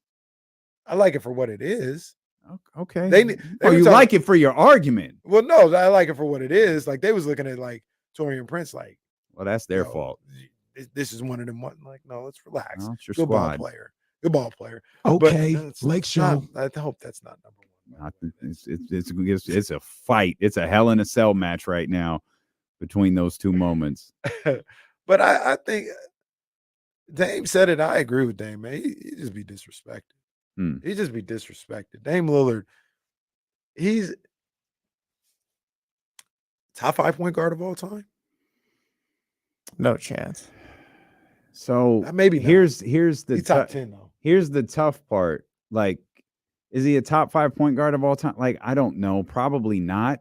But is he the second best shooting point guard of all time? Maybe the second best shooter of all time? He probably is. We had conversations when we started the show because this is when he was going crazy in the bubble. And I said it. I still feel this way. He doesn't have the accolades. And Steph he's just better. Like, there's no metric where you can say he's better than Steph Curry, whatever. I don't think he's that far. Like, talent, I watch him play basketball. He can do everything that Steph can do and maybe a couple things a little bit more. Now, Steph is just a better shooter because he's a better shooter than anybody we ever seen. But Dame can dribble just as good. He can shoot from all three levels. He can shoot from that distance. He can get to the cup. He's up there. He's up there. Like, he's talented. We don't win. He never won like Steph. I don't think he ever impacted winning like Steph did. Like, Steph carried the 2022 finals on his back and stuff. Like, there's magic. Like, Magic, John Stockton, Isaiah. Whether we like it or not. I think he's better than John Stockton. Dame Lillard better than John Stockton. There's Magic, Isaiah, Chris Paul, Steph. You're going to force Isaiah into every goddamn conversation. Isaiah, no, don't do that. Isaiah not a top 5 point guard of all time. Well, we can't have 10 top 5 point guards of all time. I just named 4. That's it. And now we're getting. Name them again. I think Stockton. I think Dame is better than Stockton. Name them again. You got Magic. Yep. Steph. Yep. Chris Paul. Yep. Isaiah Thomas. Some would say Stockton. I think Dame is better than Stockton. Okay. And I don't know. I don't know I'll take John Stockton over Damian Lillard. Wow, That's not Jesse. crazy. Wow. John Stockton went to the finals. Like Wow. Damian Lillard got to a Western Conference Finals and was grand opening, grand closing. Yeah, but That stuff matters. That's a That team stuff thing, matters. though, That too. stuff matters, though. If we're talking all time, that stuff matters. They ain't better than John Stockton. And John Stockton was bad. He was a bad boy. Stockton's like the all-time assist leader too, no? like, yeah, and like it's not gonna. Some of them assists. It's not though. close. Oh, don't do that. No, I've seen the video. Take I've 500 seen the off. How video. close is Dame to him then? I've seen the video of Stockton passes to Malone. Malone holds the ball for 2 seconds. 1-2, back down. 1-2, shot. Assist for Stockton. Come on, man. John Stockton's the only person that's ever happened to. No, not at all. But I'm just saying, we'd say all-time assist leader. Some he generous- is, but okay. So what's inaccurate about that statement, though? Nothing. He is Nothing. the all-time He's assist accurate. leader. He's accurate. But I'm just saying, Dame got a trillion more 3-pointers than John Stockton. Way better scorer. Dame averaged. Is Dame the second greatest shooter of all time? I don't even know if he's better than Clay. It's him and Clay, but he can go off the bounce when Clay can't go off the bounce. As good as Dame. If we're talking all time, the accolades and the wins and all that stuff has to matter too. Dame, let me just pull this up real quick because I want to make sure I'm accurate. Yeah, 2 years ago, Dame averaged 32 points a night. Dame averaged 32 points a night. You know how many people in a season are averaging 30 points a game, and he's doing it at the point guard position? Someone in the chat, is Westbrook better than Dame?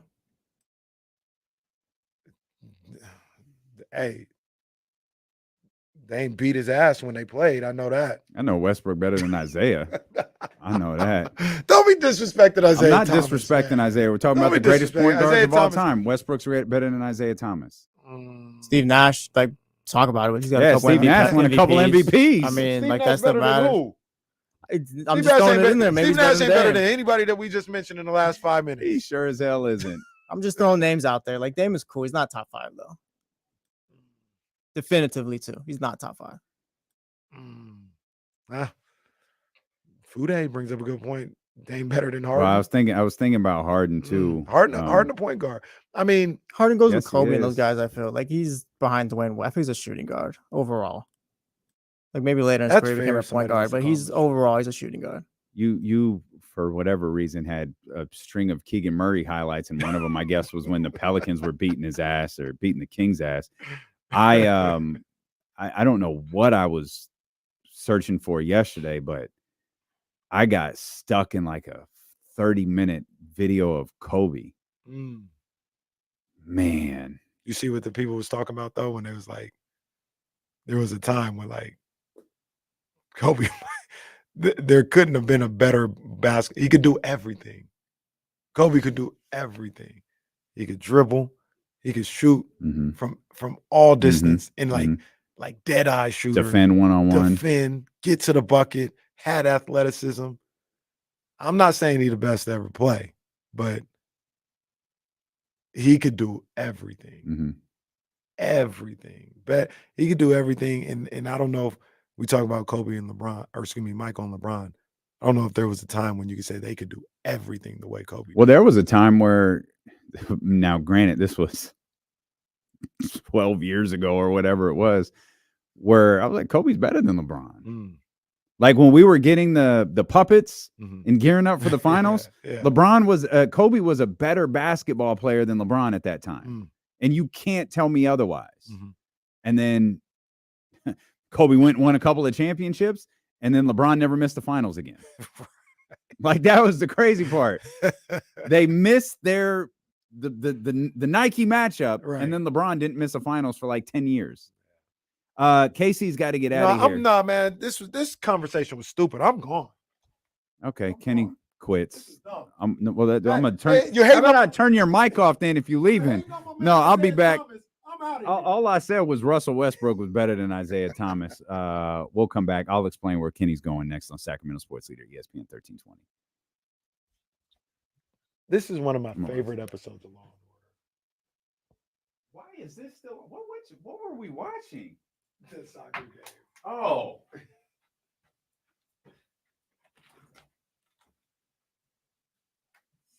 right, guys, get out of here, man. Y'all hold it down for your boy. I gotta go help the teachers, man. You got to go help the teachers.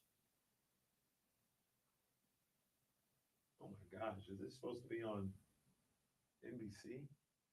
Patriots Commanders? When's this coming on? Sunday night. All right.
All right, y'all.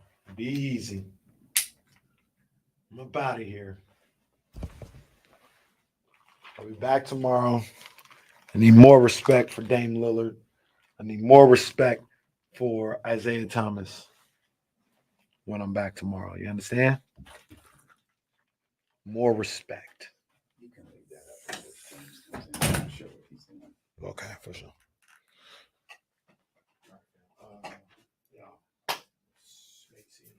Okay.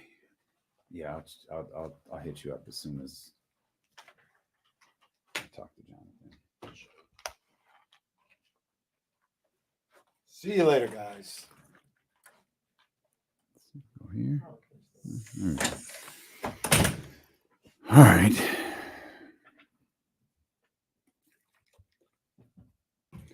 That's right, John Paul. D'Lo in the chatty house. Let's go.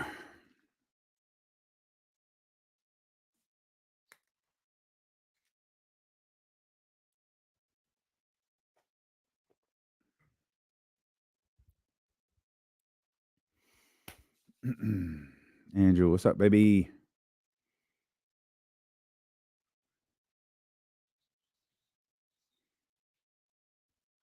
All right. Phone lines are open for you, 916-909-1320. James Ham going to join us at the top of the 3 o'clock hour. Casey's headed out too. If you recall, we did a back-to-school drive for over on 102.5 KSFM.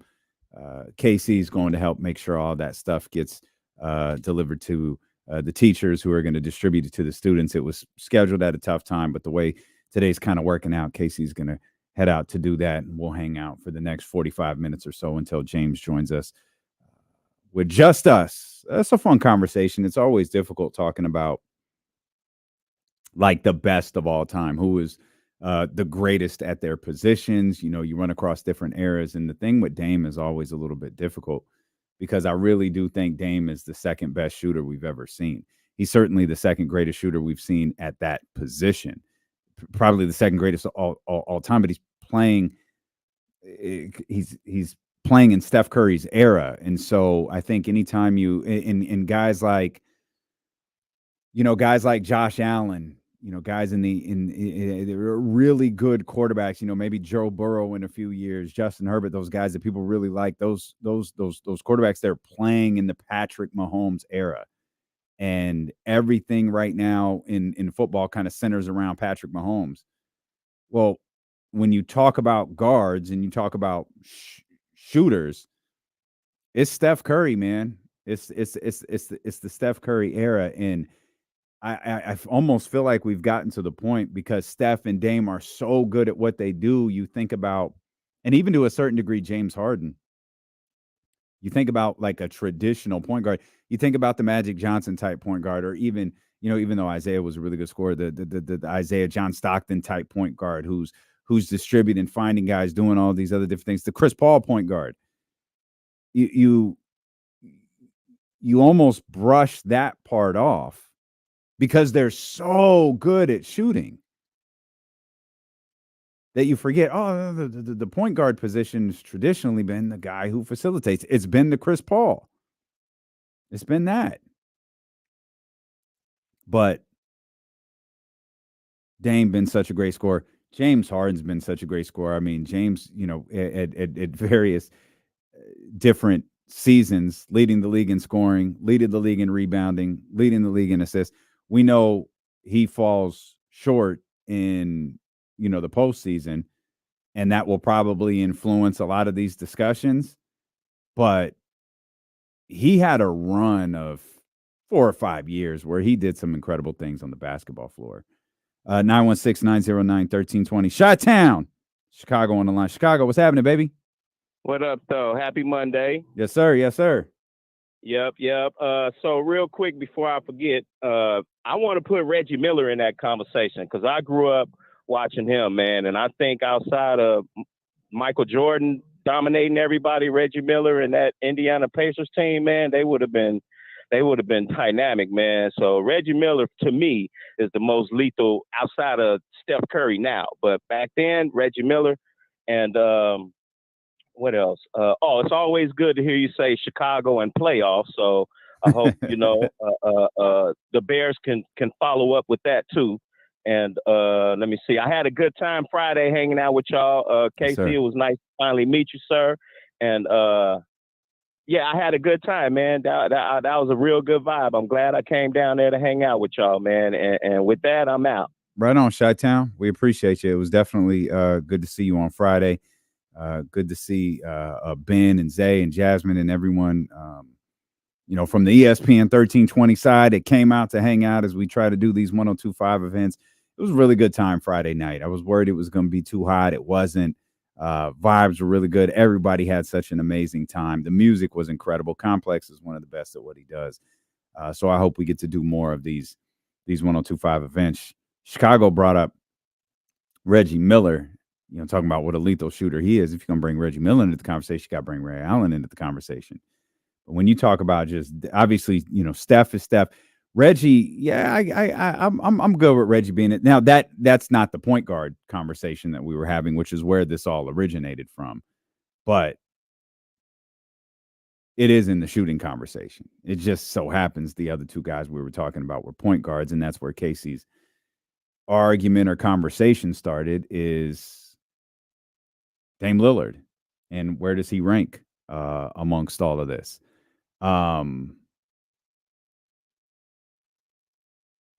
The buy or sell the Bucks thing, though, is fascinating to me. The whole buy or sell teams that Kenny threw out, because there's one he didn't throw out. He put it in our notes, but I don't think he said it, or at least we didn't discuss it. He mentioned the Denver Nuggets, which I think we're all selling. All three of us, we're out on Denver, especially when you look at the course of the next 2 or 3 years. Milwaukee was kind of like one last ditch effort. Like they've got to find a way to come together under Doc Rivers. They've got to find a way to make this thing with Dame and Giannis work. And they have another run. It feels like New York might have passed them by. Philly, I'm not sure about. Obviously, Boston. And I still think Indiana is emerging as a really good team in the Eastern Conference. I don't know where they fit in all that, but when you talk about how do you rank players, best players, Giannis and Dame are going to be at the top of that list. When you talk about duos, Giannis and Dame are going to be at the top of that list. But as Jesse pointed out, once you break down the rest of the roster, where does it go? Where are we landing? When we get to the rest of the roster. And that's one of the unique things I think about Philadelphia. We talk about the Joes and Maxey and Paul George. They did re-sign a lot of their players. And while some of their upper echelon talent feels like it might be kind of a big chemistry experiment. How do we make all of this work? Some of their role players, they've played together before. They played together last season. And, with them, it's going to boil down to health. And you almost have to see Philadelphia fail to know that it won't work. Like, fail healthy. You need Joel to be healthy. You need Maxey to be healthy. You need Paul George to be healthy. And if they fail, it didn't work. But if they're not healthy, it'll either be failure by injury and the "we told you so" and all of that different stuff, or it'll just be an unanswered question. How much longer is Joel Embiid's window open for? How much longer do you think he can be the guy? Because we're at a point where it's like he was can't be. I don't want to say it's not everyone else's fault, but it's like he's getting older. He's playing less games and all that. Like 30 plus and 12. I feel like he has another one of those seasons in him. I feel like he's got. Man, he's only 30. He's not only 30 the same way a guard is only 30 know. though. Like he's only 30 the way it's like, all right, these legs are about 55. I know. Is it crazy to say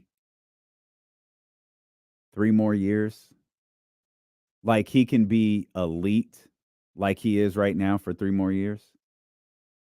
I think 3 is kind of that pushing it. I think. I don't know. Yeah. So if I set the over under at 2.5, you take the under. Yeah, because I think I'd probably go 2.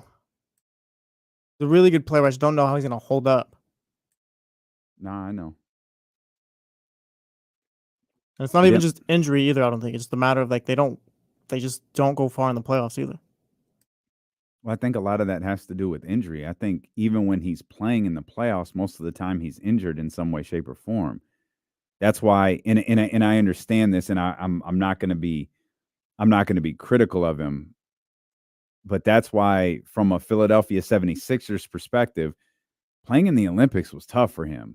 Like, of all of the guys on that team, the one who probably just maybe shouldn't have been there was Joel. Like, Joel was hurt so much last year. He was so banged up going into the postseason. And while they got eliminated early, he had a little more time to recoup, but he couldn't stop playing basketball because he's getting ready to play at this incredibly high level in the Olympics. So, yeah, that's going to be a tough one for Joel. And you're right. Like, his 30 isn't the same as a guard's 30 or a small forward or whatever. Like his 30, he's been beat up. I wouldn't. So we'll stick with the buy or sell thing that Casey started. Would you buy or sell the Philadelphia 76ers? I buy them in the sense where, like, I believe in the concept. Like, I believe in the roster you've built. I don't necessarily believe that maybe they'll get to the. If I told you okay, so if we treated it like a stock, and you buy them, but you have to buy them for a minimum of 2 years, would you do it? No. Yeah, I wouldn't. I don't even think I buy him. You're asking us to believe in guys who just haven't gotten it done. Paul George, and I mean, Paul George is just kind of Joel Embiid. I'm not even going to put that on Maxey yet, but like Paul George is perennially a guy who's just falling short too. He's just never been that guy. He's always been kind of knocking on the ceiling of maybe I can be a number 1, but just no. Paul George is a 2, he's a 3 or whatever. Like, and Joel Embiid is like they just 2 guys haven't been able to get over the hump. And that's a great question to like ask going into this situation with Tyrese Maxey. Where Maxey, last year in the postseason, you and KC, y'all was ready to get rid of Joel. And being slightly facetious, but the conversation was had. I was trying to help Joel, if anything. I was. Maybe Casey's given up on him. If Tyrese I still think Joe's the man there. So Joel 1, Tyrese is, I think he's the second guy there. Has this been communicated to Paul George? Like, can Paul George, like, because you just mentioned he's always kind of knocking on the door of being a number 1, but he really is a number 2 guy. He was a number 2 guy with Kawhi Leonard there. He had some moments where He shined as the guy, but for the most part, like that was Kawhi's squad. It was led by Kawhi. It kind of went the way Kawhi went, and Paul George was the co-star of that team. You could say it's the big three, but he needs to acknowledge immediately after I'm the Chris Bosh of all this. Because that's how it's gonna work. Like Maxi's the clear number 2 for me. Joel, like he's still 30 points per game. Like Joel is still the guy. Like he's still the leader of the 76ers. He's still the primary guy. So Joel gets his. Maxi after that. Paul George literally needs to come and clean up in the playoffs, and not in a way where it's like kind of here get the rest of these shots, but more so do what Tobias Harris and kind of the other guys couldn't. That's Paul George's role, and if he does that, I think it could work. But I don't know. Taking that Chris Bosh role is tough. Like I don't know if he thinks he's that. I doubt he thinks he's that. He knows he's not one. Like you got an MVP there. You got a guy that averaged 36 points, 34 points per game last year on that squad. That's Joel's not team. one, but maybe he's 2. Maybe it's me and Joel. What do you think that team is? Do you think it's Joel and Paul George? No, it's Joel and Tyrese Maxey. And then Paul George, if you want to be part of this crew, like you can be the third guy. And I'm not trying to diminish Paul George, but like those are the 2 guys for me, like easily. That's who I'm going through. Like shots or whatever. Like I'm going through Maxey and Embiid before we get to Paul George. So since we're on the NBA, we'll stay there for a second. James Ham joins us at the top of the hour. So I guess there was something to this LeBron James. That was real. That was real. So no, don't do that. Don't do that. That was real. LeBron was going to the Warriors, bro. Okay. So Mark Stein wrote about, there was, and I think the Warriors acknowledged it. Someone acknowledged it. Maybe Anthony or Sam or someone wrote about it. But we knew that like Lacob had talked to Jeannie Buss. Draymond acknowledged it. Draymond gave the green light. And apparently, so and even Mark Stein writes how Draymond was like a driving force behind this whole thing. And it's like, all right, like that's cute. So there was validity to the conversations. Rich Paul, according to Mark Stein, it was Rich Paul who shut the trade talks down. And let's also be clear. The Lakers did not want to trade LeBron James. The Lakers had a conversation with the Golden State Warriors.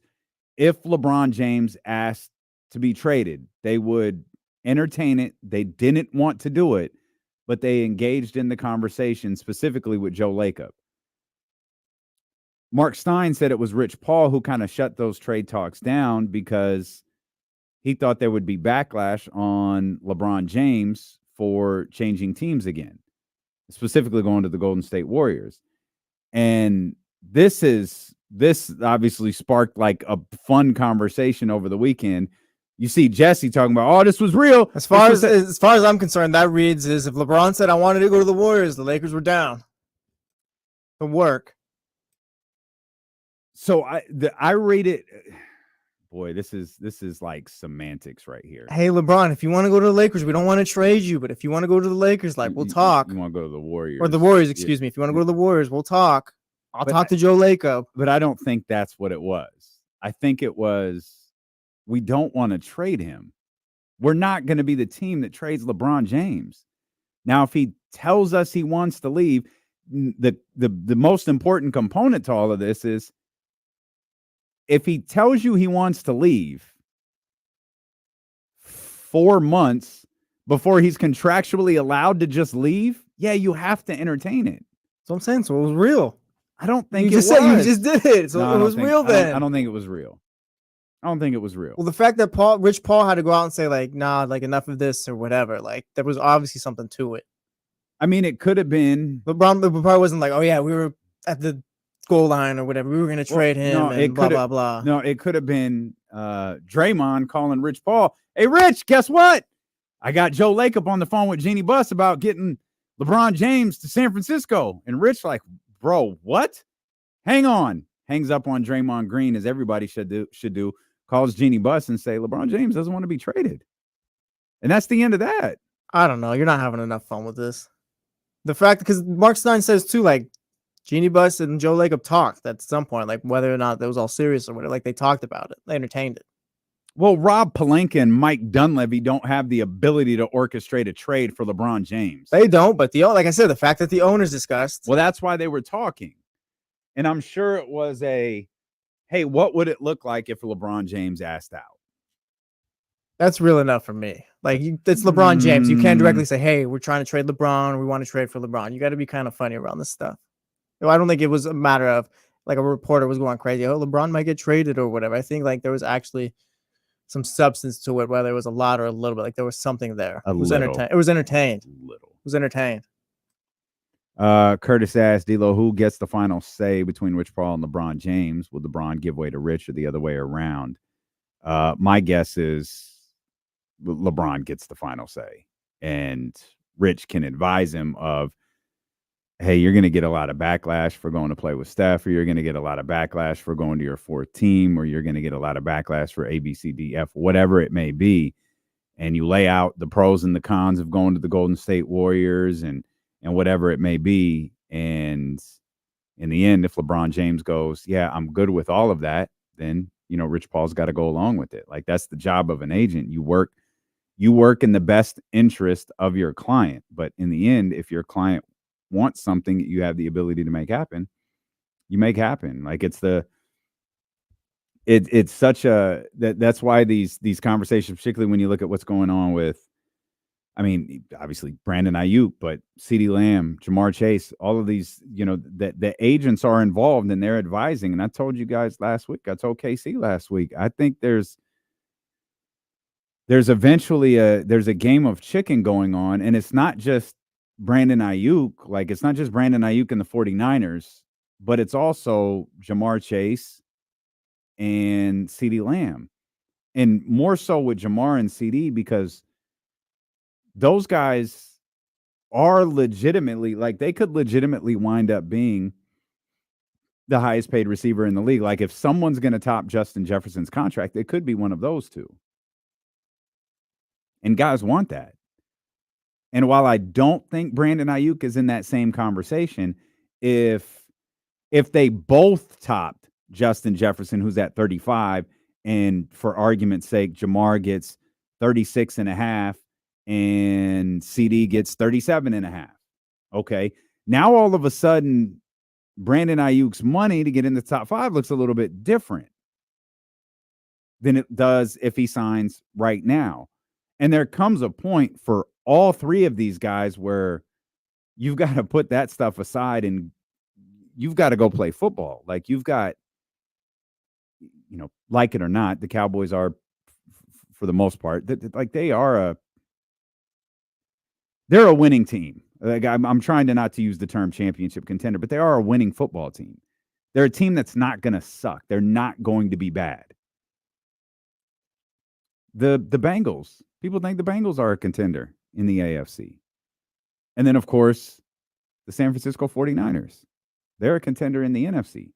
These aren't Houston Texans receivers who, like, the team's on the come up and you want to be compensated on the way up. No, these are teams that, like, their goal is to compete for a Super Bowl championship this year, and nothing else will do for any of those three teams.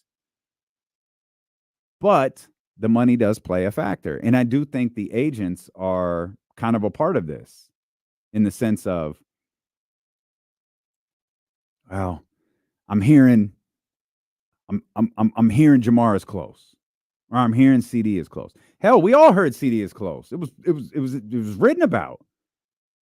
It's crazy to me that CD Lamb and his representatives and the Dallas Cowboys are, according to reports, $2 million apart at a 35 and a 33. Now, the importance of the 35 million is it puts CeeDee Lamb up there with Justin Jefferson as the highest paid receiver in the game. 33 million doesn't do that. But how can you get $2 more million? And of course, Dallas, they know they got the Micah Parsons situation. They cannot, under any circumstance, not re-sign Micah Parsons. I think it's crazy that they're willing to lose Dak Prescott, though I kind of understand that a little bit more. Because if your only goal is to win a championship and you feel like we've already signed Dak Prescott to a massive deal and haven't been able to win a championship, haven't been able to win a Super Bowl, maybe we got to go in a different direction. The problem is going in a different direction at the quarterback position in the NFL doesn't usually work. Normally, when you have a quarterback who's just good, you rarely let them go. Like, did you guys go from Tannehill to Tua? No, it went Tannehill to Fitzpatrick to Tua. Did you hear what you just said? So you went. So to think about that, Cowboys fans. That's what the Dolphins did. They went from Tannehill, who they felt like wasn't good enough to get them where they wanted to go, to a stopgap before getting their guy. I forgot. I completely forgot about Fitzmagic there. Yeah, shout out to Fitzpatrick. You see, he'll win games for you. He's that's what Gardner Minshew is. I don't think he's as good as Ryan Fitzpatrick is. I think he can get to that, but he'll be around for a while. Did you see Albert Breer's report that the Steelers offered to Ayuk kind of drove him back to the 49ers?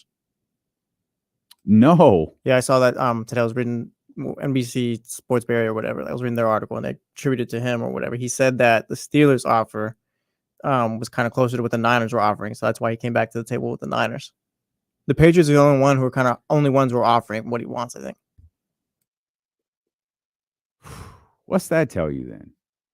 Like if someone's willing to pay, means you're worth about 26 to 28 million dollars, Brandon. So maybe take this deal. Exactly. Unless you want to go play for a losing football team.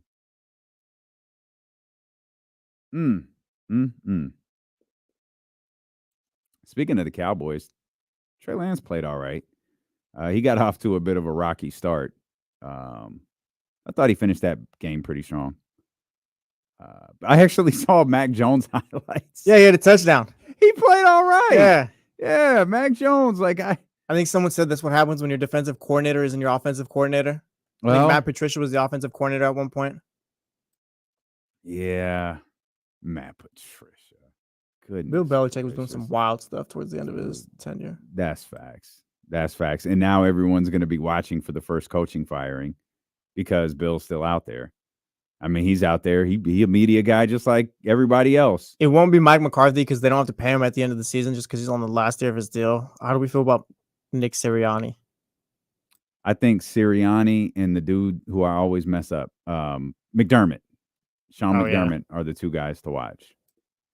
Because I think for Bill, like if you're going to make that move, it's a contender. Like it's a team that feels like we're not winning. We're falling short of a championship because of our coach, and we need to maximize our roster. We need to maximize all that. I think it'll be it won't be like a low level football team. It'll be a team that we think is a Super Bowl contender. We'll come back. James Ham joins us. We'll talk. We'll get some of his thoughts on these buy or sell teams that we're talking about, Zion Williamson and the Pelicans, and of course we'll talk more about the Sacramento Kings. I had a question thinking about watching Angel Reese this weekend and her racking up double-doubles. It made me think about Domas, and I'll ask you a question about Sabonis when we return here on Sacramento Sports Leader, ESPN 1320.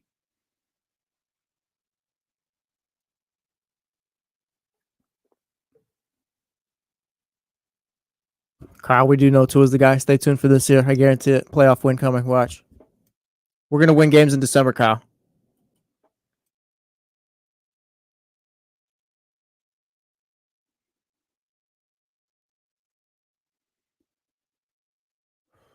You see the Tua clip going around today? Talking about Brian Flores? Yeah.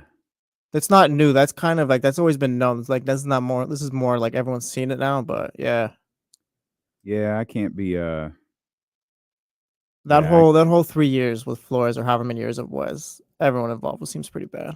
Is he in Pittsburgh? Minnesota's defensive coordinator. Oh, he's in Minnesota. Okay. And who's that? Kevin O'Connell? O'Connell, I believe, yeah.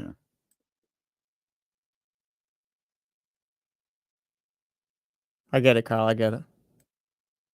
Mm-hmm.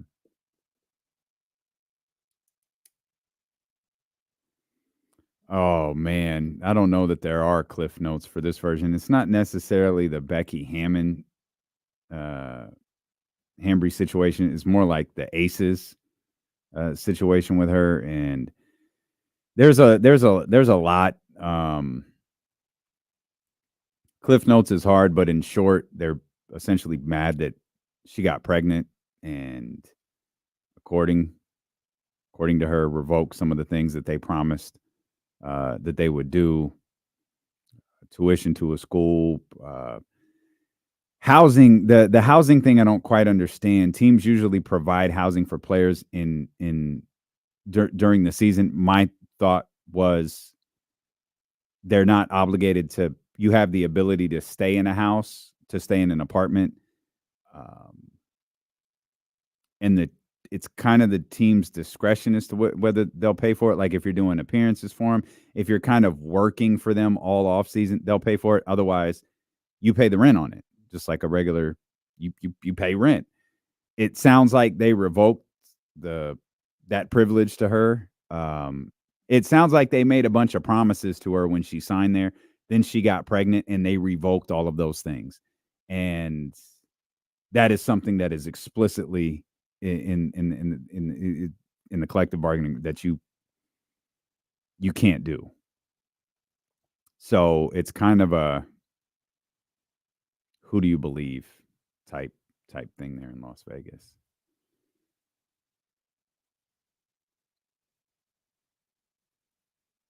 Becky Hammond doesn't come across super well in the write-ups either. So it's not that she's not a part of it, but it's more of a Hambry Aces thing.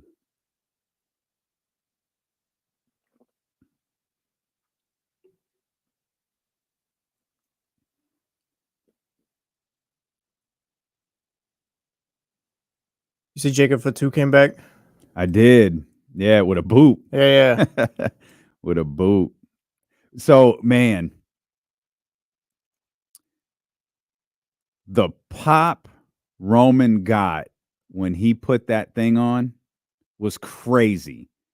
Like Roman, that 5 minutes on SmackDown exemplified like he is the he's the guy. He's in like Cody's great in his role, but he is a distant second.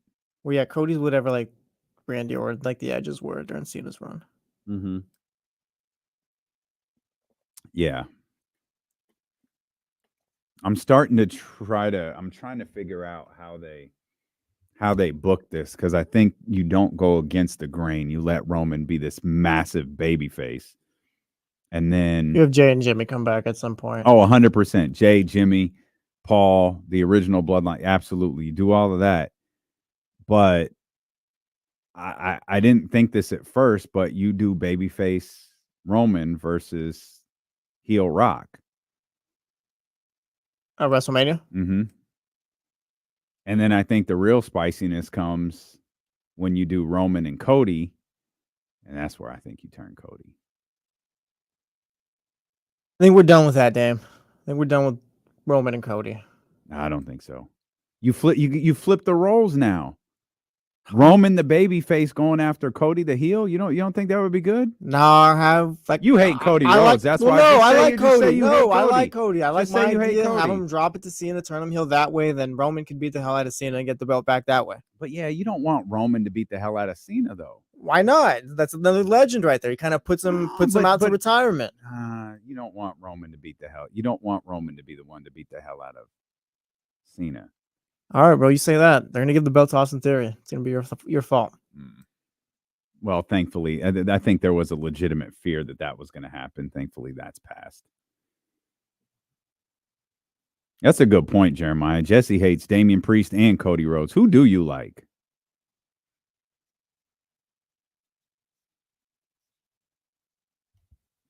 Let's get our man Ramsey in here. 916-909-1320. Hall of Famer. Ramsey, what's up, man? When the topic that I wanted to talk about, you started talking about it for those that aren't on YouTube during the break, which is the whole De'Erica Hamby, Las Vegas Aces / Becky Hammond situation. Mm-hmm. I mean, I'm familiar. I mean, I'm definitely familiar with it. I know you are in terms of what has happened with the accusations. I saw what Becky Hammond had to say yesterday after they played the Sparks and everything. I'm kind of torn. I don't know which way to lie with the whole situation, because Becky Hammond did get suspended for it last year, but as she said before, Dearica Hamby never filed an HR complaint. So what stance do we take with the entire situation and potential discrimination that Hamby is alleged and went to court about and brought this lawsuit about, not just the Aces, the WNBA itself?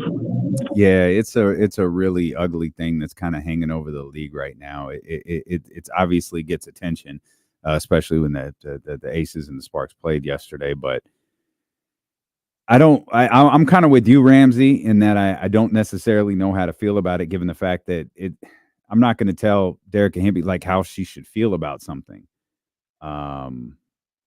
And I do think that type of stuff, meaning discrimination over like pregnancy, is a little more, I think it's a little more real than that league has ever wanted to acknowledge. I remember, Demaya Walker got pregnant right after Sacramento won the championship. They supported her 100%. Like, she worked her ass off to get back. I think she played the following postseason, if I remember correctly. Each organization is different, man. Each organization is different. I obviously I wasn't there and don't want to tell anyone how to feel, but it is an ugly thing that's attached to the league right now. That hopefully finds a resolution for anybody. Like Becky has been adamant from jump that they didn't do anything wrong. She didn't do anything wrong. And you know what that means for the Aces moving forward, and Becky Hammond moving forward, and how the league handles this stuff moving forward. We'll just have to see. We mentioned right before the commercial break, Trey Lance and Mac Jones had a couple of good outings. We talked about the 49ers, obviously, start the show. I don't know how to continuously break down a preseason game. I didn't even know how to break down a preseason game that I watched all of. And I think that was my biggest takeaway from the preseason game, is I'm embarrassed by the fact that I watched 4 quarters.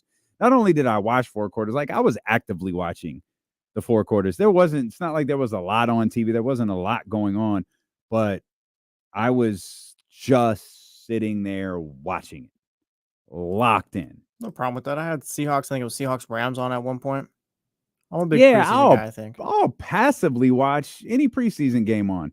I rarely do I watch all 4 quarters, but I kept finding different reasons to watch. I wanted to watch, obviously, Brock Purdy. I didn't care that no other offensive starters were out there with him. I wanted to watch him. That wasn't fun. And then I got caught up in watching Josh Dobbs. I was like, oh, hey, bro's cooking out here a little bit. All right, I like this. And then it was like, well, I'm here. Let's see what Brandon Allen's doing. And all those guys are out there playing with, maybe a handful of guys that you'll, actively be watching over the course of the next few months, but none at the prime positions, none at the top of the depth chart. And then after that game ended, I just found myself watching highlights. I went back and watched the Caleb Williams stuff from the day before. People seem to be really in on Chicago, and I don't know if that's the hype for Caleb Williams, or if Chicago's really good and Justin Fields is that bad. I mean, I guess we'll find out soon. I'm a Justin Fields fan, so I'm not gonna. I'd be stunned if all of a sudden the Chicago Bears were this great football team because they have a quarterback that's pretty solid in his first year, or even potentially great in his first year. Caleb Williams is going to have a ton of highlights this year. That's for sure. I think I came out of the preseason feeling worse about the Raiders. Their quarterback situation. Yeah, and the Antonio Pierce really seems like he's not too hyped about it. He's definitely not, and that's probably the dumbest part is Gardner Minshew or Aiden O'Connell. We all knew this was happening. Like, we all knew this was the case. We all knew that this was the scenario. We all knew how this was going to play out. One of those two guys was going to be the Raiders starting quarterback. Neither one of those guys are very good. And I don't know. You talk about coming out of this preseason feeling worse. I don't know what I expected to see to make me feel better about this football team. I do think their defense is good. I think having a guy like Davante Adams is a huge plus. I don't know where this football team is going. They're going to be a team where we'll say it about 5 different times this season, and especially at the end of the year, like, wow, if only they had a quarterback. Like, they were right there. If only they had a quarterback. And that's the worst, knowing, like... And the Raiders are going to have a game where they lose 15-13 or whatever because the defense played as well as they could. And it's just they couldn't move the ball that night on offense or whatever because the quarterbacks weren't playing well. Does Davante just have to pull these two guys aside and say, hey, just don't get me killed out there? After that clip from receivers comes out, does he just have to pull those guys aside and say, hey, just don't get me killed out there? At this point, you just got to survive the next couple of years or however long his contract is. But see, that's the worst part. You don't think these guys know, guys like Davante Adams, Max Crosby, some of these higher end players on the team. You don't think that they know? They didn't see Aiden O'Connell play. They didn't see Gardner Minshew play. They haven't seen Gardner Minshew play in the league over the last 6 years. Like, they know what they have and they know what they're up against. And to me, like I said this earlier, it's the difference between your defense being good enough to win you games and your defense having to win you football games. And right now, I feel like your defense has to win you football games. And that is not a recipe for success. Yeah, that's not sustainable. It's not. Maybe you're just gonna have to hope Gardner Minshew just has a Fitzpatrick type year. Well, and he had, I mean, I can't remember. We've looked it up before. 6-6 or whatever that record the was. Jaguars, I think. Yeah, was. His first year with the Jaguars. We talked about last week. And he had a high. He had 21 touchdowns, 6 interceptions, I think was the stat. That's it. Protect the ball. Maybe that's enough. Extend drives, possessions. Maybe that's enough. What do you do next year, though, if he wins you 8 games or 9 games? You find your quarterback. But how? You couldn't even trade up for someone this year. And the year for the quarterback draft was kind of this year, too. Like, you're kind of just stuck again. Unless Dak Prescott is somehow available. Well, and that might be possible. That might be possible. Like, what are the Cowboys doing? Are the Cowboys waiting to see if Dak goes 5-1? Like, what are and Dak knows he's getting paid by somebody. Like, he's not concerned at all. He looks around this league. He sees the Las Vegas Raiders. He sees them and knows, oh yeah. Dak himself being a free agent will create a market like on its own. Like I said it last week. I think teams will cut their quarterbacks or kind of, if they're not completely sure this is the guy, like they'll go out of their way to make room for Dak Prescott. Dak Prescott, whether anyone likes it or not, or agrees with it or not, I should say, he's going to be the highest paid quarterback. He's going to be the highest paid player in the game at some point. Yeah. Whether it's by the Dallas Cowboys or it's by some other football team next year. He's going to get that. He's that honor. He's going to get that marker. He's going to be the highest paid quarterback in the league, the highest paid player in the league. It's just going to be by who? I think Dak can win. I think Dak can get to a Super Bowl, but I don't know if he can do it in Dallas anymore. I don't know how much I believe in that. Maybe it's time for a change of scenery, I guess. Let's bring it. Well, it's a time for bringing our man James Ham. It's time to rid yourself of Mike McCarthy. I could always help too. That's what. Well, that's another thing too. I feel like Mike McCarthy goes into these playoff games a little scared too. Oh, he's scared to death, and you kind of have no chance if your leader is not just ready. He's scared to death as we welcome in James Ham, who is in 4K today, live from the Hamsterdam out there in the hills.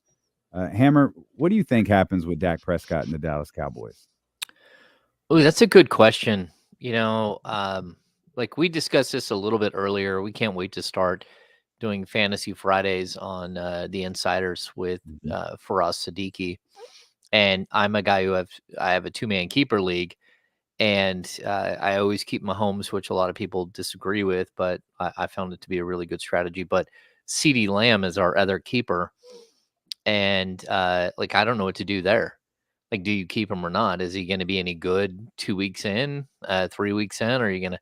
So I think it's tough because you're pinning a lot of your hopes on Dak Prescott, and I'm not sure that he's proven that he's the guy. And it's really tough to get this deep into somebody's career, and you're not sure if they can lead you somewhere, better. But I don't think the Cowboys care. That's kind of been the problem that you have with Dallas over the last few years. They just aren't a franchise that I mean they act like they want to win, but they really don't put the extra oomph, the extra bit of money that it costs to go out and win. And especially for a franchise that just got, what did they say? They're worth over $10 billion at this point. Yeah, first sports Yeah. franchise to hit that number. Yeah, it just seems like they're always a team that's a piece or two away, and they never seem to want to pay for that extra piece. So I think it's interesting, but I think you have to pay them. But what's it going to get you? And I'm not sure that we know the answer.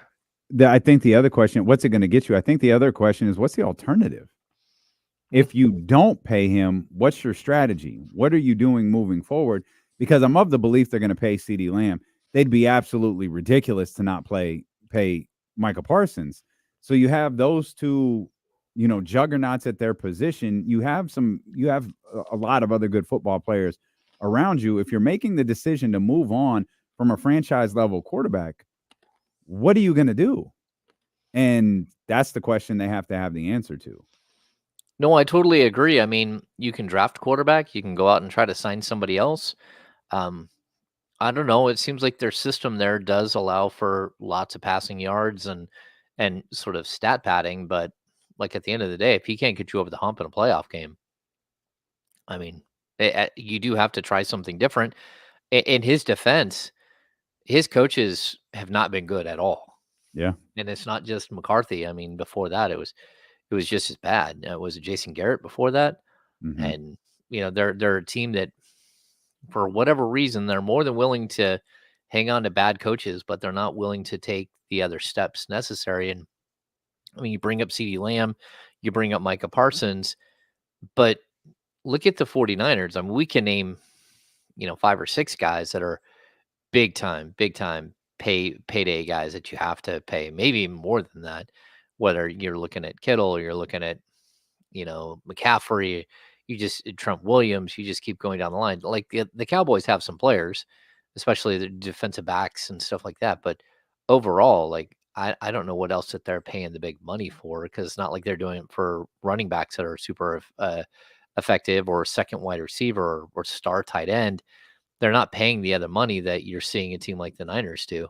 So I'd say if you're a Niners fan, you can be upset that they don't have, 72 championships like Kenny believes that they should have.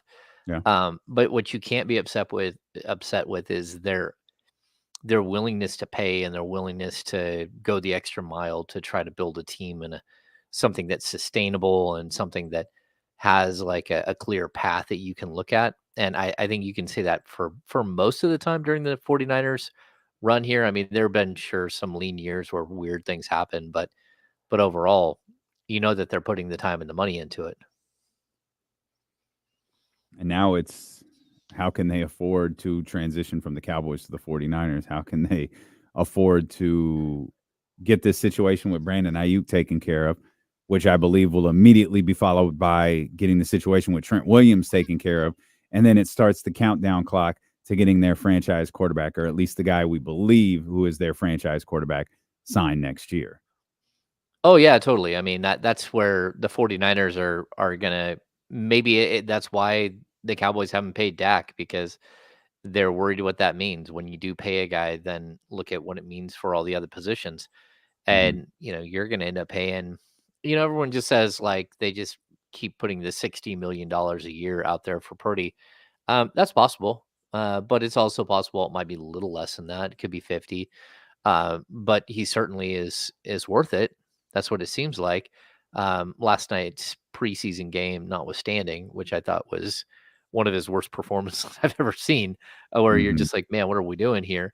Yeah. But he's a guy that you need to build around, and it's not easy to pay everybody. That's not the NFL way.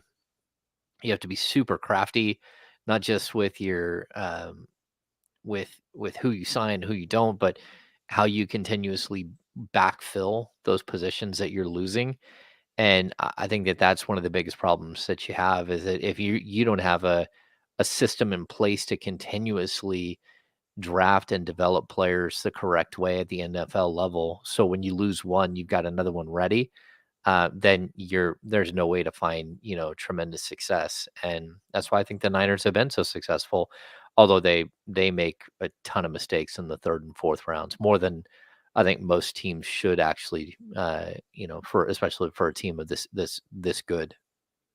I'll just draft a running back. Yeah. James, let's head over to the NBA here. As I was watching Angel Reese yesterday, Angel had 19 points, 20 rebounds, 10 offensive rebounds. She's been a double-double monster. She's already set WNBA records for consecutive double-doubles and so on and so forth. And, of course, we're very familiar with that in Domantas Sabonis. Does Domas start the season with 60-something straight double-doubles again? Yeah, I think so. I think life got easier for him this offseason. And, you brought in, such an elite scorer, such an elite talent that will draw attention to the wing like the Kings just haven't had the last couple of years. And not only that, but you didn't improve really as a rebounding team outside of that. I think, again, when you get Carter back, Carter is going to be one of the better rebounding guards, at least you hope. I think that's something that people missed when he was being drafted is just, he's a great defender. He's got some athleticism. He's fun to watch. He brings that grit and all that, but he also rebounds like Josh Hart. And so you're hoping that that will eventually translate to him being, a 5 or 6 per game guy at the shooting guard position, which is astronomical at this point in the NBA. But you didn't go out and sign somebody else to compete for rebounds for Domantas. So I expect him to be able to cruise around and do what he does offensively and 18 to 20 points a game like he has the last couple of years. But the rebounding numbers, I don't think will falter at all. And that's usually the number that's tough to get every single night. And it just doesn't seem to be for Domantas. We know DeMar offensively is incredible. Like it just feels like he is an automatic 20 game after game, year after year. His career shows us that. And since that signing, there's been a lot of who takes a step back for Sacramento, whose scoring subsides, who falls back a little bit, because those at least some of those 20 points got to come from somewhere. And we've had discussions about Domantas Sabonis, whether Domas is the guy who falls back a little bit. And then when you look at his numbers and you realize that dude will average 19 points on like 12 shots. Like he doesn't take bad shots at all. None of DeMar's points are coming from Domas. Like he's like earmarked for those 12 to 13 shots. I begged him to take a few more. He wouldn't do it. I got yelled at by everybody for begging him to do that.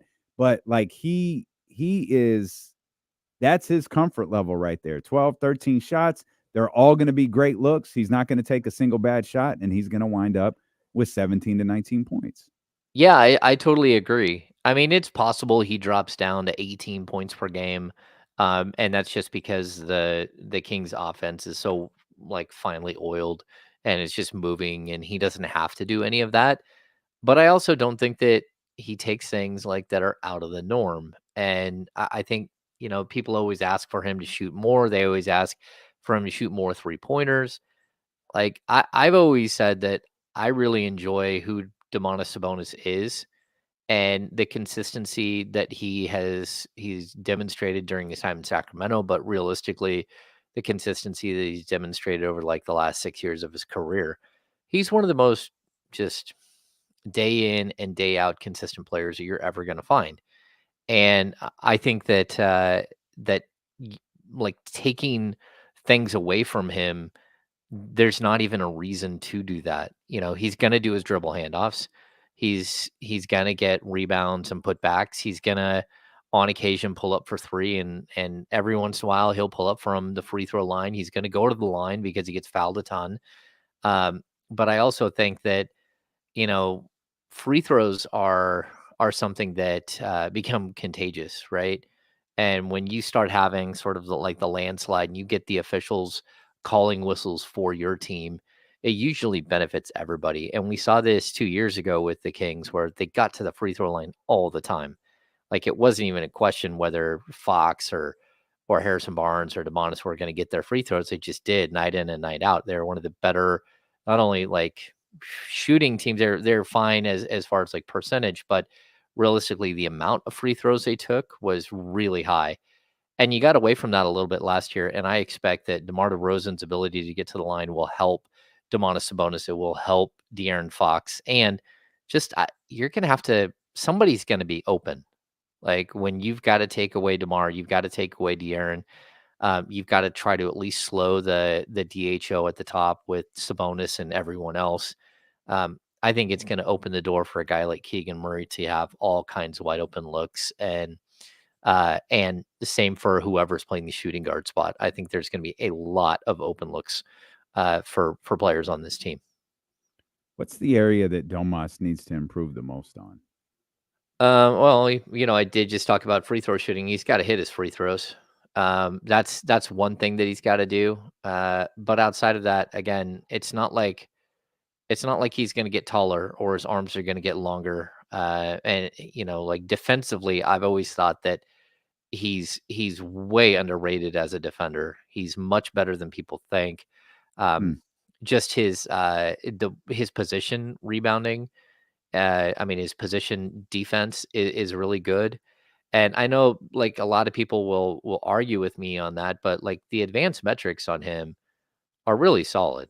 Like, he's a guy that, like, win shares and stuff like that. If you look at where he's at, for the season, he doesn't just, register a whole bunch of, of offensive win shares. And that's what puts him in the top 5 every year. So this last year, he finished 4th in the league in win shares at 12.6 per game. And offensively, he's number 5 at 8.6. Defensively, Domantas Sabonis was 4th in the league in win shares. So you can say that he's not a good defender, but like realistically, he's in position all the time. He's not a shot blocker, but he's not a guy that just gets torched time and time again. There are games where a bigger guy can go over the top of him and score some buckets. But again, like, a lot of that is on his teammates to help keep guys away from the basket. And not only that, but one of the biggest reasons why the Kings finished 13th or 14th in defensive rating last year is because Domantas Sabonis is one of the best defensive rebounders in the game, and he ends possessions better than almost anyone else. I mean, he's absolutely phenomenal as a rebounder. So what he needs to get better at, clearly he needs to shoot his free throws better than 70% from the field. If he wants to shoot a few more threes, I would be totally fine with that, especially with DeRozan there, who doesn't shoot a lot of threes. But overall, if he just keeps plugging away as, almost 20 and 13 and 8 assists per game, then you have in my book, like a top 10, top 15 player in the NBA, which is why he keeps getting voted onto the All-NBA team. Is it Mike that doesn't like shot blocking? Or doesn't like the shot blocking stat? Was that Mike Brown? Yeah, it's Mike Brown, and it's also something I've said forever. Like, shot blocking is fine. Like, you need somebody to sort of play backstop for your guys, so they're not on an island when they're defending elite perimeter offensive players, right? Mm-hmm. You need somebody to put the fear of Jesus behind them on occasion. But I also don't think that people want to run inside and go up against Sabonis, because he does foul, and he does foul you hard. And so Mike kind of has the same thing that I've always said. Like, it's not a turnover. Like, how many times does someone get their shot blocked? Do they grab the rebound and put it right back up and in? And so, sure, you registered a shot block, but it didn't help you. How many times do you see somebody block a ball and it goes right out of bounds? Like there's a certain. I'd say that Victor Wembanyama, when you watch him block a shot, it's one of the most impressive things about him is that he keeps the ball in bounds. Is that when he goes to block a shot, he's trying to get the ball. He's not trying to put on a show and swat it 3 rows deep into the stands. Like Gobert does that quite a bit, where he's just flailing at the ball and knocks it out of bounds. Like, it's not a true turnover. So I'd much rather have a big man who picks up steals than a big man who picks up block shots. Although, again, you do need it on occasion where somebody just keeps driving right down the middle of the key on you. What does Alex Len do differently? Like, just in general? Yeah. What does he do differently than Domas? Like, because a lot of times that backup center position will be kind of like an A to B type thing. Alex and Domas feel really similar. Obviously, Domas is more skilled, but like when you talk about two big, strong guys, like that's essentially what those guys are, at least on the defensive end. Yeah, you know what? I think what Alex does is he's really good at being in the right position. Like, we saw it with Zion a little bit, right? So Zion had those games early on in last season where he just kept running through the Kings defense and going right to his left hand. And I think the first game or two, I don't like when Alex Len did play, I wasn't that impressed. Then Alex Len figured out where he was trying to get to, and he stood there. And he's a lot bigger than Demonis. That's one thing that, like, Alex Len is a true 7'1", 7'2". Well, I think he's listed at 7'1". But you're talking about a guy with huge wingspan, and not only that, but he's not a big broad-shouldered guy. So his standing reach is going to be like really, really big for his height and sort of his wingspan. I just think that Alex is a guy who comes in and he plays hard and he's super physical. And where Sabonis isn't a shot blocker, Alex can be, and he can also be a deterrent in the post. And then on top of that, I think he's grown as a guy in the DHO that can play the DHO and can kind of go out and make the passes. He can't make all the passes that Sabonis does, but what he can do is he can set the big screen. He can roll.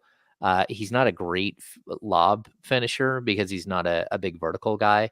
But that doesn't mean that he doesn't provide a whole lot of like when he's rolling to the rim, it takes a crowd with him because he's a huge man and you can't just leave him, around the key. I kind of wish that Alex would show off a little bit more of the 3-point shooting that he used to. There was a time where Alex shot like 37.5% from 3 when he was with Atlanta, and it wasn't on just a couple of shots per game. He actually, shot the ball. And so I don't mind him out there, especially in the corner, if you're going to go with more of an open format type scoring. And he's not a great rebounder. He doesn't have the best hands I've ever seen for a big man, but I think Alex has become really reliable and a really, really good teammate. It's something that he's learned in his time in the league. Especially with all the things going on, in his world in Ukraine. I think he really started to rely on his teammates a couple of years ago. And in doing so, he opened himself up to become more of a leader and to become more of the fabric of what's happening. And, we've heard Mike Brown talk about it, how Alex is one of those first in the gym, last one to leave type guys. And that's something that the other players appreciate, especially for a guy who doesn't get to play a ton when he is in the game and he doesn't get to play every night. So he's grown on me. I like him. He's a very, very good dude who's got like unimaginable things going on off the court all the time where, and I think he's been nothing but a pro for the Kings. You mentioned Zion Williamson a moment ago. Did you see the new slimmed down version of Zion Williamson that hit the internet this weekend? Oh, I missed it. He held a basketball camp, and there was one particular picture where he's with two kids where he looks significantly thinner.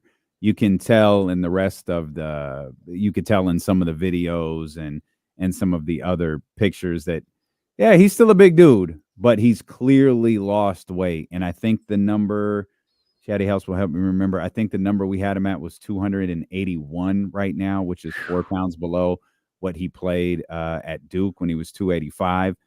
With the goal of getting to 272 by the time the season starts. Again, he's a slimmer version, especially of what we saw most recently from Zion Williamson, but still a very, very big dude. What does and this is where Kenny and I really struggled in this assessment. Where does a healthy Zion take New Orleans? Yeah, I think it's the most difficult question ever because number one, he's healthy today and he's in good shape today. And unfortunately for him, that's just not his body, right? He's kind of been held prisoner to sure, he has to do a better job of trying to control his weight. But look, we all know people that struggle with their weight. Like it's the reality of life. There are people that can't stay in phenomenal shape at all time, even if they are a professional athlete. And we want to blame, Zion, but you also have to remember he's still a super young dude, and he's still trying to learn what it is and how to maintain. And not only that, but how many times have we talked about how skinny a guy is when he's young, but look, he's going to keep filling out, he'll be all right. He's going to get bigger and stronger. And a guy like De'Aaron Fox who comes into the league weighing 165, and you're waiting for him to get up to 185 so he can hold his own. Well, the same thing happens with Zion. As he's getting older, I don't think life is going to get easier. He's still 24 years old. Yeah, man. And he's just a big dude, and that's not easy. And the wear and tear that his body has already gone through and what it will continue to go through. We saw it with DeMarcus. Look how quickly DeMarcus broke down as a player. And, we can say, oh, well, DeMarcus, he's just not on a team because people don't want to put up with some of the other stuff. But at the same time, he fought it his whole career. There were times where in Sacramento, he was over 300 pounds and he was always trying to get back in line. And I just don't think players that are big, guys who, if they were just hanging out and not working in the NBA, you don't know how big he would be. And, it's about genetics. It's about everything else. There's some of it is there's nothing he can do. What do they have? The clause? Yeah, they have a clause in his contract, right? Where he's got to be less than 300 pounds and less his body fat and weight have to combine for less than 300. That's it. Yeah. How is that even? You said you saw him and he looks great and he weighs 281. There's no way he's 19% body fat. He's still over. Probably not. Yeah, probably not. Yeah. But he's a naturally big dude, and I feel like at Duke, he was really muscular. And I feel like in his first years in New Orleans, he got even more muscular, but got bigger in the process. So that body fat ratio that you were talking about started to change a little bit, where he was big, he was muscular, but he was also a bit heavier. They have gumbo there. They have gumbo. They have etouffee. They have the sandwiches are incredible. Man, if you're New Orleans is a tough place. New Orleans is a tough place to diet. That's you gotta walk by beignet stores everywhere you go, especially the airport has beignets everywhere. That's not an easy place for a guy who's naturally a big guy. And I feel for him a lot of the time because most of his injuries are straight up just you can't leap like that at that weight and expect it to not have ramifications long term. Again, Larry Johnson was a big guy like this. Think back to Oliver Miller. Think of guys that like they battled sort of like being huge human beings Well, while think trying to back play to NBA basketball. Philadelphia Charles Barkley. Oh yeah, Philadelphia yeah. Charles Barkley was a big dude. Phoenix Charles Barkley won the MVP and, was a muscle and fitness model. Like he looked phenomenal in Phoenix. But that was a that was a guy who took the time and Phoenix was notorious for this, getting guys in there and putting them through a regimen. And this reputation lasted with Phoenix for decades. They would get guys, including Grant Hill, guys who couldn't stay healthy. They would get them in amazing shape and put them in the best position to stay on the floor for 82 games. And see, I'm curious to see what Zion does, but I'm just curious what this means for the Pelicans. Like the Pelicans, I think the thing that we landed on is they're an incredibly talented team. They feel like a mismatch of just kind of guys who are good, but sometimes they look like one of the best teams in the league, and sometimes they look like, what the hell is wrong with them? No, I agree 100%, and I don't think adding DeJounte Murray helped that. He's another one of those guys where, you're waiting to see who the guy is, right? And they got a bunch of guys who think they're the guy, but also a bunch of guys who are probably legitimate number 2, number 3s on most teams. And I think that that's always a problem. And then the one guy that you think might be something more than that is always hurt. Like every time you think you're going anywhere, he gets injured and there's nothing you can do. You just flame out. And it's just really tough to build a team that way. And I think that they would be better served, like taking maybe Zion and one of their other big pieces and just going for like more of a superstar to go with some of the talent, so the pecking order was clear. But still, I think it's one of the most talented teams in the league. Like from top to bottom, they just really have all kinds of pieces that you'd love to have on your team, whether it's Ingram or it's Murphy or I'm not a huge DeJounte Murray fan, but like still a good ball player. CJ McCollum, still a good ball player. Alvarez, you'd love to have on your team. But then they have a gigantic hole at the center position, which they weren't able to fill all offseason. They're going to run into this season when Daniel Tice is their starting center, or maybe one of the young European centers that they signed. But that's a little sketchy. And then you're always going to be wondering when the other shoe will drop with Zion. And that's why if I'm them, I would probably keep Brandon Ingram and Trey Murphy and play both of them for long stretches because you're going to have 20 or 25 games a year where Zion's not going to be there. We'll come back. We will talk more NBA with our man James Ham of the Insiders from D'Lo and Casey. Return here on Sacramento Sports Leader ESPN 1320.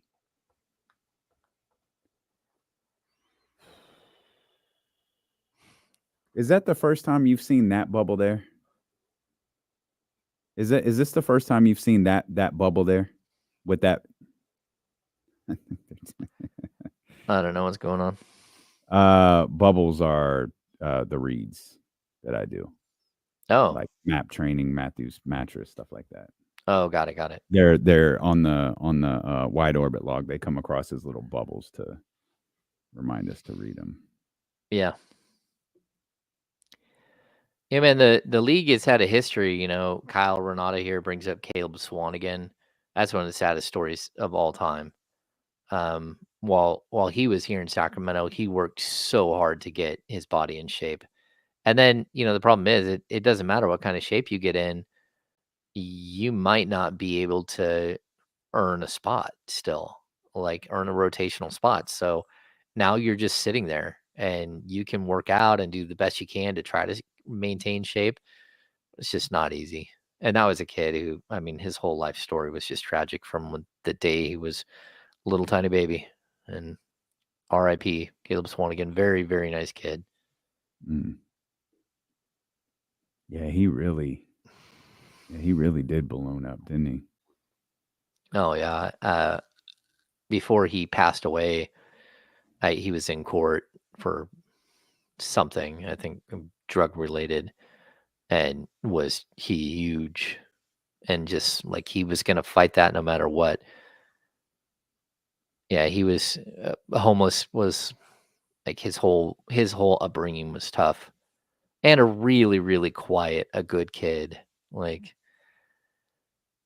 not at all Like you were pulling for him the whole time, even when you're covering him. Like I talked to him quite a few times, just like giving him encouraging words. But tough life. Tractor trailer. He was another guy who struggled with his weight, and he died. I think he was playing basketball in Puerto Rico when he passed away.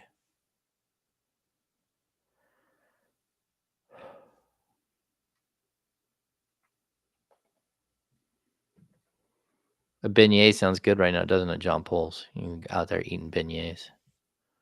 My wife made apple fritters yesterday. Oh, that's a win. Mm-hmm. That's a win.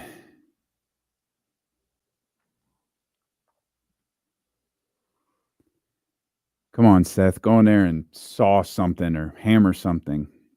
Do you hear that? Mm-hmm. Yeah, Oh, they're not doing anything right now, but he's never in there doing work when we're there. he's done it later. Yeah, he hasn't done anything today. Him and Jonathan were running cable wires. Yeah, Wires, cables and wires through the ceiling earlier. I Yeah, don't they know. do amazing work. He said that thing's going to be done Wednesday, so.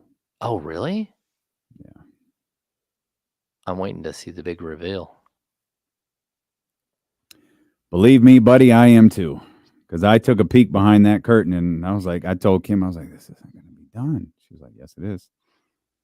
All right. Yeah, finish work. Once you get to the point where the base is built and all that, finish work can go quickly. So, and that's what it looks like because they were putting there's a bunch of wires under the stage too. Mm-hmm. It looks like that part has been topped off. So they had like the floor is there now. Like the floor of the stage is there now. Yeah. So, yeah, I think they're working on wiring and then making it pretty. Mm-hmm. Yeah, that can go pretty quick. All right, we're coming back, Hammer. Remember, West Coast Car Audio is the place for all your car audio needs. You can head over to WCAudioTint.com right now to learn more about them. Kenny and I always talk about their audio systems, how they can upgrade the sound in your car, the window tinting, the UV protection, and the privacy that you need to keep the heat out. But the one of one that they got, James, and it would look gorgeous on your car, is that Icon Rock Clear. It is a paint protection like no other. It prevents scratches. It enhances the color of your car. It protects it from the sun.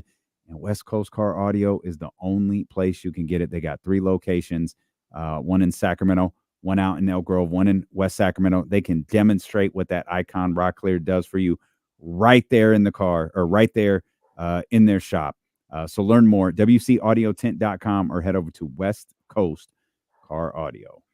As we're back here with James Ham. James cares about his car. He's got it looking nice in the parking lot every single day. And you'll be putting some miles on it as the Kings season is not too far away. The big schedule reveal was last week. We got the preseason reveal, and we're probably a month and some change away from the start of training camp.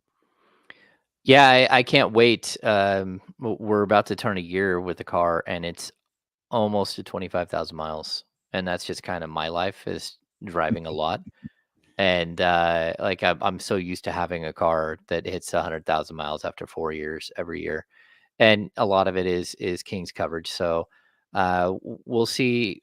You know, we were talking about this last week. I think when Sean Cunningham was there, he kept saying, oh, basketball, the schedule's out. Basketball's just around the corner. It's like, yeah, no, it's not. It's like we got 6 weeks until training camp, man. Yeah. We got 2 months until preseason. Like this thing is going to take a while still, and we're just at one of those moments where there's something to talk about.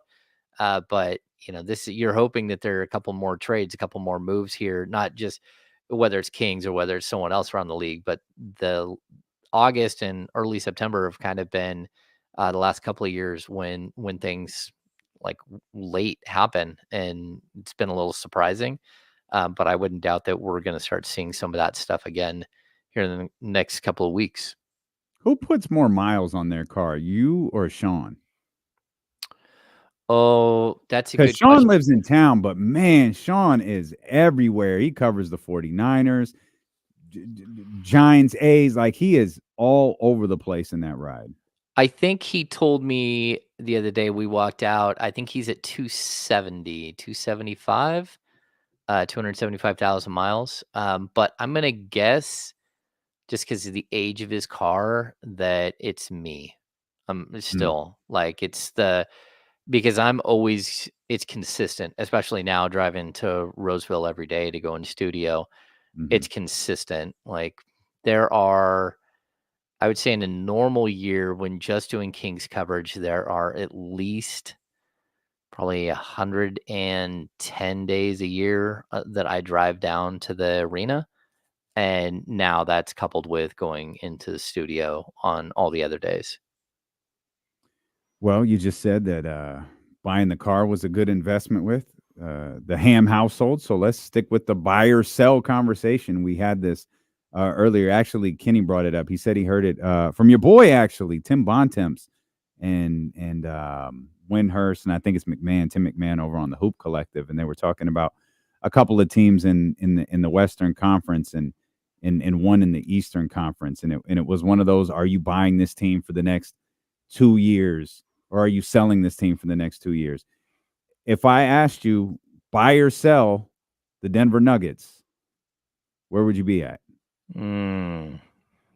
I would do a short-term buy with an option to sell next year.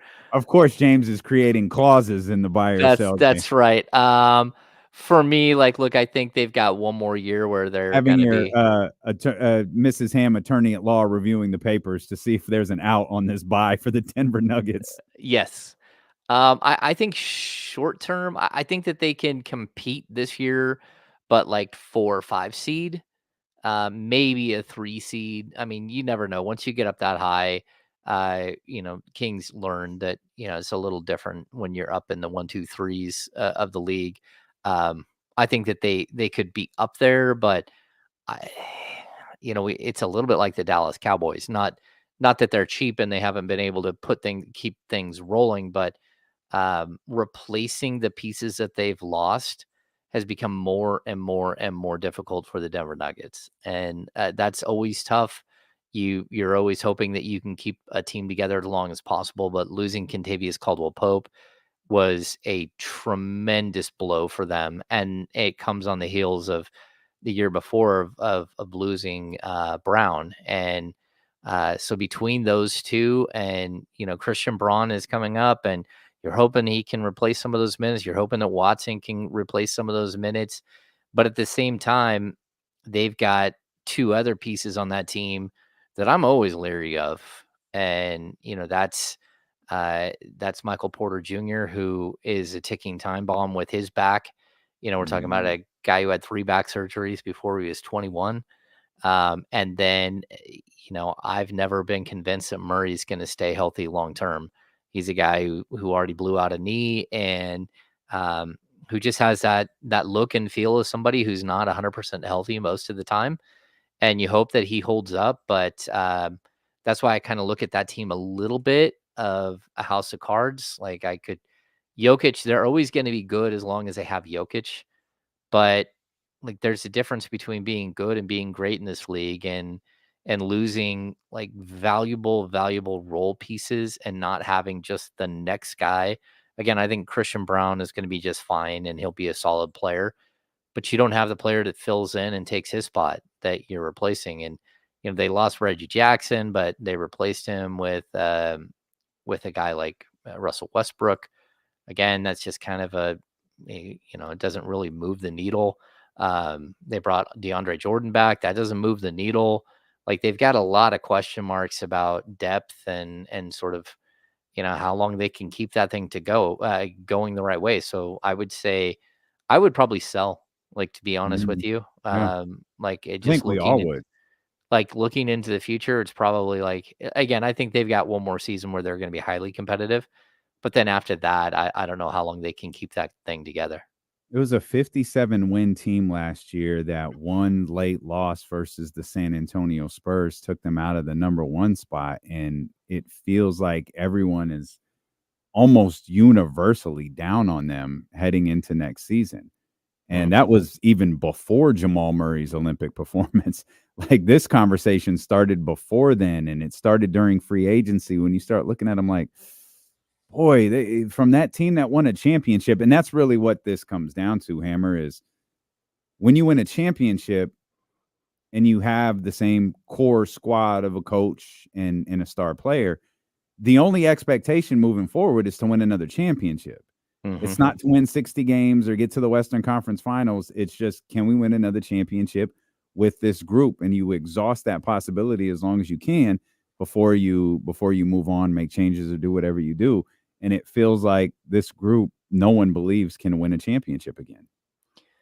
Yeah, I'm in that boat at this point. Like, Jamal Murray is really good in the playoffs, but he's not a great regular season player at all. I mean, he's good, but he's not great. I mean, he's not an all-star during the regular season. And again, there's all of these pieces that you have to worry about. Again, the way Aaron Gordon plays, can he continue to play at that level and using his physicality and his athleticism like he has throughout his career? Is there a possibility that this is a year that Michael Porter misses a ton of games? Yeah, the answer is yeah, totally. And they're probably, you've heard rumor, oh, well, maybe they should move off of Michael Porter. They probably should have, like, 2 years ago, because he got healthy. He put together a couple of good seasons, and then you need to go cash in because you don't know how long that's going to last. And so I'm intrigued to see how they continue to build and how they piece things together. But, you're just waiting to see if one or two of these players can develop that you don't expect. Again, like a guy like Watson, a guy like Christian Brown. You're waiting to see if they become like the next pieces to this thing, or if they just didn't do enough to hold this thing together, which is probably going to be like one of the bigger questions. And it's probably going to be like, no, they didn't. They didn't do enough to piece this thing and to hold it together. Okay, we'll stay at the top of the conference and buy or sell Minnesota. I'm gonna buy, but it's with the understanding that, like, they've gone for broke, and like, Minnesota isn't a place where you can sell tickets for a whole lot of money, and that team has gotten more and more expensive. And I'm not convinced that the new ownership group that may or may not be taking over is in it to put money into it. Where is that? Like, what That's happened weird. with that? I don't know. Is that still? I think there was like they were supposed to go to arbitration. I can't remember what happened there. Oh no, it's still out there. I haven't heard any resolution at all to that. But the reason why they say Glenn Taylor tried to back out of that deal was because he saw the projected, they want to be under $172 million in payroll or whatever. And he just like, no. We have an opportunity to win. Finally good. Yeah. I'm probably buying because I think Cat still has like 2-3 years of a pretty high end play. I think that you can say the same thing about Gobert. Mike Conley Jr. isn't getting any younger, but they did make the move to go out and get the young point guard from San Antonio, a top 8 pick at Dillingham, right? That's who they picked up. Jaden McDaniels is young. Anthony Edwards is young. They have had some turnover, so you don't know how much like losing slow-mo is going to hurt them. But they've done a really good job of like the 2 timeline thing, where you're seeing, sort of your aging vets and Gobert and Conley, and you can even at this point, I know he's not that old, but Karl Anthony Towns, you can kind of put in that. But then there's a younger group with Naz Reid and with Jalen and Jaden McDaniels and Ant-Man. You can kind of see where they could have like a really long sustained thing. So I would be buying the Minnesota Timberwolves. Yeah, I'm selling. I don't buy them. Oh, yeah, I just don't buy that basketball team. I don't know why. I feel like everything fell into place, and this is maybe where I'm not giving Chris Finch enough credit. I felt like everything fell into place last year, and they were all working as a cohesive unit to get where they wanted to go. The thing that gives me pause with them is Anthony Edwards. Ant-Man's the one. Like he's going to be a top 3-5 player in this league for years and years to come, and we may see that ascension this year. I think we've already started to see it. We may see that full like rocket ship that takes them to the top of the league this season. But that's the only thing I can hold on to with that team. I feel like egos might splinter this thing apart a little bit. And again, it all worked perfectly last year. I'm not sold to stick with the segment. I'm not sold that they're going to be able to do it again. Yeah, I mean, stuck with them. That's fair enough. And like, look, I think they have lost some of their depth. But I kind of want to see what is Terrence Shannon at the NBA level. What is Rob Dillingham at the NBA? Because Rob Dillingham looks a lot like Malik Monk to me. And if you've got that kind of firepower coming off the bench, you might have something.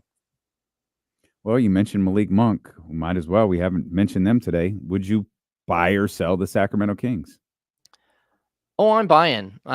Like the next 2-3 years, I think are going to be really fun.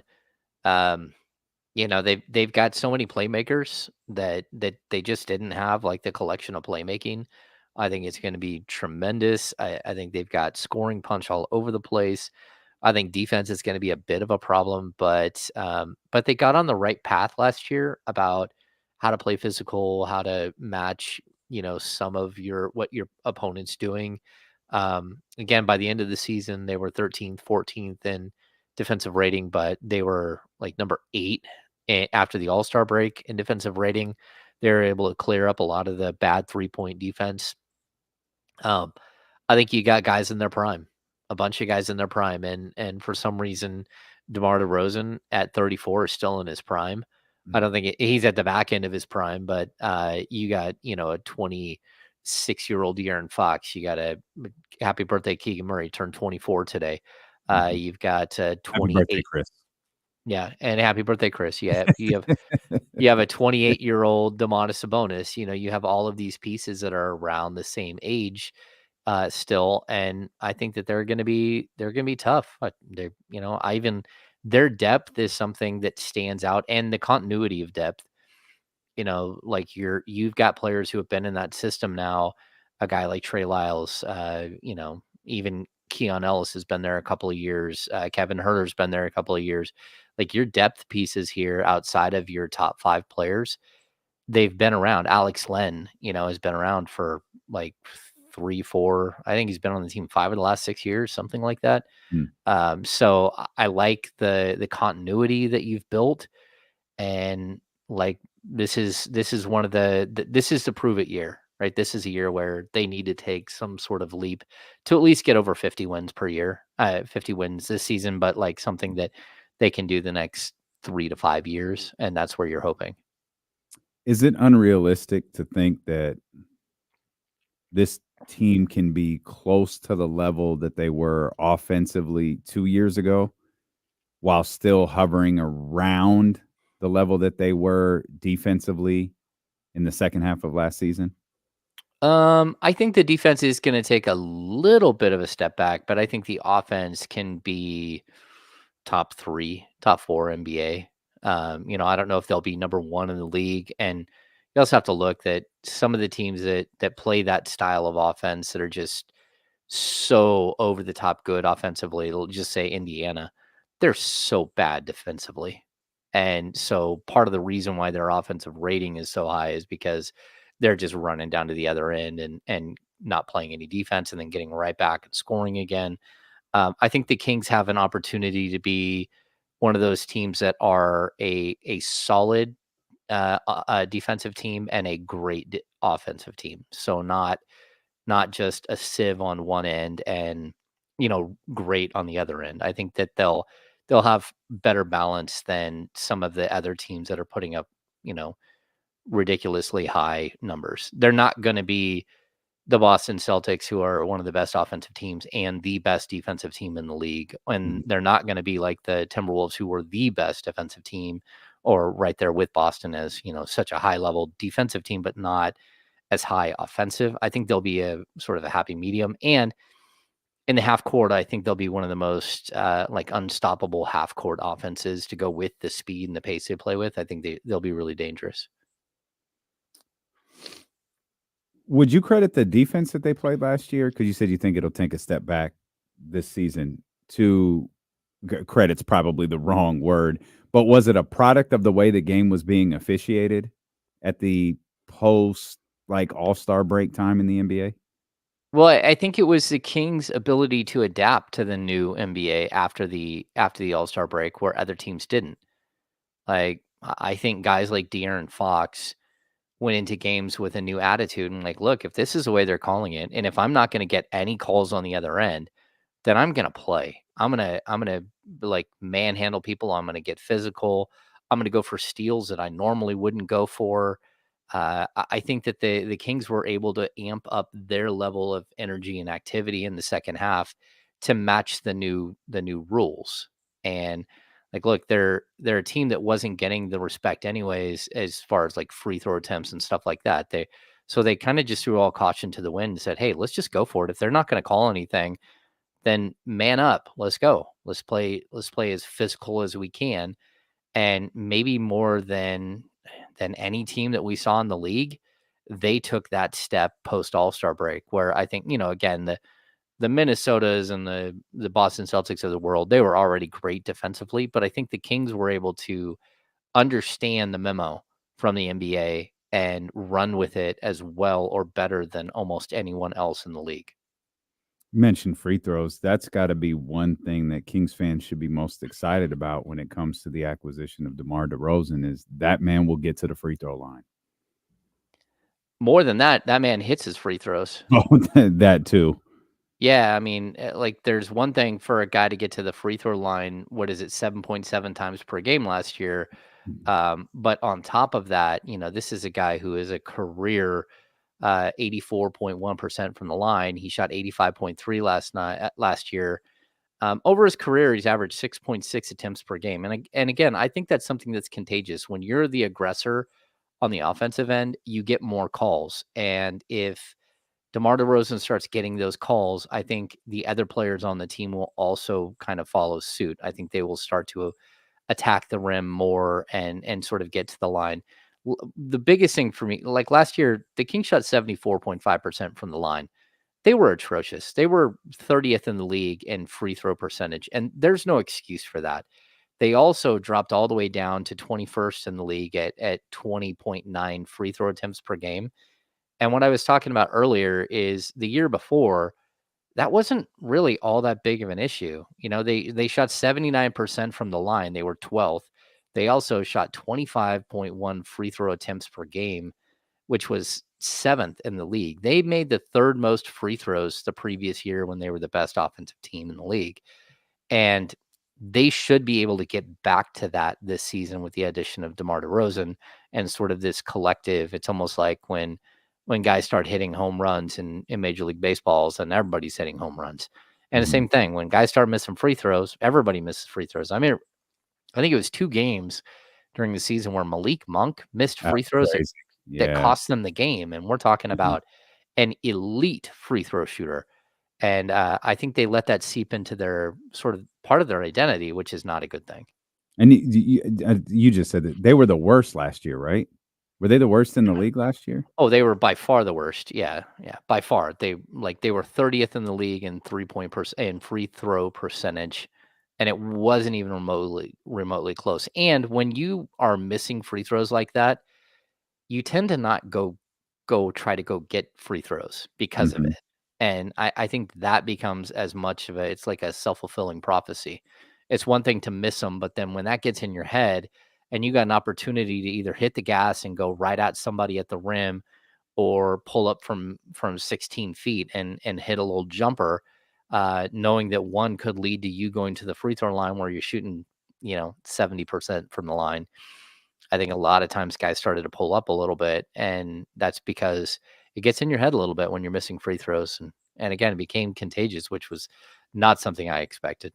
It's one of the maddening things about this team is a lot of their mistakes were avoidable. They felt like unforced errors. Like, I mean, free throws is part of the game. Like missing free throws, you don't kill people for that. Like, occasionally you miss free throws.